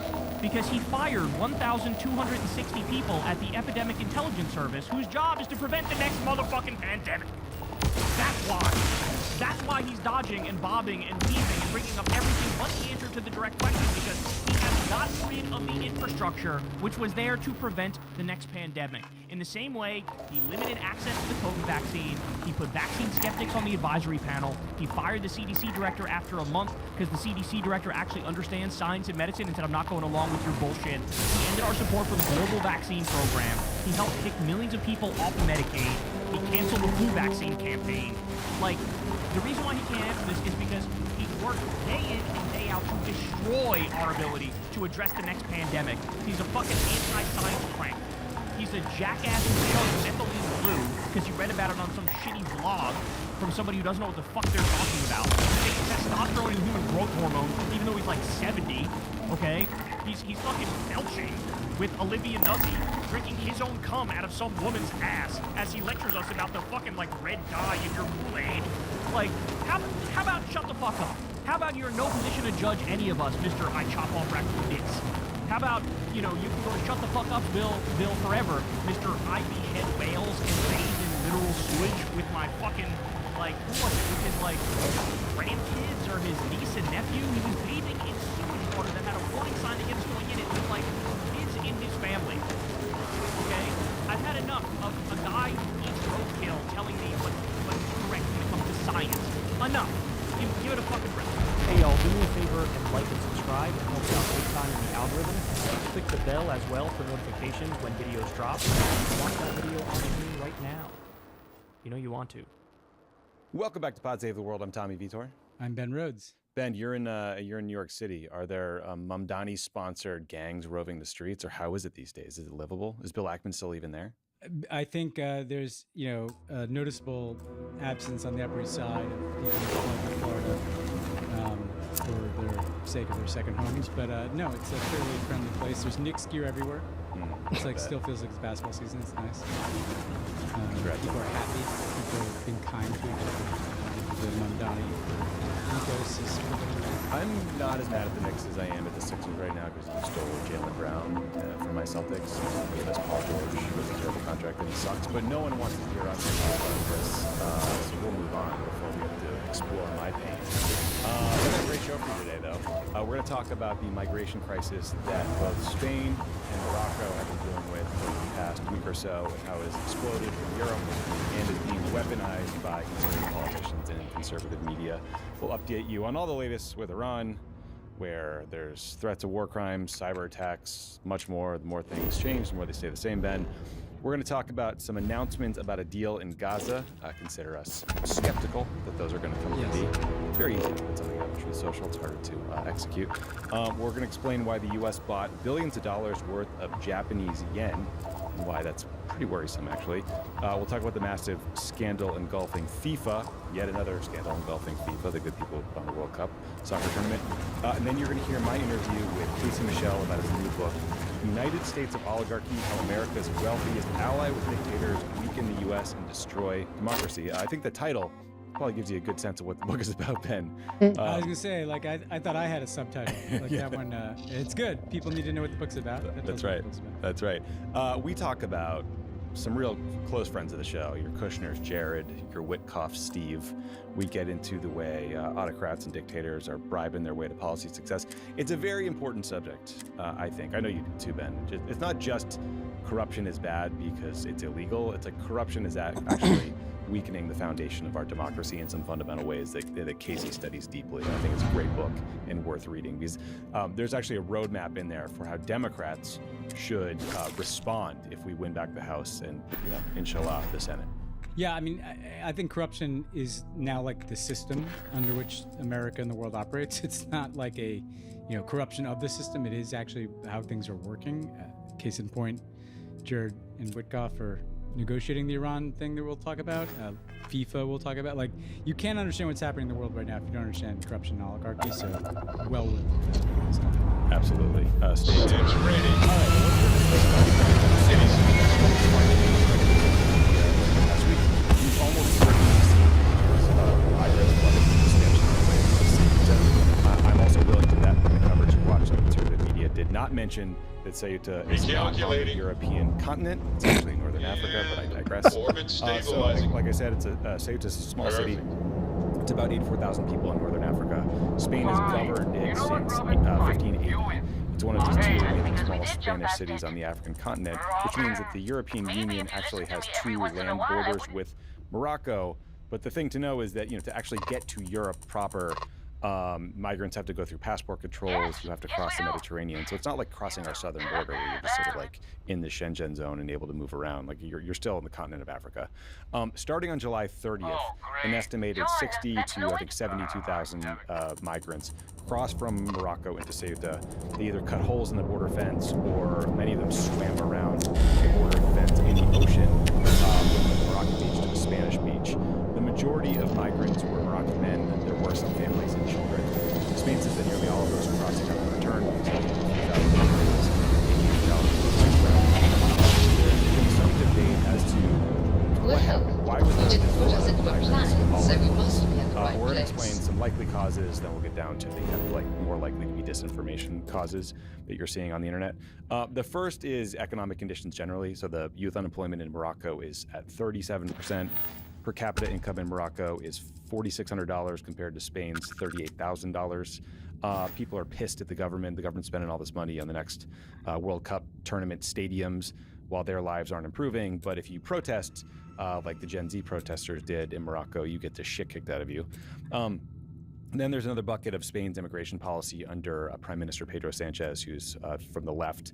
Back in April, Sanchez announced an amnesty program for undocumented migrants to allow certain migrants to apply for a 1-year work visa and residence permit. This is mostly actually for migrants from Latin America or South and Central America who know Spanish and who got to Spain and just overstaying work visas. They expected about 500,000 applicants.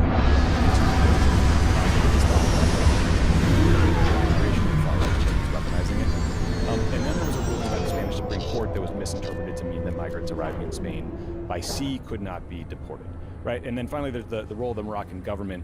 There have been reports that the Moroccan military was waving migrants through, or that there just weren't border patrol guards at the fence that separates the two areas. And it was just very easy to kind of like walk up to the fence, climb out onto rocks, swim around the fence, and then get to Spain.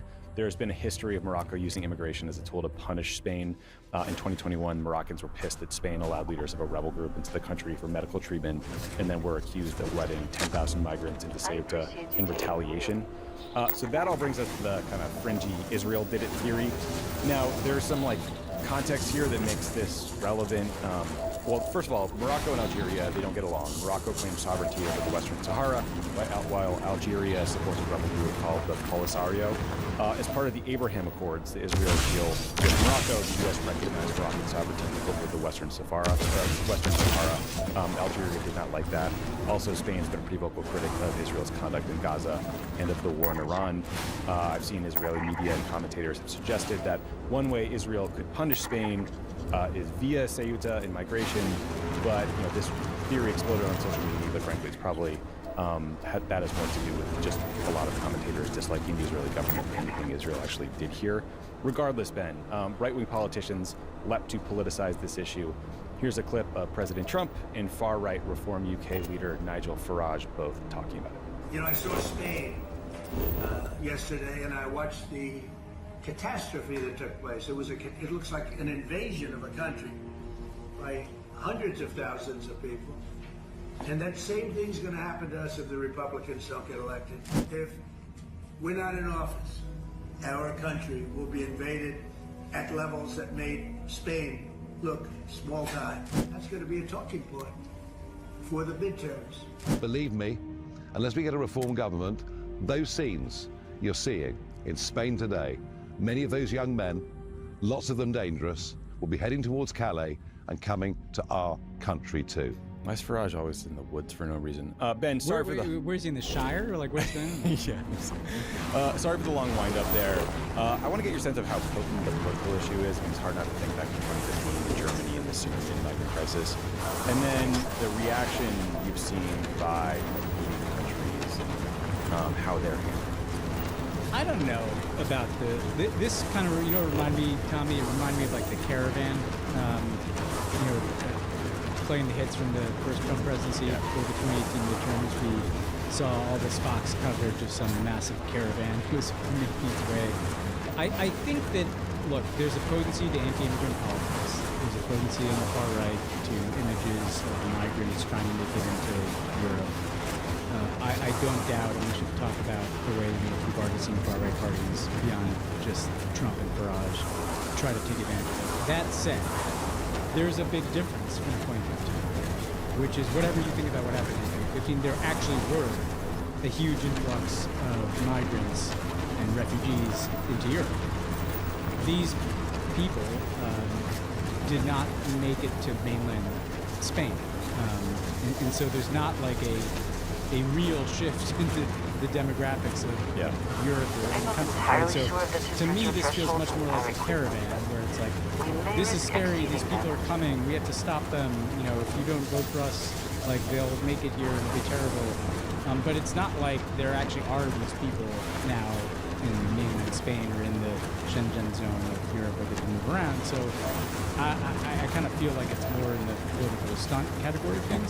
Now, that said, I thought what was interesting is, the AFD, for instance, the German far-right party we talked about, this was kind of tailor-made in a laboratory for them because they got to say, this is the influx of migrants that is coming, Israel is behind it, so there's this kind of hidden hand of great replacement theory kind of to a T, right? I'm sure Tucker Carlson will make some hay of this. Like somehow Israel is facilitating the migrant invasion, the Jews want to replace us with brown people. So I do worry that this is going to kind of live on in the darker recesses of far-right politics in Europe. But the facts are just not what anybody's saying. Like, Trump said hundreds of thousands, that's not true. They're suggesting these people are like walking around Madrid when they're actually in like a Spanish enclave of North Africa. Rome, a constitution? What are you talking about? Been returned to Morocco already. I do think that, look, talking about Trump going after birthright again? I didn't even do this, it probably didn't. With the executive order? It is the case that Spain is this kind of whipping boy for Trump and Netanyahu. Like and the... like they've taken on Palestine. Like the Tyrannosaurus in Jurassic Park? So I think it's also like poking at the fence, imaginable, trying to find the weakness. Italy, they probably would be making as much noise. But yeah, I think that the facts... Can't attack the Constitution, will attack immigration. They're actually horror movies of Syrian refugees and other refugees from Africa and Asia coming to Europe. That's not happening. So their ability to continue to push people out, they'll be able to motivate their own people. But I don't think that this is going to be like a swing issue for people in the middle because there's no new people. Yeah, no, I meant more like a media reaction for a fellow 2015. But you're right on the merits. I mean, from January to June, illegal immigration to Spain is down over 32% from that same period the previous year. And we're talking about like small totals. That's like a total of 12,000 people in 6 months, which I think shows you how much of an outlier actually the Ceuta situation was, where you had 60,000, 70,000 people flooding across a border in like a week. What's really happening is Spain and Italy are mostly dealing with the arrivals of boats from Africa, and it's sort of a continent-wide problem. And again, I think a lot of these European countries were mad about this amnesty program because they thought it might draw more people to Europe generally because they're trying to get to Spain. But again, it was supposed to be for like overstays of visas for workers from Latin America. You are seeing a reaction though. I mean, the Italians were pretty hard out of the gate, like essentially saying they're going to cut off, certain ties with Spain. France started increasing checks on the Spanish border. Far-right leader who's worried about further far-right party challenging her. And then the rest of Europe, all the social democratic parties, don't think exist anymore, or like Macron, the kind of squishy middle parties are all flipped out about the far right winning future of the so they all reacted pretty strongly. Although over time, I think political response in Europe involved praising Sanchez expulsion of all these migrants. And it's worth saying, like, when these people got to Ceuta, they were greeted with nothing. They didn't have food, they didn't have water, they died, they were exhausted, they were swimming in the ocean trying to get a better life for themselves. And basically they met with a military response and kicked out of Target's grand prize is down. So sorry. Stories that replicate if you're thinking about Yeah, and look, the human tragedies on the ground, people that probably lost things along the way, people seeking to get it. I would say, I spent a lot of time with this story, just like you, because it was everywhere online, and I'm not here to like validate a conspiracy theory. There are videos of the Moroccans kind of waving these people. It seemed like there was some beef with Sanchez from Morocco somewhere involved in this. Yeah, I think Morocco is definitely facilitating this. Yeah, you could not have this scale of people just all of a sudden getting through like this if Morocco wasn't facilitating. And I do think it's pretty dark when countries weaponize migration. And I do think it's important to kind of, frankly, get Pedro Sanchez back. Like, his amnesty policy had nothing to do with this. And in fact, as you point out, his amnesty policy has been good for the people that have been able to work. It's been good for the Spanish economy, which needs those workers, and it has not done anything to drive up the levels of immigration. Quite the opposite. They've actually come down. And so I think part of what is happening here too, that like should be called out, is that people are seeking to delegitimize alternative approaches to immigration. You know, Sanchez has a more humane approach, that it has an amnesty component that is not dissimilar from like a pathway to citizenship in the United States, which I think should be a part of any solution to the immigration issues that the United States has. And people like Trump and people like Farage and people like the AFD and people like Maloney like relentlessly want to delegitimize anything other than the most hardline approach. And so I think it's important to speak up in defense of Spain and how they've handled not just this, but how they've handled immigration generally. And I think it's pretty dark. I don't know what Morocco is doing. The Israel nexus, like, we have to be careful. Obviously, like, this is immediately going to be turned into the darkest version of the Great Replacement theory. Yes, that's what happens. There's also a lot of Russian disinformation. I think we're pushing kind of narratives around this issue, and I think that freaked out some people in Europe, some European leaders. It did, because it can get out of control really fast. But it's also a reason why you shouldn't have Israeli political figures musing on television that they're going to punish Spain. I mean, that's something that happened, right? Yes, so people can find these clips of these commentators in Israel, you know, talking about how they need to punish Sanchez in Spain for its recognition of Palestine. I think Netanyahu's son was Morocco. talking about it. Like, yeah, it's not it was not like a totally fringe thing. Like, there was some. It wasn't without like some basis in, like, I don't know, videos people can watch. Yes. Doesn't mean that it happened that way though. You know, but I think that like punishing Spain for being progressive is clearly a part of some of the motivation of some of the people involved in this, like Trump, right? Yes, like, I don't think he'd be doing this if it was Italy. Well, it was because Spain opposed the war in Iran more than anything for him. Yeah, they opposed the war in Iran. They wouldn't let the U.S. use bases. Neither, by the way, would Italy. You know, they've obviously been outspoken on Palestine. You know, I guess they won the World Cup. That seemed to speaking of the World Cup, like, it was not long ago that all of Spain was cheering on a player named Nico Williams, whose parents walked 3,000 kilometers across the Sahara to a similar but different city where they climbed a border fence, lied and said they were Liberian to seek asylum, and then, you know, decades later, they have two kids actually who are playing professional soccer in Spain. One of whom was a star on the Spanish national team. So, you know, a reminder that Spain and everybody else. But one reason, Ben, you know, I think all of us we watched Trump's comments there. We're not. Perhaps I don't not feel the great sort about of the place way on he which and we his should department settle is going to down. handle this. One other reason to give you pause. So there was a recent conference in Rio. It's called the AIDS 2026 conference. There's a guy named Jeff Graham, who's the head of PEPFAR, the President's Emergency Plan for AIDS Relief Program, displayed a map of Africa highlighting 6 countries, all of which were misplaced on the continent. Nigeria was landlocked. Ivory Coast was on Africa's east coast. Mozambique was in the Horn of Africa for some reason. So just, you know, shout out to OpenAI, which clearly generated this map, but also shout out to Marco Rubio's State Department for really being the attention to detail is there. The thing about this is this was like a stupid error, and these aren't hard countries to identify. Nigeria, because these are not difficult.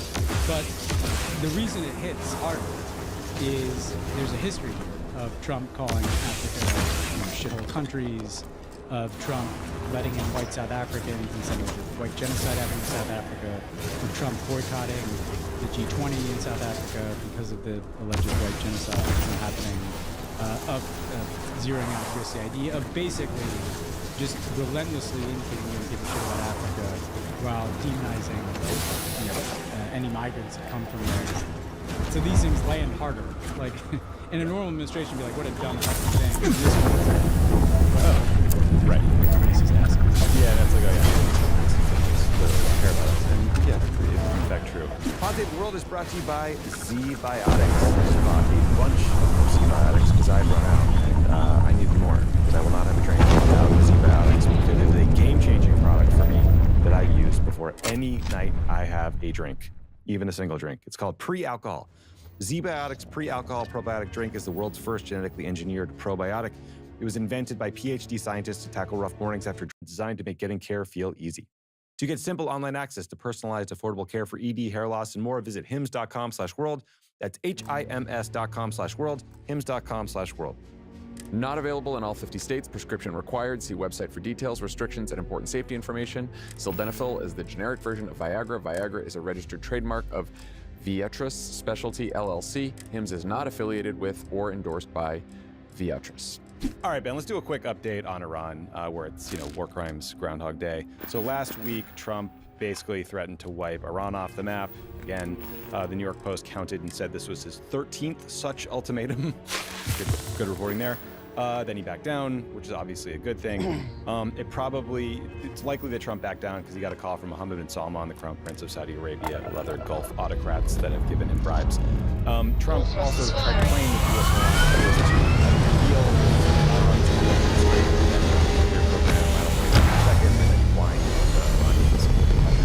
Again, we're not going to go into all the details of this back and forth because it's just so tedious and repetitive, and this is like the cycle we're stuck in.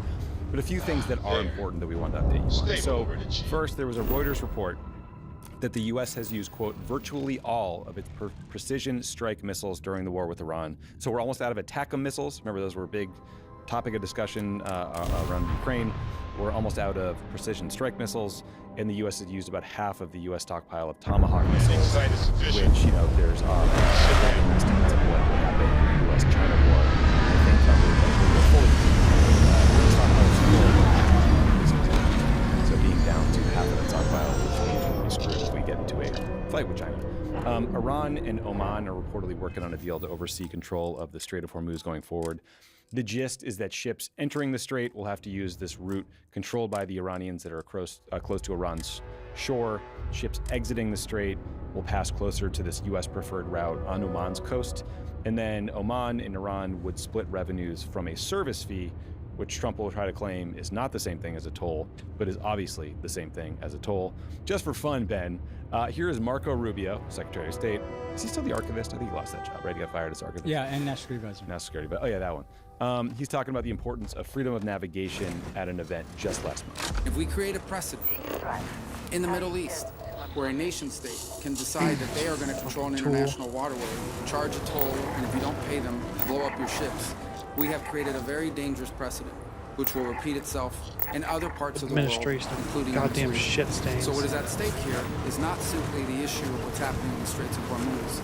It's a very fundamental principle about freedom of navigation. So fucking embarrassing. And if that is threatened, then I think the global economy is threatened, and the rules which have underpinned 150 years of international trade and commerce are also threatened, and that cannot be allowed to happen. Just remember that one going forward. Remember those comments. And then finally, Ben, there's reports that Iranian hackers, or Iranian lake hackers, infiltrated municipal water systems in at least 7 states. The first state to sound the alarm was Minnesota, where hackers got into about 3 dozen municipal water systems. Minnesota then went public with this. That clearly helped other states look into what was happening there and identified that they too had been hacked. And here is how President Trump thanked Minnesota for this good work at a press event recently. Can you rule out that Iran is behind that cyber attack? No, I think Minnesota is behind it. You know who's behind it? Minnesota, because they're grossly incompetent. I think the governor's behind it. I don't think there was an Iranian cyber attack. The governor. Minnesota. The governor of Minnesota hacked their own water. U.S. intelligence thinks that Iran was hacking municipal water systems in the U.S. Donald Trump thinks it was Tim Walz, who looks to me like he knows his way around the computer. So Ben, the report that CENTCOM has on the shelf that intends a 2-week military campaign if things go south in these negotiations. CNN reported that CENTCOM sent out a blast email to its team saying it was, quote, looking for creative and unconventional ways to pressure and punish Iran. Just a big old brainstorm here on the war. At this point, I don't really know what's left to say about this conflict other than that Trump has lost it and it's time to move on. But how concerned are you about this cyber attack element? That seems new and kind of scary. Yeah, I'd be concerned. I mean, there's a few different things to say. First of all, I do want to say one thing about Marco Rubio. He laments the precedent being set by a power trying to control waterways at the same time that he, Marco Rubio, is supervising a total blockade of any ships reaching Cuba with oil. Good point. So Marco Rubio is actually, in addition to being an idiot, who's made to look like a fool day by day because Donald Trump contradicts him on the Iran talks, he also is like wildly violating his own rule when it comes to the free flow of shipping when it comes to Cuba. The ATACMS, the idea of the U.S. being almost out of these precision, I mean, this is, again, like we because Congress is so ineffectual and the Pentagon doesn't tell us anything. I know we say this every week. We have the cost of this war is staggering, and it's hundreds of billions of dollars, and it's replacing all these weapon systems, and it's fixing all these bases, and it's caring for all these wounded service members. We don't know how badly wounded they are. It's all these things, and so this kind of reinforces the price tag of this thing is just much higher than they're telling us. And it's frankly, you know, I'm not like Mr. Readiness over here, but it's never good when you run out of weapons, particularly defensive ones. It's just another stupid, and they'll try to blame like Ukraine. I've seen them try to blame Biden for giving assistance to Ukraine. Look, if you didn't launch a stupid war, we wouldn't be running out of these things. So if I was, you know, a Democrat, I wouldn't have a problem taking that fight on. Now, on what's happening, I think the basic simple thing that people need to keep in mind is that because the United States has far more to lose from chaos, from global economic shortages than Iran, we lose any escalation battle. And if you look at what the Iranians have done recently, they've shown that they have different ways to escalate. So after this kind of latest round began, you saw them attack Jordan and Kuwait and expose the fact that there are less defenses. That if they expand the map of countries that they're willing to basically host any U.S. military in the Middle East, there's just not enough defensive weapons in the world to protect all these places. So that inevitably, if the U.S. does its big 2-week show of force here, there's going to be a lot of damage and a lot of destruction. A lot of death, and a lot of death, tragically, in these other countries. And so these leaders are surely calling Trump and being like, don't escalate. They're going to like rain down havoc on us. And never mind the fact that the continued shortages to the Strait of Hormuz and disruptions in all these different markets is going to hurt the American economy. And the Iranian economy has been grounded to a halt by a blockade and sanctions for a long time. They can weather that. The Iranians have a pretty sophisticated cyber capability. So the idea, and the Iranians are very reciprocal, so the idea that if you bomb our water supply in Iran, we're going to launch cyber attacks to disrupt your water supply in the United States, I believe it. And so what the Iranians keep demonstrating is like escalation. There's not some level of escalation that the United States can reach that isn't going to end up hurting the United States more than the Iranians, because we just have more to lose than they do. And our friends, and partners, and allies, whatever you want to call them, the Middle East, have more to lose than the Iranians do. So every time this thing ratchets back up, it's worse for us than it is for the Iranians. And there's just not some magic list of targets here. There's not something we can hit in Iran that we haven't we hit everything on the target list. Yeah, if there was a list, we would have hit it. I mean, that's... Yeah, we hit it. So what are we doing now? The only thing left is war crimes.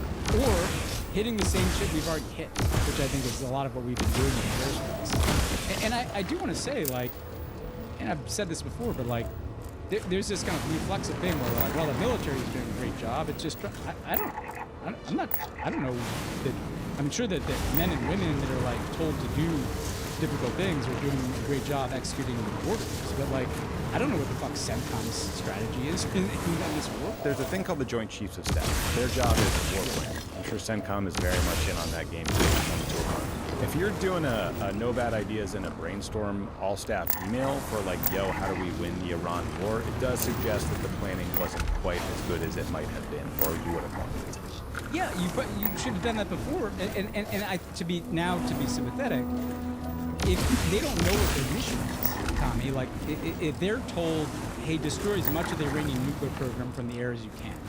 Well, they've done it. Yeah. They bombed all the targets. I mean, maybe they haven't bombed this mountain where they maybe predictably moved all this stuff. Like, but I mean, they've emptied the kit on the nuclear program. They were told to topple the Iranian government. Well, you can't do that with airspace. Now they're being told, well, like, reopen the Strait of Hormuz when Iran is right next to the Strait of Hormuz. And so there's just not some military option that we're going to pull out of a hat like 6 months into the war that's going to make Iran come out and capitulate. Everybody knows that. And that's why, you know, when Trump says the Iranians are desperate to talk, that means Trump is desperate to talk. When Trump says we're only talking to the Omanis, well, that means he's talking to the Omanis who are talking to the Iranians. Like, he's just gaslighting and lying his way through this thing. Right. And hoping that enough people who watch Fox News, like, believe that it's the Iranians are begging for talks. That's clearly not what's happening. And I think one of the things we have to get acclimated to is that there may never be a deal. Because the Iranians may just decide, like, we don't need a deal. I mean, maybe there'll be some deal like where they essentially are making a toll on the Strait of Hormuz. But even if that doesn't happen, I think the Iranians are like, well, we're going to find a way to extract some revenue from that strait, and the Americans will move on and, you know, maybe invade some other country, and that's it. The Americans lost this war. Trump has lost this war. It is not going well. Speaking of war, it's not going well. Let's turn to Gaza. Last week, Trump posted the following, quote, "Today, the Board of Peace reached a historic agreement for the complete disarmament of Hamas and other armed groups in Gaza. This is a monumental step towards lasting peace and security. The agreement will be carried out in carefully structured phases. As disarmament is completed, Israeli forces will withdraw, and the International Stabilization Force will work with a new Palestinian police force to take responsibility for Gaza being safe for its residents and its neighbors." End quote. So as with all Trump announcements or claims generally of progress in Gaza, we are quite skeptical. Here's a couple reasons for that skepticism. First, a member of the Hamas negotiating team told the Wall Street Journal the following, quote, "We didn't say disarmament, we didn't say handing over the weapons, and we didn't agree on any Israeli involvement." So other than that, Mr. Trump, accurate statement. That same negotiator told CNN that the weapons would not be decommissioned or destroyed. Rather, the plan is to put them in storage, supervised by this technocratic National Committee for the Administration of Gaza. However, that committee has been blocked from entering Gaza by Israel and remains just like they're sitting in Cairo or somewhere in Egypt. There's also this dynamic where the Israelis want Hamas to go first, Hamas wants the Israelis to go first. So Hamas wants Israel to withdraw from parts of Gaza that it is currently occupying, and then let more aid into Gaza before they will disarm. But no one expects Netanyahu to do any of that before his October election. So the most likely outcome is just kind of the status quo.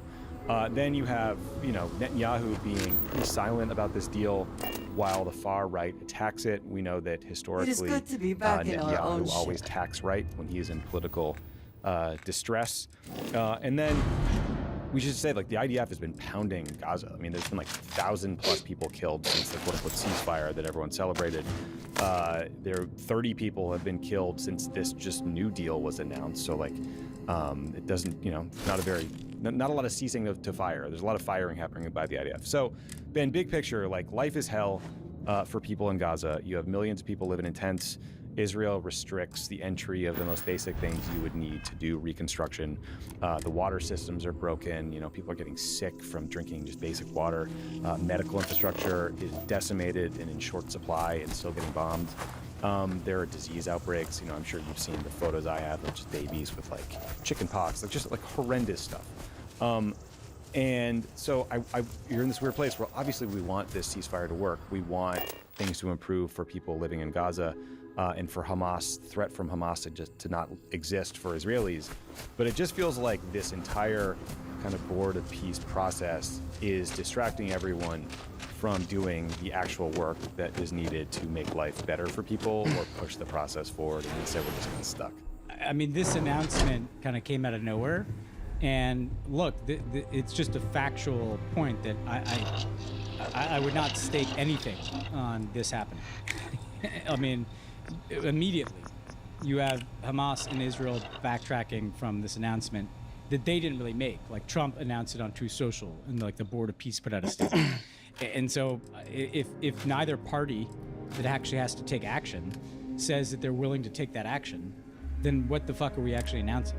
Right. And like, what's the point of doing it now? Other than the fact that the Board of Peace has done precisely nothing since it was inaugurated. So I'd be very, unfortunately, skeptical that this is going to happen, because Hamas is not going to disarm if Israel doesn't withdraw, and Israel's not going to withdraw. And so I don't really know what we're talking about here. I will say something interesting, Tommy, which is people are on to this now. You know, if you think about it, the first time there was an announcement of the Gaza ceasefire, like everybody in the world showed up for the photo op with Trump in Egypt, remember? Mm-hmm. And you had all these European leaders there sucking up to Trump. For some reason, I think you had Infantino, the head of FIFA, was there. I think he was, actually. Odd.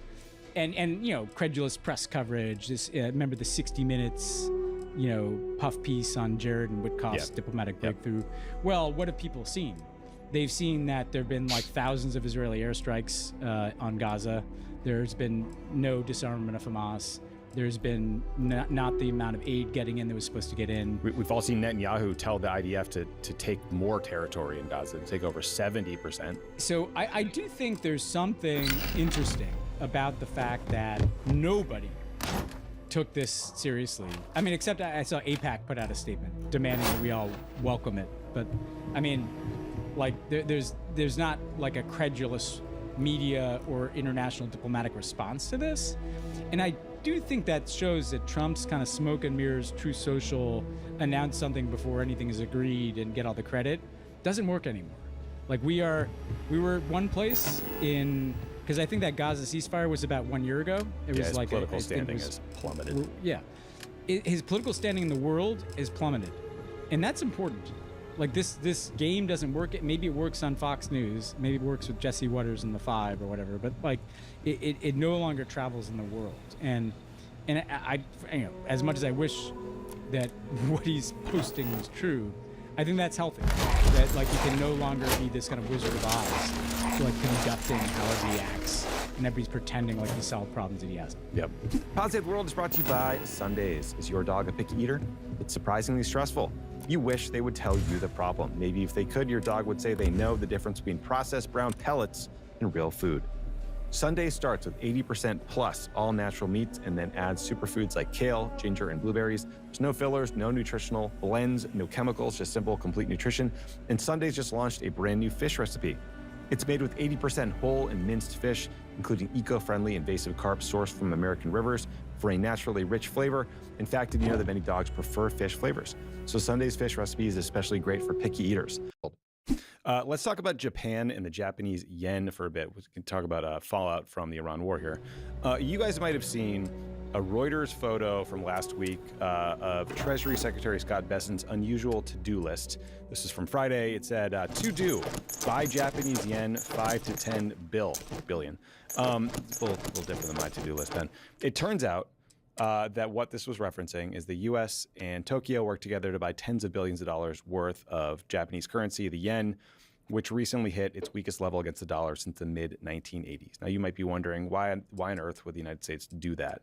A couple reasons. First of all, Japan owns nearly $1.2 trillion worth of U.S. Treasury bills. They also own billions of stocks and other U.S. assets. If Japan starts dumping U.S. Treasury bills to raise money to buy yen, then it would increase the yield on U.S. Treasuries and make it more expensive for the U.S. government to borrow money. So that's one reason. There would be other ripple effects too. Japan recently had to increase its interest rates because they are worried about inflation thanks to the war in Iran. Japan increased rates to 1% which is very low, but is still the highest they've been at in 31 years. Japan has had near zero interest rates for decades now because it has been stuck in this deflationary cycle where prices just won't go up, which ironically is actually a very bad thing because it can lead to a spiral where people stop spending because you're like, well, the price might go down, so why buy now? You'll have businesses cutting back and stopping to grow, and you'll have debts become harder to pay off because of deflation. So one side effect of Japan's low interest rates were it also popularized an investment strategy called the yen carry trade. That was when investors were borrowing money in yen because it's cheap, right? The interest rate is really low. And then you use that money to invest in something else with a better return. So, you know, the kind of the safest version is you borrow in yen, you buy treasury bills, and you pocket the difference in the yield. But you could also buy something riskier like stocks. But when yen prices go up or the interest rates in Japan go up, Japanese banks ask for more collateral, which can force those investors to dump assets, to buy more yen, and it can trigger this like vicious economic crisis that can spiral. So long story short, it is very much in the US interest for Japan's economy to stabilize, which is why you saw this weird thing where the Federal Reserve Bank of New York sold a bunch of its holdings of euros to buy yen on behalf of the Treasury Department. So this intervention seems to have worked for now. It sort of stabilized things for now. But some smart kind of Wall Street folks I know said to me, the fact that the Treasury is involved in the first place and is this worried should make you very worried, right? Because they know, I mean, the systemic risk here. This isn't like America doing this out of the goodness of our hearts. This is America intervening to prevent the fourth biggest economy in the world and the largest holder of US Treasury bills from going into some sort of like financial doom spiral and pulling the world down with it. The other thing to worry about is that high oil prices or energy prices have been really hurting Japanese consumers lately and kind of creating all this friction in the Japanese economy, leading to inflation and leading to their banks to raise interest rates, their central bank to raise interest rates. And obviously, as we discussed earlier, like there is no end in sight to the war. So, you know, they're all kind of like spinning plates trying to like manage the economy in Japan and the global fallout from interest rates and the war and everything else. But like, you know, every action you take has other consequences and you just sort of don't know where we're going to end up. So, Ben, very interesting story, pretty worrisome story. I kind of feel like it's not the end of this one, but what did you make of this? And, you know, fucking Besson's to-do list. I feel like you could have been a little more vague on that thing, buddy, unless maybe the goal was for everyone to see that to-do list and that to become the story. Because really, they actually, like the Treasury Department didn't really buy that much in aggregate of yen, but like the symbol of us doing it with Japan was a big deal. It was a big message to the markets. Yeah, I'll do this callback to another Trump first term thing. It's like when John Bolton had like that briefing. Yes. When he's Trump's national security advisor, and he had like 5,000 troops to Colombia on like a to-do list that he was like showing. Well, it was very strange. Anyway, this is a really important story. I implore worldos to pay attention to this because it's going to matter to you. And there are a couple things that jumped out to me. Like first, on the impact of the war. To put this in like perspective for people, Japan does not have domestic sources of oil and gas. They import almost 100% of their fossil fuel energy, almost all of that from the Middle East. And to be specific, there are some estimates when I was like looking into this that they get up to like, 90% of their crude oil through the Strait of Hormuz, right? And so you can imagine what the disruptions of the Iran war are doing to an already strained Japanese economy that has depended on these low interest rates, but is now obviously dealing with inflation because of the diminished supply. And so one, it's just a case in point. We've heard about how this is impacting poorer economies that are having to ration energy. Well, this is like a rich country that is like teetering on the edge of a financial crisis in part because of the war in Iran. I think the second thing that is even more worrying is the reason the U.S. did this, as you pointed out, Tommy, is because they own over $1 trillion in U.S. treasuries. And again, people may not follow this, but the basic reason that you're allowed to have the standard of living that you do if you're American is that we can just borrow infinite amounts of money set against the value of U.S. treasuries. So essentially, our debt, our treasuries are worth it for, people to go to a stable financial instrument by allowing us to spend far more money than we have here in the United States. And if the bottom starts to fall out of that, you know, if there starts to be instability in treasuries, like the whole system under which our economy operates and the global economy operates could be pretty fucked. And the thing that worries me about this, Tommy, and like why I think it's important we cover stuff like this, is that there's like a lot of, you know, I remember when I was in the Obama campaign in 2007, I drew the short straw in like, I don't know when it was like the spring of, actually it was 08, it was the beginning of 08. I had to write this speech about financial regulation. That's a real fun one. I had to talk to all these nerds like Austin Goolsbee, who's advising. He's us a great at the time, nerd. who were You like, gotta talk to a nerd. There are all these warning signs. He's a funny nerd. Yeah. And a very funny nerd, great guy. And they're like, well, yeah, there are all these warning signs, you know, like the housing market's like showing some bubble and the numbers kind of don't add up and nobody's minding the store. And it kind of stuck in my head because I didn't pay much attention to those things. And a few months later, we had like the financial crisis where the bottom fell out. Well, between like bailing out the Japanese yen, this kind of AI bubble that the stock market exists on, where essentially a few companies are spending extraordinary amounts of capital building like data centers, and that's like propping up the economy. But who's really getting enriched? It's kind of like a few people who run those companies and maybe some shareholders, but like none of that wealth is actually reaching people. It feels you know, pyramid schemey-ish, you know, like we're betting that this technology is going to make all this growth without knowing how it's going to do that. That seems kind of worrisome to me. Like inflation, you know, the need to use interest rates to tame inflation set against the imperative of maintaining growth. Like the numbers, I'm not like some financial wizard here. As a relative, you know, novice at this stuff, I can tell you that there's a lot of numbers that aren't adding up, and there are a lot of warning signs out. Yeah, look, I mean, the 10-year yield is now at 4.64%, which is pretty high for the 10-year. Like the Fed can try to control rates, but ultimately they don't control interest rates. They control treasury bills, but then the markets take over and they control the price and the yield on these things. And so, yeah, you're right. There's like a lot of warning signs. There's what's happening in Japan, and Japan is coming at the end of like a 30-year experiment in financial engineering and zero interest rates to deal with, you know, the fact that their population is shrinking and all these sort of systemic issues. You have this AI bubble that kind of keeps partly popping, but then getting reinflated because of all this enthusiasm around a couple companies. You have just the instability of the war. And I'm with you, like, who knows, maybe we'll bump along for another 5-6 years and, you know, America doesn't care about bubbles anymore and it is what it is. But there's just, you know, we've seen, you know, real small things like, remember Silicon Valley Bank? Remember, you know, this bank, like one bank in Silicon Valley starts to unwind, and it presents a systemic risk to the entire economy to the point where the Biden administration had to step in and rescue it. And so God knows what will happen as a result of these pretty remarkable steps to step in by the, you know, the New York Fed and the Treasury to rescue Japan. Like there is going to be some sort of second order, third order, fourth order reaction to this step, and it's going to be unpredictable and, you know, hopefully nothing bad, but we just don't know. Yeah, and last thing I'll say about this is, first of all, the war's role. Like if there ends up being a financial crisis, like file away the war is one of the things that was like, you know, that last piece of strain on a global economy that was already running on a bunch of fumes. But then the other thing I just tell people is that if you watched since the beginning, I remember when Trump did Liberation Day, right? The markets kind of dealt with it, like it crashed and it came back. It's the people dealing with treasuries. It's the long-term yields people that have been more the reality check on some of the Trump economic moves or some of the seeming, you know, contradictions in the global economy. So the people in the, like the markets or the futures, like they're the people at the casino. Like they're the people just trying to like win one more hand.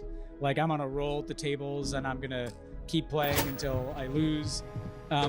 Keep your eye on these more structural pieces of the global economy, including treasuries. Yeah, watch the bond markets. Interest rates. That sometimes they're the kind of the canary in the coal mine for this stuff, while the everyone over on Wall Street is punch drunk. And also, worrisomely, a lot of them are buying with leveraged, you know, they're working with leverage. They're taking out loans. They're buying with money they don't have. That's pretty scary. There's a lot of that going on. One other things on our corruption watch, Ben. So you and I celebrated the hell out of kind of the great side of international soccer and the World Cup tournament, FIFA World Cup.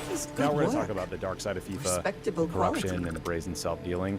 So fans, players, international football associations were all outraged last week when FIFA President Gianni Infantino announced a plan to privatize, spin off, and sell to private investors a piece of the most lucrative financial parts of its tournament. Specifically, he wanted to create a subsidiary called FIFA Forward Enterprise, or FFE, that would handle the broadcast rights, the sponsorships, the licensing, and the ticket operations, all the big money stuff, and then sell shares of it, kind of like a startup raising an investment round. And the kicker was that the lead investor for this scheme was called Thrive Eternal, which is a big investment company run by, wait for it, Jared Kushner's brother, Josh Kushner. I wonder how we got access to this deal then. So Thrive's plan was to buy 20%, a 20% stake, it was like 4.1 or 2 billion, at a $20 billion valuation. Now, this became public, and most of these 211 FIFA member nations and all the football associations that govern them learned about the deal in the press, and they were fucking pissed.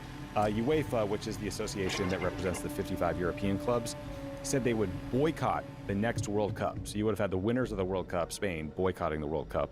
The North American and Asian associations also voiced opposition. I think only the African Football Association was sort of silent on it because, I don't know, they're trying to get more player development money out of Infantino. Infantino also spreads money around. Yes, that's how we got the job. So it also was clear that this was just Infantino's pet project. He had not really read anybody into it. There was no buy-in on it. It was just a thing he cooked up on his own and just announced. And the Times, the newspaper in the UK, the Times, reported that Infantino wanted a $30 million salary and bonuses to run this new entity. So this was just a cash grab for him. So within days, this thing is getting pilloried. Infantino retreats. He kills this plan. But now his blood is in the water. And Wales, England, Serbia, and Sweden say they no longer support Infantino's re-election for a new term as president of FIFA. So this guy just went from riding high, everyone's saying this is the best World Cup of all time. I think it made $9 billion, some crazy amount like that, to a bunch of really important member states saying, we want you out of here.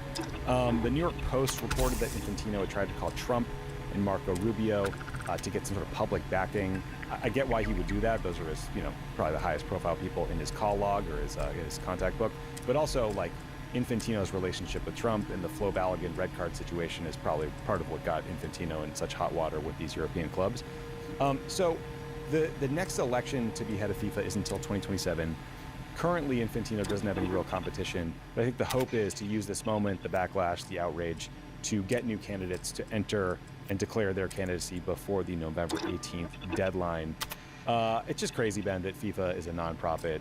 Why would you need to get investment capital after you just had the most profitable World Cup of all time? It's just it's so brazen and shameless, the level of grift, and the fact that there was literally a Kushner involved on the other side of the transaction. It's just it just shows you these people have no shame. Yeah, this is a really important story, I think, because it ties into your interview too, in the sense that Infantino is a walking advertisement for the corruption in the world today, right? He doesn't try to hide it. Everything that guy does is about him trying to self-aggrandize, self-enrich. As a Kushner, he's most comfortable with Trump and Gulf monarchs and people like that, and has no time for democratically elected leaders other than Donald Trump. And you could just sense the corruption, it just oozes off. And if you look at what's happened here, this has clearly pissed off the Europeans for some time now. If you're the Europeans, if you're UEFA, the European Football Association, you're also probably thinking, well, wait a second. So we saw this guy in the middle of the World Cup potentially affect the play, and I'm going to go there by reinstating Balogun, the U.S. striker who had a red card, because Trump asked him to. And then on the back end of that, he's giving Jared Kushner's brother the stake in this investment where he's monetizing the global game for his own personal benefit. Those things connect, to if you're European, that we're being cut out of this. for this own guy's self-aggrandizement, and who knows, this may end up impacting the play. You don't need Inspector Caluso to do the connection either. It's like literally a Kushner getting paid here. You know, Jared's getting fucking fee off. Yeah, and so how can we trust that our teams are gonna, be on a level playing field? He's gonna be putting his thumb on the scale for different teams. Like that's how corrupt this guy is. And so they're pretty. I think they're like, this is the blood in the water. We got to get rid of this guy now. And the way in which Infantino operates, it's like a page out of the Ken Martin DNC book where, like, he spreads money around. Can I bring together the PSA and PSTW? You can, although the only way I'd poke holes in this is Mr. Infantino can raise money, Mr. Martin cannot. But yeah, that's a good point. But like in the same way that it was kind of weird that like Ken Martin was like, as someone who's just a passive observer of that, I'm not as deep in it as you guys. I saw he was like giving like far more money, like per capita, to like Guam and places like, no offense to the territories, but it felt like he was making people like patronage, who could vote for him happy. Well, Infantino's done that with some of these smaller countries and some of these smaller football federations, at the same time that he has a lot of goodwill with like Qatar, who's got his back. They're one of those few people that got his back, because when people were doing podcasts with names like World Corrupt around the World Cup in Qatar, remember he gave that speech like, today I'm a Qatari and all this stuff. Yes. So like he has like his base, but his base is shrinking. It's like the federations of smaller countries where he's trying to spread some money around. It's the Gulf that he's rewarded with the Qatari World Cup, and the Saudis have one coming. But the Europeans realized, in a way, like, this is what's interesting, is this going to be a predicate for geopolitics too? Because the Europeans realize, well, if we all get together and we act as one and we say we're not playing in the World Cup, there is no World Cup. You can't have a World Cup without European football teams. So I think that, like, question one is, do they succeed in essentially throwing him overboard? Feels like that's possible.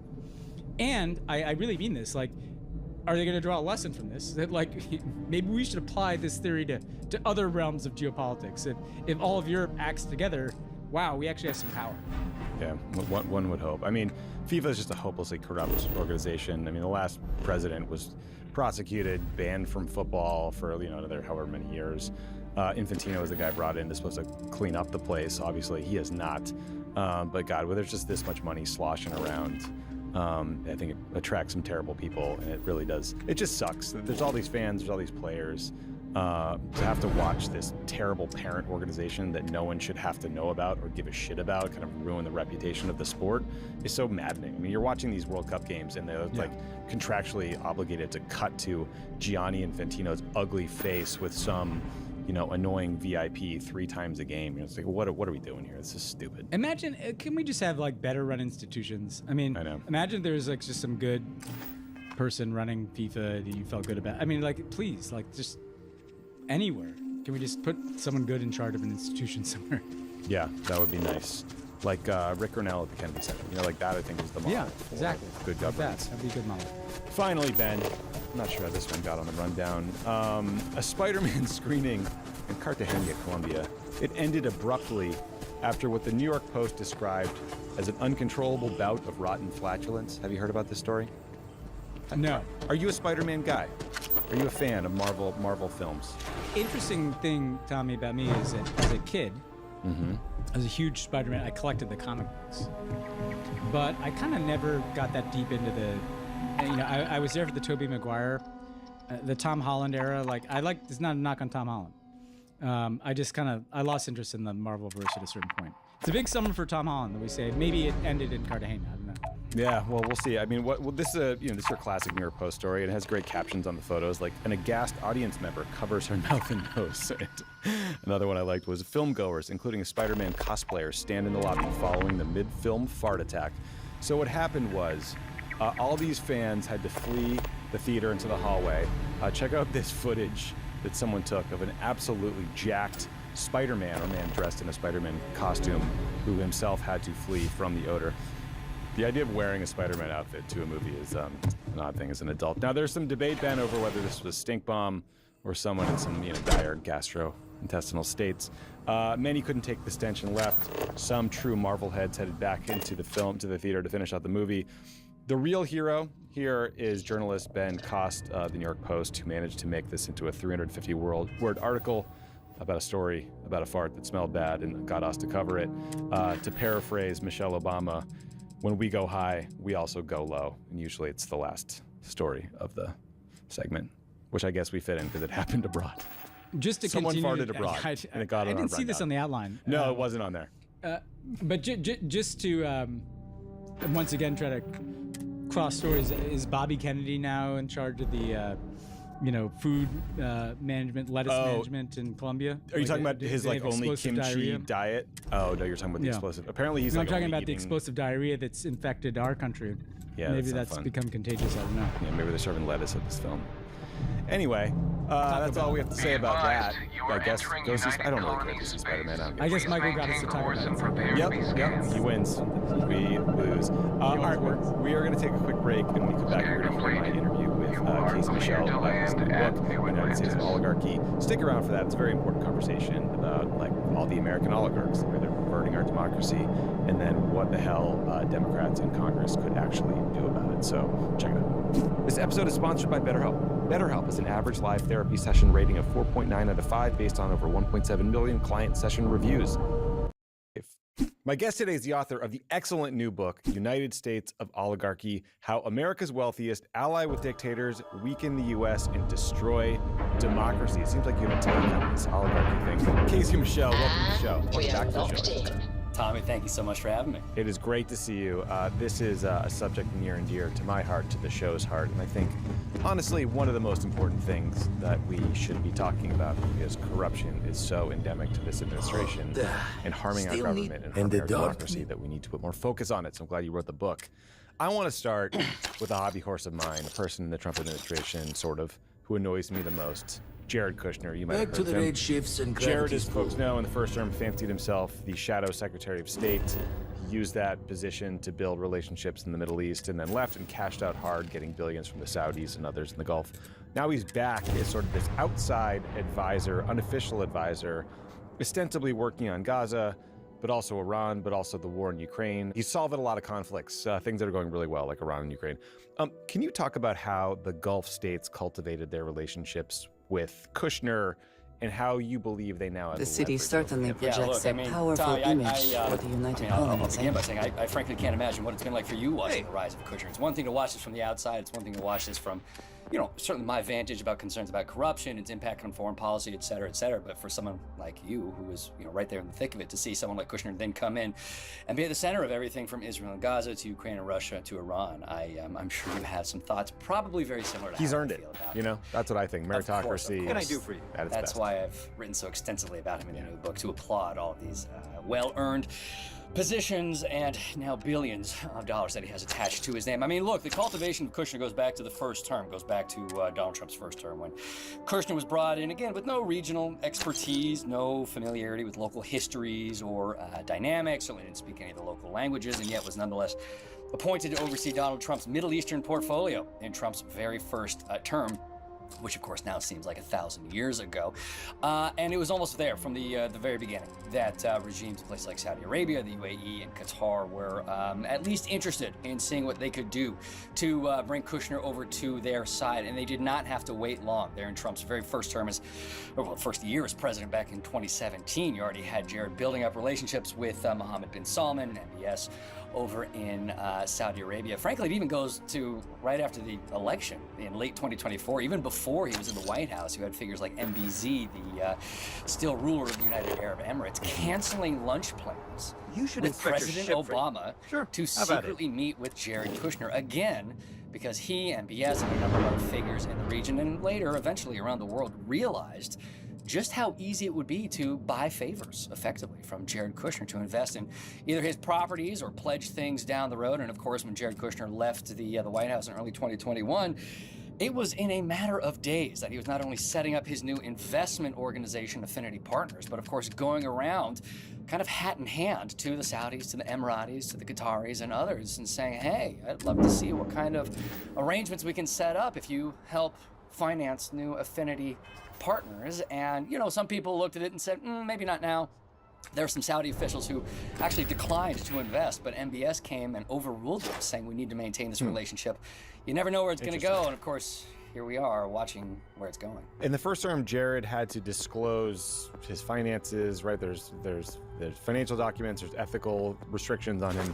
Now that he's an outside advisor with not an official role, does he have to disclose anything? What do we know about his business relationships, his finances, etc.? So as he would Got say, anything no, you need to he doesn't offload? have to disclose Sure. any of it. How As about he it? has said, he's just doing his patriotic duty, representing the United States of America, again, in what just so happened to be the most inflamed geopolitical hotspots around the world, Israel, Gaza, Ukraine, Russia, and of course, Iran. That's what he says. So he has not disclosed how much money he or his firm are taking in, what they're doing with that money, what is bringing them the greatest amounts of profit. You know, there were some figures like Senator Ron Wyden, Jamie Raskin in the House, who tried to get some insights into Kushner's finances even before Trump's reelection in 2024, and they got some information, but not all. We know that there's a whole world of details and financial arrangements that we still do not have insight into. Now, the trick is, though, Trump has still declared him as a special envoy, I believe envoy for peace, if I remember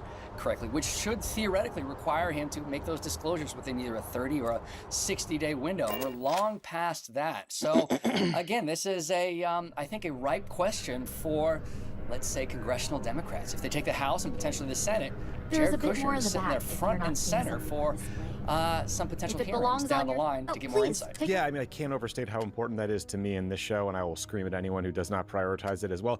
So let's say Democrats take the House, and God willing, we take the Senate too, but they could subpoena documents directly from Jared. They could get them from banks. Could they subpoena from Affinity? Like, we need to get on this fast, right? As long as they are the ranking member of the or the ranking members of a committee, then yes, they have subpoena power. Of course, if you're in the minority, you can still try to subpoena, but no one really has to comply with that. But yes, if they get the House and potentially the Senate, we're talking Appreciate about the we could look business. at either high level or maybe even select committee hearings into Jared Kushner. I want that to be the first thing some of these committees do. I hope staffers for members of Congress are listening.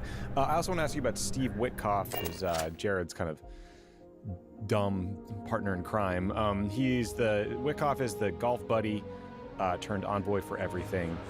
Witkoff is now this roving diplomat. He meets with Putin all the time. Sometimes he goes by himself. He doesn't even bring a note taker. He doesn't bring anyone I would from never dream of State Department. Yes, He by all doesn't get means. briefings from the CIA. He just kind of wings it. He's doing stuff in Gaza. He's just sort of everywhere. Witkoff's son is running the Trump family crypto business. What do you make of Witkoff's role in the kind of Trump family kleptocracy? And can you give us your sense of how crypto fits into all of this? Well, look, Witkoff, his only credentials, again, for any of this, whether it's in the Middle East, whether it's in Ukraine and Russia, the only credential he has is because of his close ties to Donald Trump. Of course, they go back years and years in the New York real estate scene. He doesn't have any expertise. He doesn't have any other kind of credentials for this. And by all appearances, he is perhaps the single most gullible figure American diplomacy or an American president has ever produced. I just imagine him going into these meetings with Putin and some of these others with, wide eyes and he's kind of this puppy dog look and willing to lap up anything and everything Putin is saying, because that's, by all appearances, everything that has happened. And look, there's plenty to criticize Witkoff for, and there's certainly plenty that I've criticized him for, but I'm very happy he brought up the role of his son, Zach, who is in many ways very similar to the Trump children, riding on the coattails of his father, and by all appearances more than happy to monetize as many of these relationships as he possibly can. Zach Witkoff, he was a relative unknown, even more than Steve coming into Trump's second administration. But because of the crypto industry, the younger Witkoff, was able to catapult himself to significant wealth. And again, this is a broader story about how crypto has enmeshed itself with Trump, with the Trump family, with the Trump administration. On the one hand, it's kind of a story as old as, industry versus regulation. The industry wants to see any and all regulation demolished. But of course, with crypto, you have what we're talking about is the ease of financial maneuvering and financial movement with a click of a button without any kind of regulation, any kind of transparency, which is in many ways a money launderer's dream, or maybe even the dream of a foreign regime that is looking to directly bankroll a sitting American president and his family. We have never seen a tool like this in terms of the ease of access, the speed, and of course, just how high up it goes in the administration, which is, again, why the crypto industry has been so happy with President Trump and those he's appointed around him. Yeah, and it goes a couple of different ways. I mean, there's the money they're making off of the crypto industry and the products and the way they're kind of bilking investors. There's a great piece in New York Magazine last week about Justin Sun, who's this kind of like sketchy crypto billionaire who bought into World Liberty Financial and got screwed by them and is now taking them to court. It's worth reading. It's interesting. But then there's also the fact that half of the Trump family crypto business was secretly purchased by this Emirati-backed firm, investment firm. I think, was it before the Trump administration even started? It was either right before or right at the beginning. And again, as you said, it was secret. No one knew about this for months and months afterward. Unbelievable. And look, I mean, this is, again, a case study, not only in terms of how easy it was to set up something like this, but now we're talking about real national security concerns, because all this was happening simultaneous to Trump overruling all of his national security experts, that he still does have a few of them at least around, and saying, while we are receiving millions, tens of millions, hundreds of millions, if not billions of dollars from Emirati sources via crypto, we're also going to be sending them all of these high-end chips that only the closest American allies have access to, despite all of the concerns about the Emiratis then doing whatever they want with those chips, whether it's domestic, using it with their own Chinese partners, the list goes on and on. I mean, look, this is, what's the phrase, right? There's so much smoke around this, you could choke on it. This is, in any other administration, the single biggest scandal that we're talking about. And you and I, Tommy, we've talked about whether it's the Qatari jet, in this case with the Emiratis, it's this kind of outbidding of regimes for Trump's affection, one after another after another.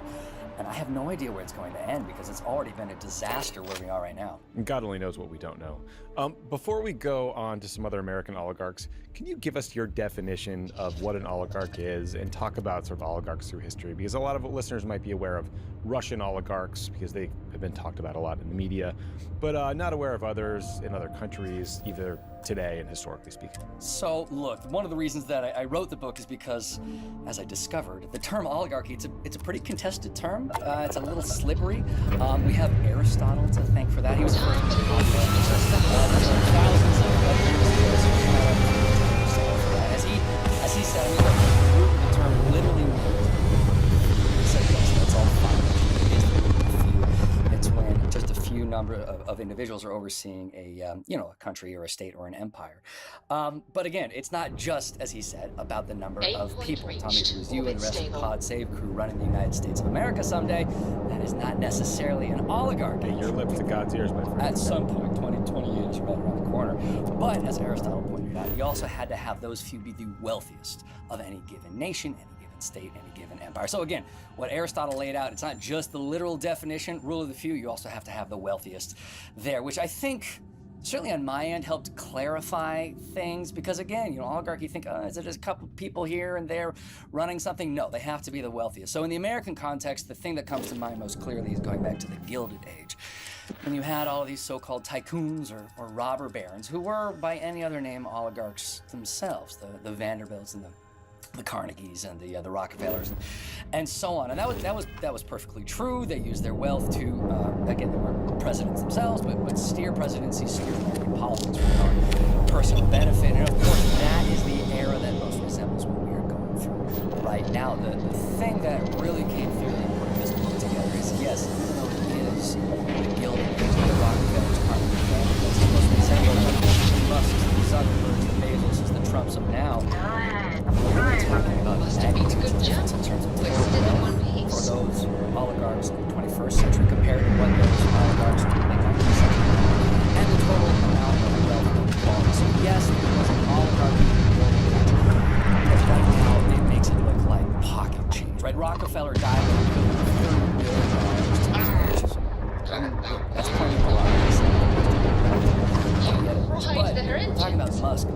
Just a few weeks ago, the world's first trillionaire, which is, again, magnitudes more. So, yes, we've seen oligarchies in the past, including the United States of America, but right now, there has been nothing like what we're going through in the 2020s. Yeah, from the Gilded Age to the Gelded Age with Jared Kushner. Let's talk about Elon Musk, you mentioned a minute ago. He seems like the textbook definition of an oligarch. Hey there. He Glad controls to see major you again. industries. He has enormous influence in government. He gleefully tries to buy elections. Can you talk us through your reporting on Musk and how Watch for corners or reliant hiding he is spots. on the Chinese, They know on this Chinese shit better than we manufacturing do. and how that might color his decision? So, look, you're exactly right. He's kind of the, he's typifying what oligarchy looks like. Because of his wealth, he's kind of standing above the rest of them. And there's been some absolutely fantastic reporting on Musk, that recent Muskism book that came out a few weeks ago. And of course, some phenomenal work from important scholars on wealth and inequality. So I didn't really want to necessarily reinvent the wheel there. What I try to do with this book is look at the intersection of American oligarchy and national security. Because it's not just that the oligarchs and wealth inequality is a threat to American democracy. It's now increasingly a threat to wealth.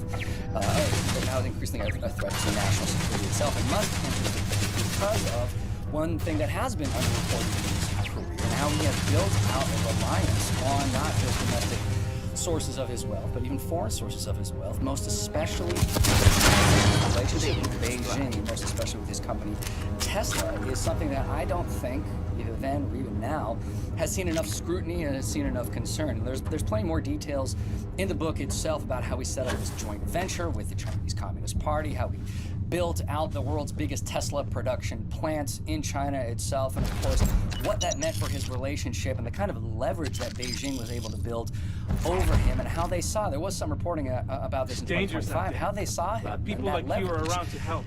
In the White House, after Donald Trump returned to the presidency. And look, this isn't even talking about all the truly horrible things he said about what Beijing is doing to Uyghurs in Xinjiang and trying to play down the I just knew the human Rangers rights would abuses come. and even genocide that's happening there. But it really is all about the kind of economic leverage Now I need a that long shower foreign to forget countries, all whether of it's this. the Saudis and the Emiratis with Kushner, whether it's Thanks. a number of others with Trump, or in this case, China with Musk, what that means for those foreign regimes that see these oligarchs as their way into implementing and affecting American policy, including American foreign policy. And this leverage China had was really hammered home when there was this moment it was the beginning of the Trump second term, when all of a sudden there was this breaking news report that the Pentagon was preparing to, for some reason, read Elon Musk into the secret war plan against China. You're free. And I think Trump actually himself freaked out and was like, what the fuck are we doing here? And put a stop to it. But Pete Hegseth was just preparing to do this for some reason, despite all this anxiety that was well known within the intelligence community, in government, from people like you who focus on this stuff, that China controls Elon Musk's future in a lot of ways because of their ability to mess with his manufacturing. Yeah, and this is already after the reporting that we saw of Musk having these back-channel conversations with Putin as well, right? Putin doesn't have as much economic leverage over Musk, but Musk was granting Russians access to Starlink for years. It was only in the last few months that he finally cut that off, right? It's not like these relationships that Musk had with foreign dictators, including American adversaries, weren't known. And no, I mean, I don't want to ever give Trump any more credit than I ever have to, but yes, even Trump looked at this and said,